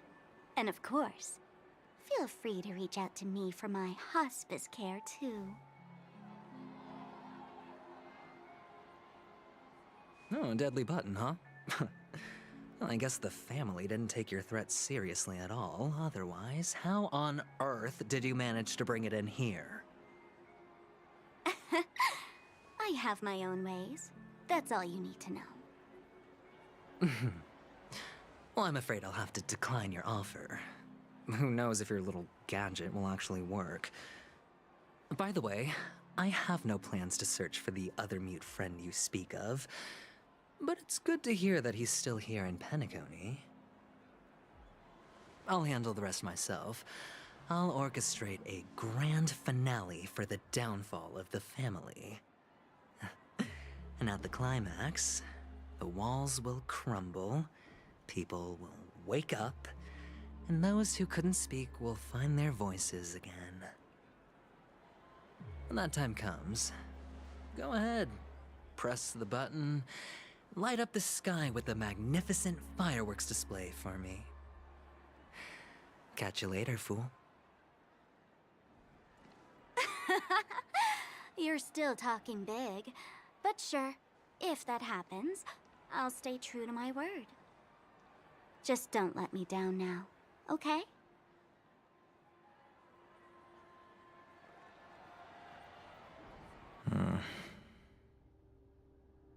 So, number 35. You're back.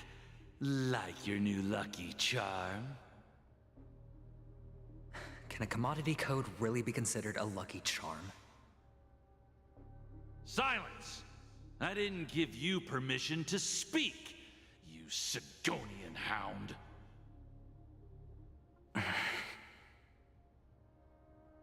The guys in black didn't say much, so I've no idea what you did to save your skin in that massacre back in the day.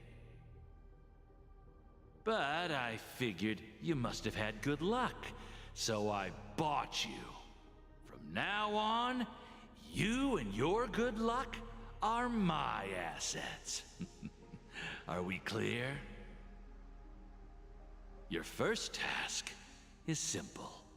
In addition to you, I've purchased 34 other slaves. Go and play a game with them. You came out alive after 2 days. It proves that you are the real deal. You're insane. Testing out if you're a good product. Aren't you worried that the money you spent on me will go to waste? I've got stacks on stacks, Blondie. The slave market is never short of self-righteous brats like you. But you look good, and that's why many customers are betting their fortunes on a scrawny brat like you. So go along now, and don't let your master down.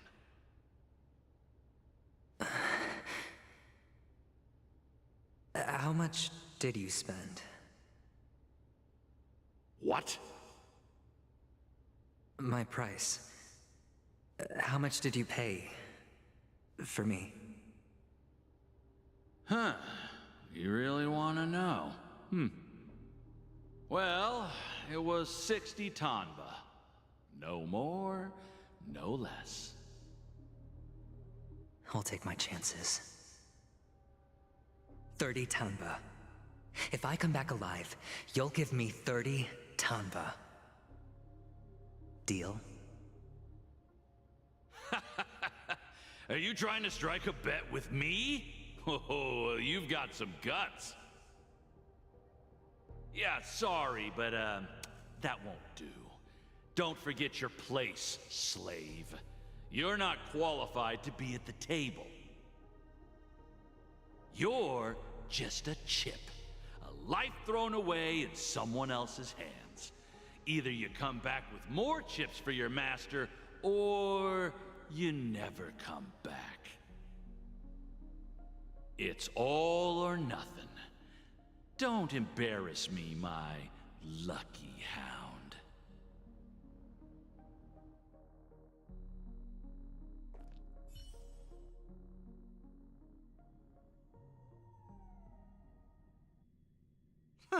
What brings you here, Gallagher? Some friends from the old days. Do you have a moment to spare, Siobhan? Oh, I have the whole day to spare. Ladies and gentlemen, welcome to Dream Jolt Hostelry. This bar offers a wide variety of drinks, but we draw the line at Soul Glad. Why settle for ordinary when you can experience extraordinary? We're dedicated to serving up nothing but pure joy and laughter. What would you like to drink? I'll whip it up for you. Oh, look! A lady as cool as Serval!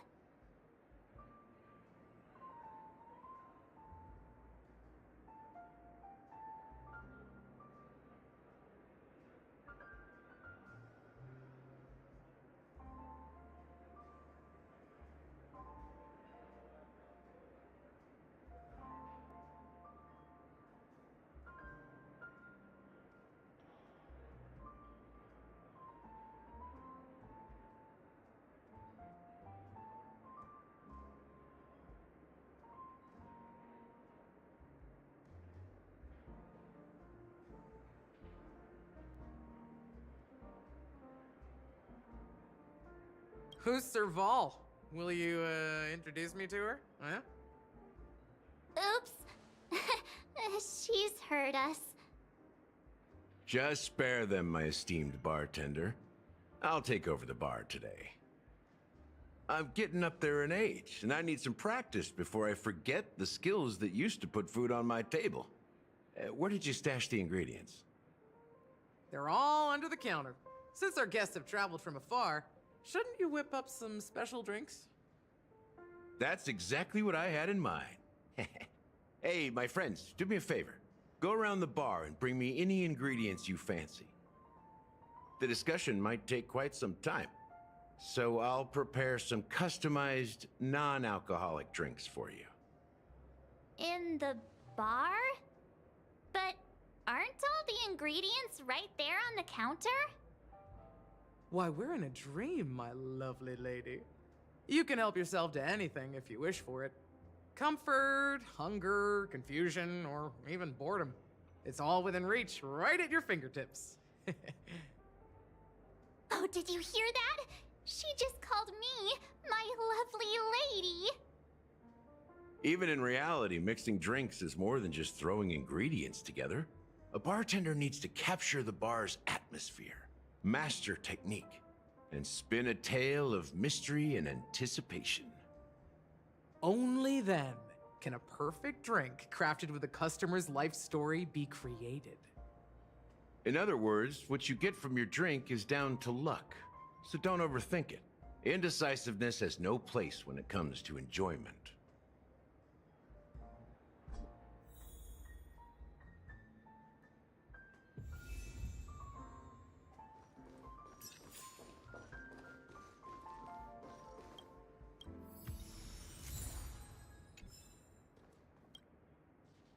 Hey, look at all these chips scattered everywhere. A few days ago, an actor from the Iris family came. Caused a ruckus with Siobhan. Those chips must have gotten scattered during all the chaos.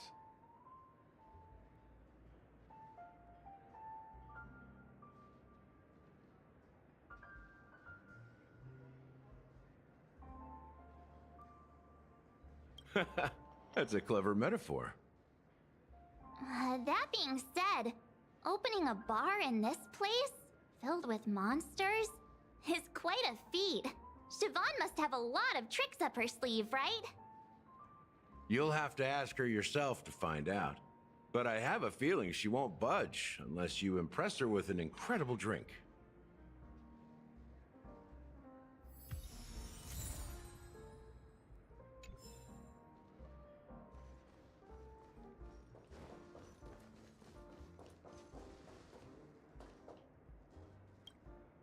It's Soul Glad! But I thought they didn't sell Soul Glad at the bar. Let's give it a shake. Nice, it's still fizzy and has a long shelf life.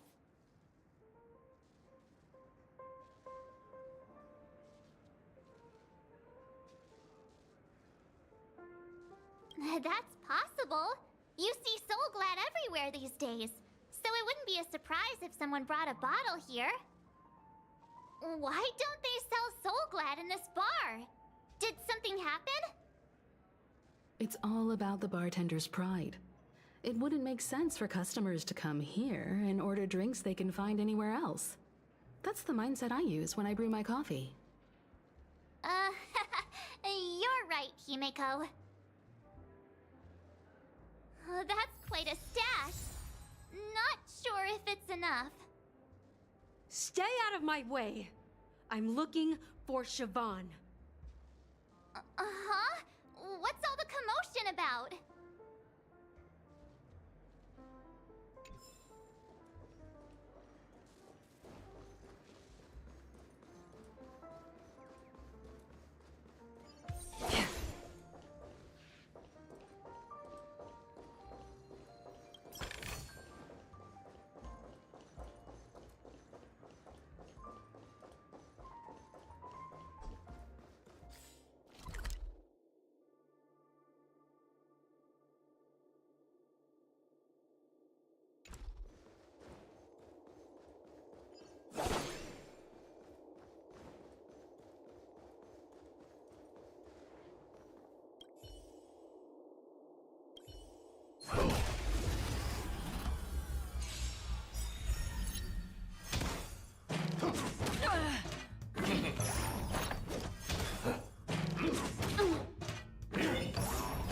Commencing research. Relax. Destined for oblivion. May as well kill them all. What do you want to know? Ill tidings manifest.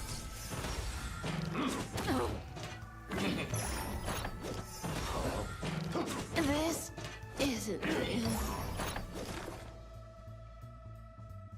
Deep breath. Destiny's hand has truly blessed me.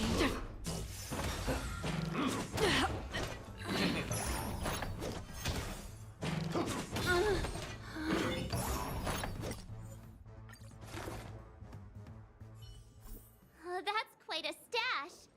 Not sure if it's enough. Stay out of my way. I'm looking for Siobhan. Uh-huh? What's all the commotion about? Haven't I made myself clear enough, Miss Amiki? The Dream Jolt hostelry only welcomes guests who want to enjoy a drink to their heart's content. I'm sorry, but I'm not interested in your proposal. But you have the talent. You'll attract a huge audience. You're destined for the Iris' stage, not for this rundown shack. Come with me. We'll become the talk of Penacony, a shining light into every corner of the dreamscape. Please, Siobhan, I really need you. As you see, I'm entertaining my guests. Don't make me repeat myself.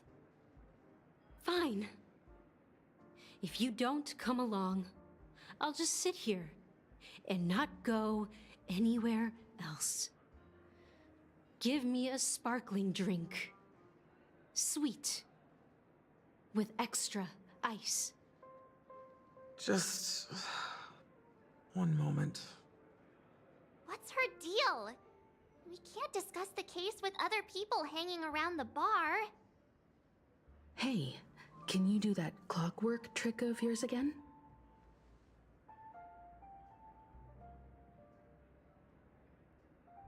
Time is running out. We need to hurry. Yeah, I'm counting on you.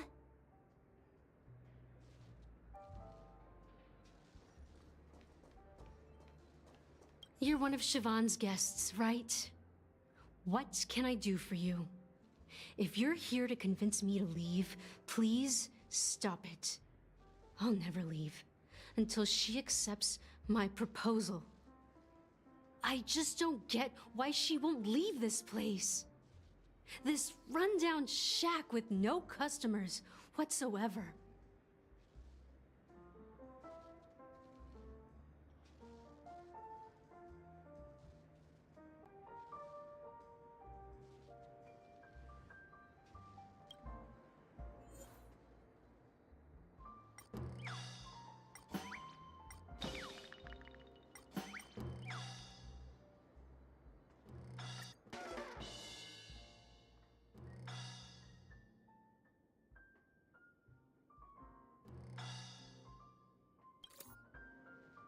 Those darn Iris jerks!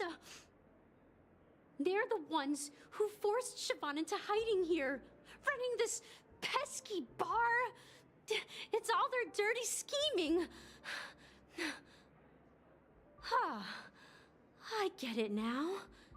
She's not leaving because she doesn't want to run into them again. I can help clear the way for her. I can do her a favor. I'll go back and write a letter to the Dream Master exposing the crimes committed by the Iris family. Siobhan will definitely appreciate it. Things might get out of control if she gets any angrier. I need to come up with another plan. I just don't get why she won't leave.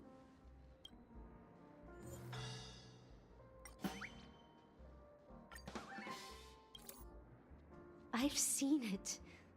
The moment when Siobhan and I share the stage. The crowd is going wild, applause crashing like waves, the aroma of irises fills the air. A beautiful melody playing, ribbons dancing around us, and the taste is sweeter than honey. I've seen that scene countless times in my dreams, and every time it mesmerizes me. That's why I have to bring her back to that world, no matter what it takes. Want to raise a glass, my attentive listener? Let's consider it a toast to my far-fetched dream.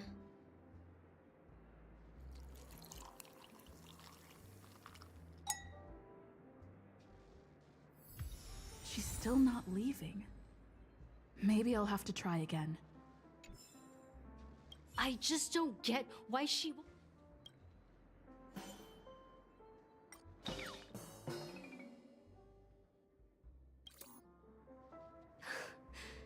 It's ridiculous, right? Our paths were never meant to cross, yet I'm still holding on to her.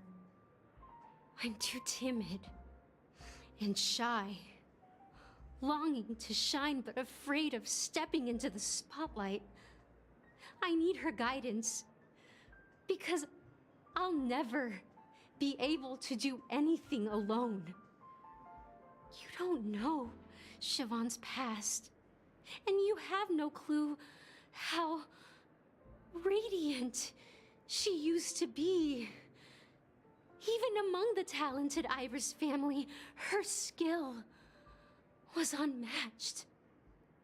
I know she probably thinks I'm just trying to ride her fame to get ahead. But all I want is for her to reclaim her place.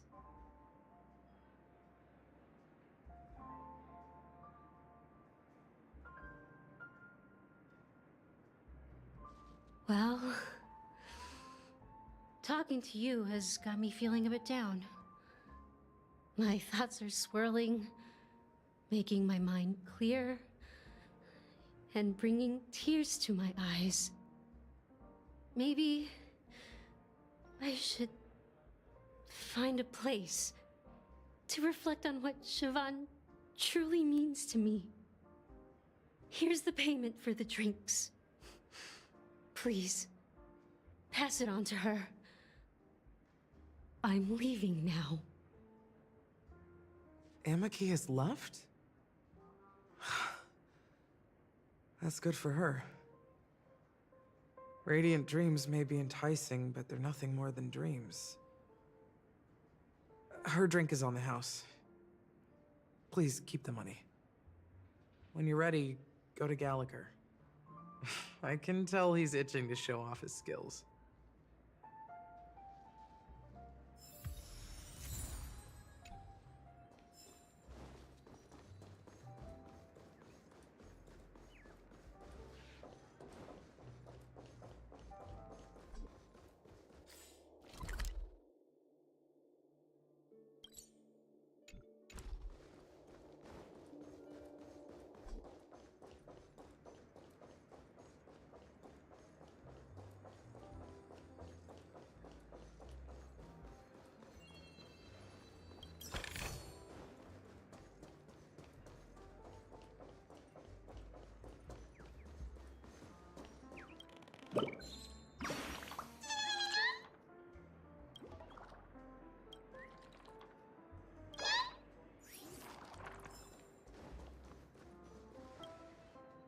Check out this bottle!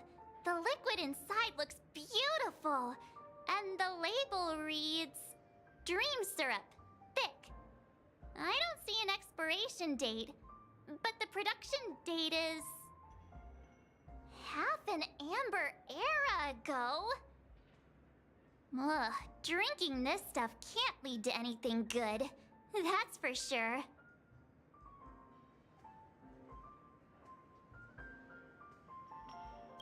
That's true.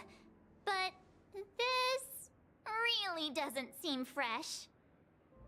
Did you find the bottle of syrup I've been hoarding? Don't worry, it's all just a dream and it won't upset your stomach. It's been aging for years and should have a refined taste by now. Feel free to have some. It's perfect for entertaining lovely guests like you. Ugh. Then we'll keep it for now.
Stream forth the gleam of old blades.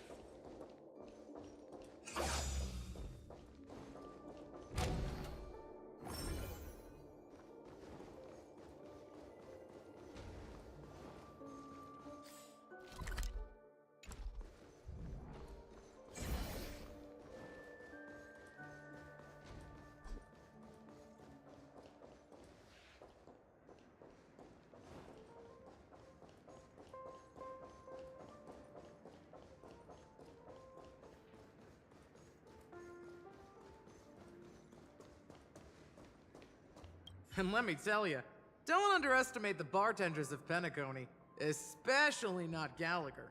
This guy is pure magic. He can satisfy even the pickiest of customers. Don't go easy on this old man. Give him a real challenge.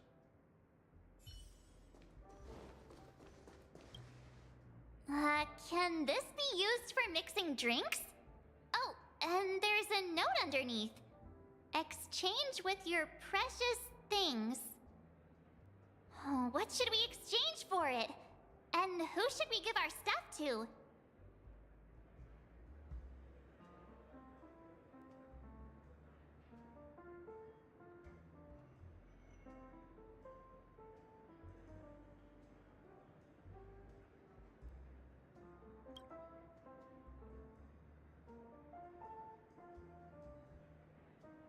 Hey, what are you doing? You can't just throw trash. No way! The words on the note are changing! Happiness is the dream of the humble. Does this mean we can take it? Something feels weird about this.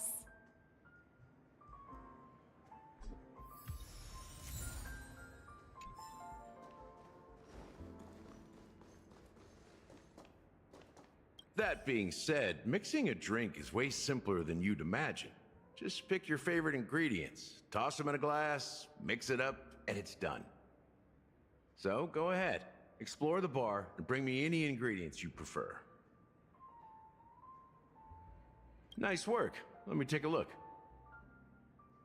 You found some interesting ingredients there. Now take your pick. Each drink has its own unique flavor. and the base ingredient sets the tone for the initial taste and the lingering aftertaste. So, which one would you like to use as the base?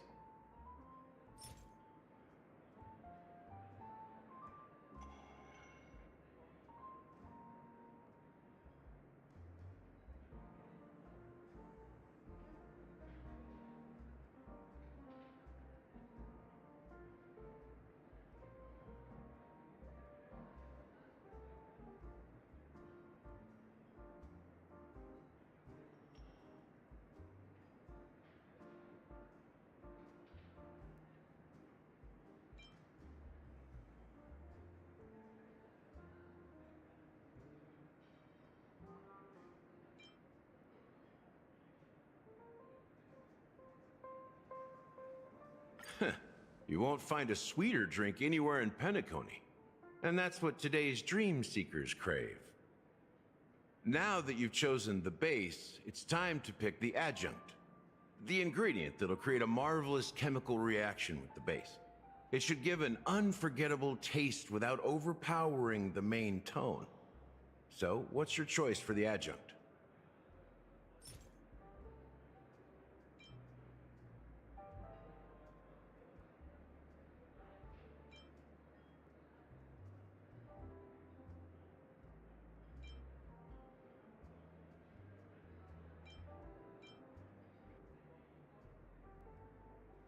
Bright future.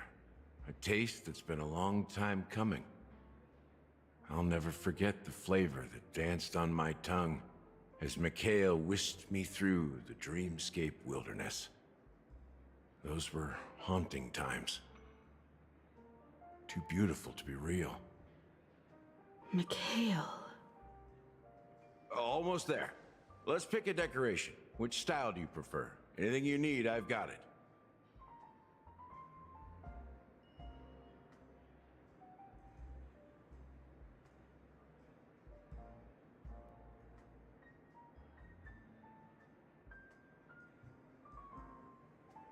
Concentric circles.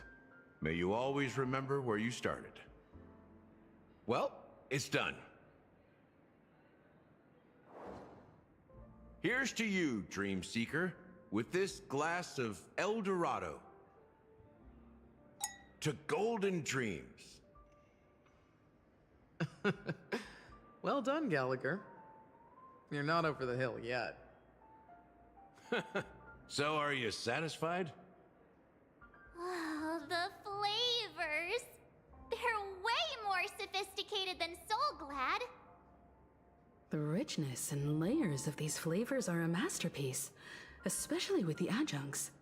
I can taste the spicy and sour notes with a hint of sweetness. I'm not entirely sure what it all means. Maybe Mr. Gallagher can shed some light on it.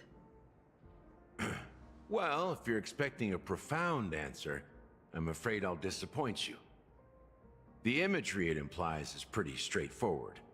It's just a glimpse of what this dream truly tastes like. Nothing more. Does this true taste have anything to do with that Mikhail?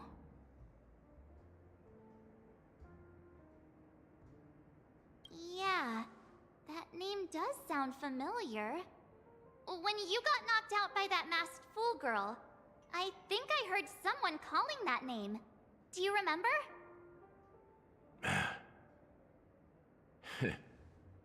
I was right about you. You guys seem to know quite a bit, and now there's no reason to hide anything from you anymore. Let's dig deeper into the case, and of course, I'll tell you a story about Mikhail. All right, let's start with what we know based on the clues the family has. It seems that Firefly isn't a local or an invited guest. In other words, she's a stowaway. She managed to fool me at first. My age must be getting the best of me. But here on the planet of festivities, stowaways are a common sight. You're bound to run into one sooner or later. After the incident, the hounds wasted no time searching for that girl in both the dreamscape and reality. But here's the thing. We only received bad news. and the trickiest kind at that. She simply vanished, leaving no trace in the dreamscape or reality, as if she had never come to Penacony at all. Huh? Does that mean...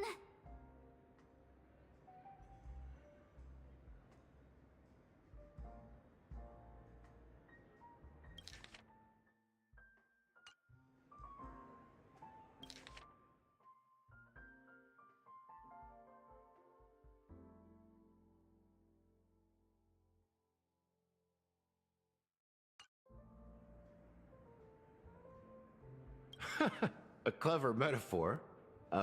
You were making a metaphor, right? Let me be frank. This case, actually, is unlike anything the Bloodhound family has dealt with before. Dealt with before? So, death does happen in Penacony, if I understand correctly. You've witnessed it, so there's no need to hide. Even the shiniest city has its dark side. We're all adults here. Surely I don't need to explain too much to you. Confronting the family based on that alone would be naive. Death may occur in sweet dreams. So what? Such events are highly unlikely and only affect a tiny number of people. If you really want to delve deeper into this case, you need to understand the true problem with the family. I guess it's time to tell the story of that Mikhail. You're very perceptive. The Astral Express has received that music box too, right? Do you know the secrets it holds? There's a message. Witness the impossible in the realm of dreams. Find the legacy of the Watchmaker, father of Penacony, and thus the answer to the question, why does life slumber? That's the exact wording. Hey, why are you laughing? Wait, did you write it? It's quite poetic. No, but I'm the officer in charge of this case, so how could I not know? I'm sure you must have noticed that this message didn't come from the family. You might have even guessed that the relationship between the family and the Watchmaker isn't as close as it seems. That's just our speculation. Actually, it's hard to believe that the father of Penacony and its actual managers are at odds. Now I can assure you that your speculation is absolutely correct. The family has considered the Watchmaker an enemy for a long time, but the Hounds haven't been able to track him down, as he seems to be living only in the characters and stories he created. Let me ask you a question. Have you ever wondered why the family allowed the Watchmaker to send out such a ridiculous message to the outside world, inviting you here and causing chaos? So, you want to seize this opportunity to expose the Watchmaker? Well, now you understand why the Oak family authorized the Nameless to assist in the investigation, but kept you in the dark, right? Because the Watchmaker is not the legend of the Land of the Dreams at all.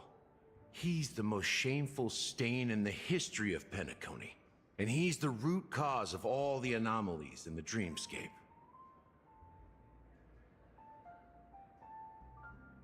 You don't get it? Well, I mean, Mikhail, the betrayer of the family, he's the Watchmaker.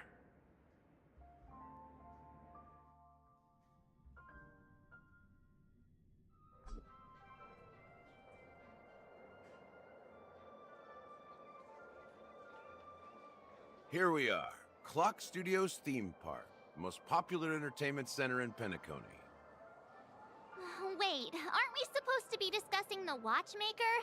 I would have expected you to take us to maybe a library or an archive room of sorts, but an amusement park? The culture of a city reflects its history in the most authentic way. To you, it's a fun place. But to me, it's a prison for the planet's past.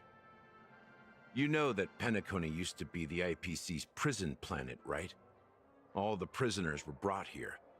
helping the Garden of Recollection salvage the leaking memoria from the macro void.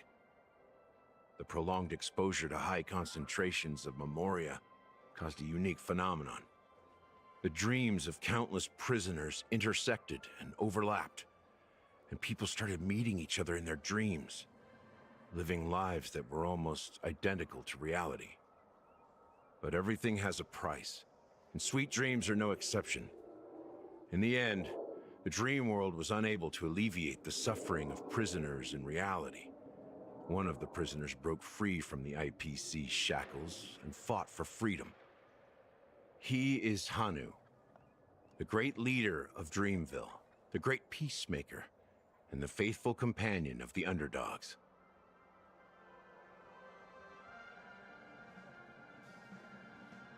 History is always written by the winners.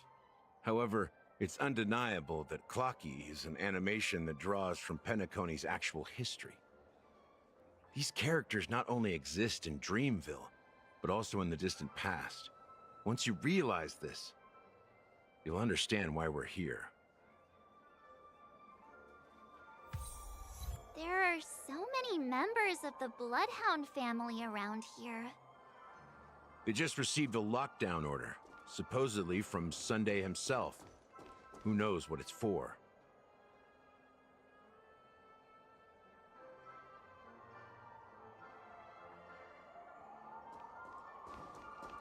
My friend, have we met before?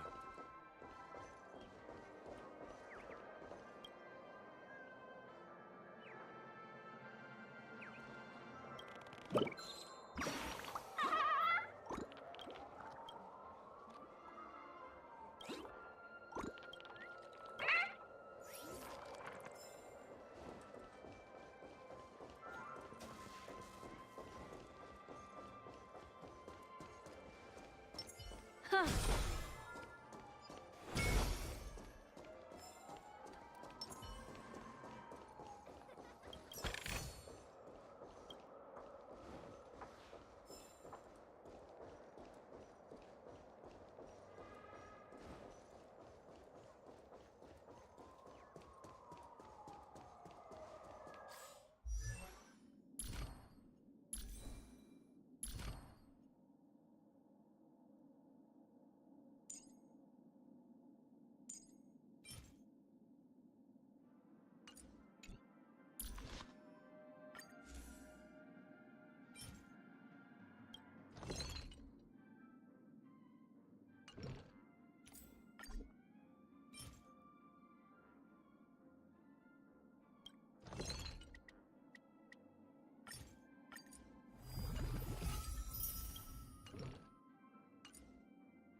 calm, Lynx.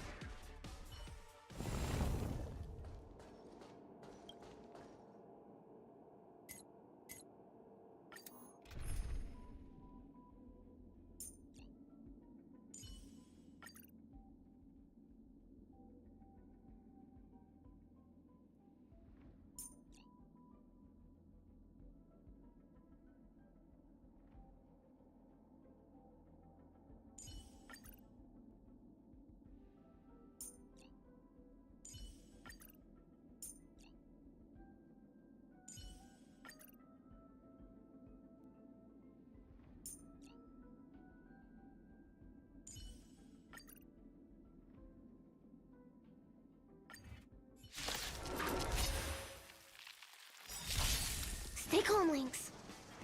I want to protect everyone too. Help me, Mr. Sora. Stand still.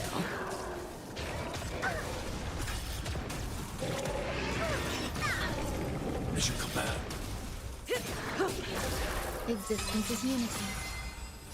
All will be swept away by the wind. Annihilate. Here, try this!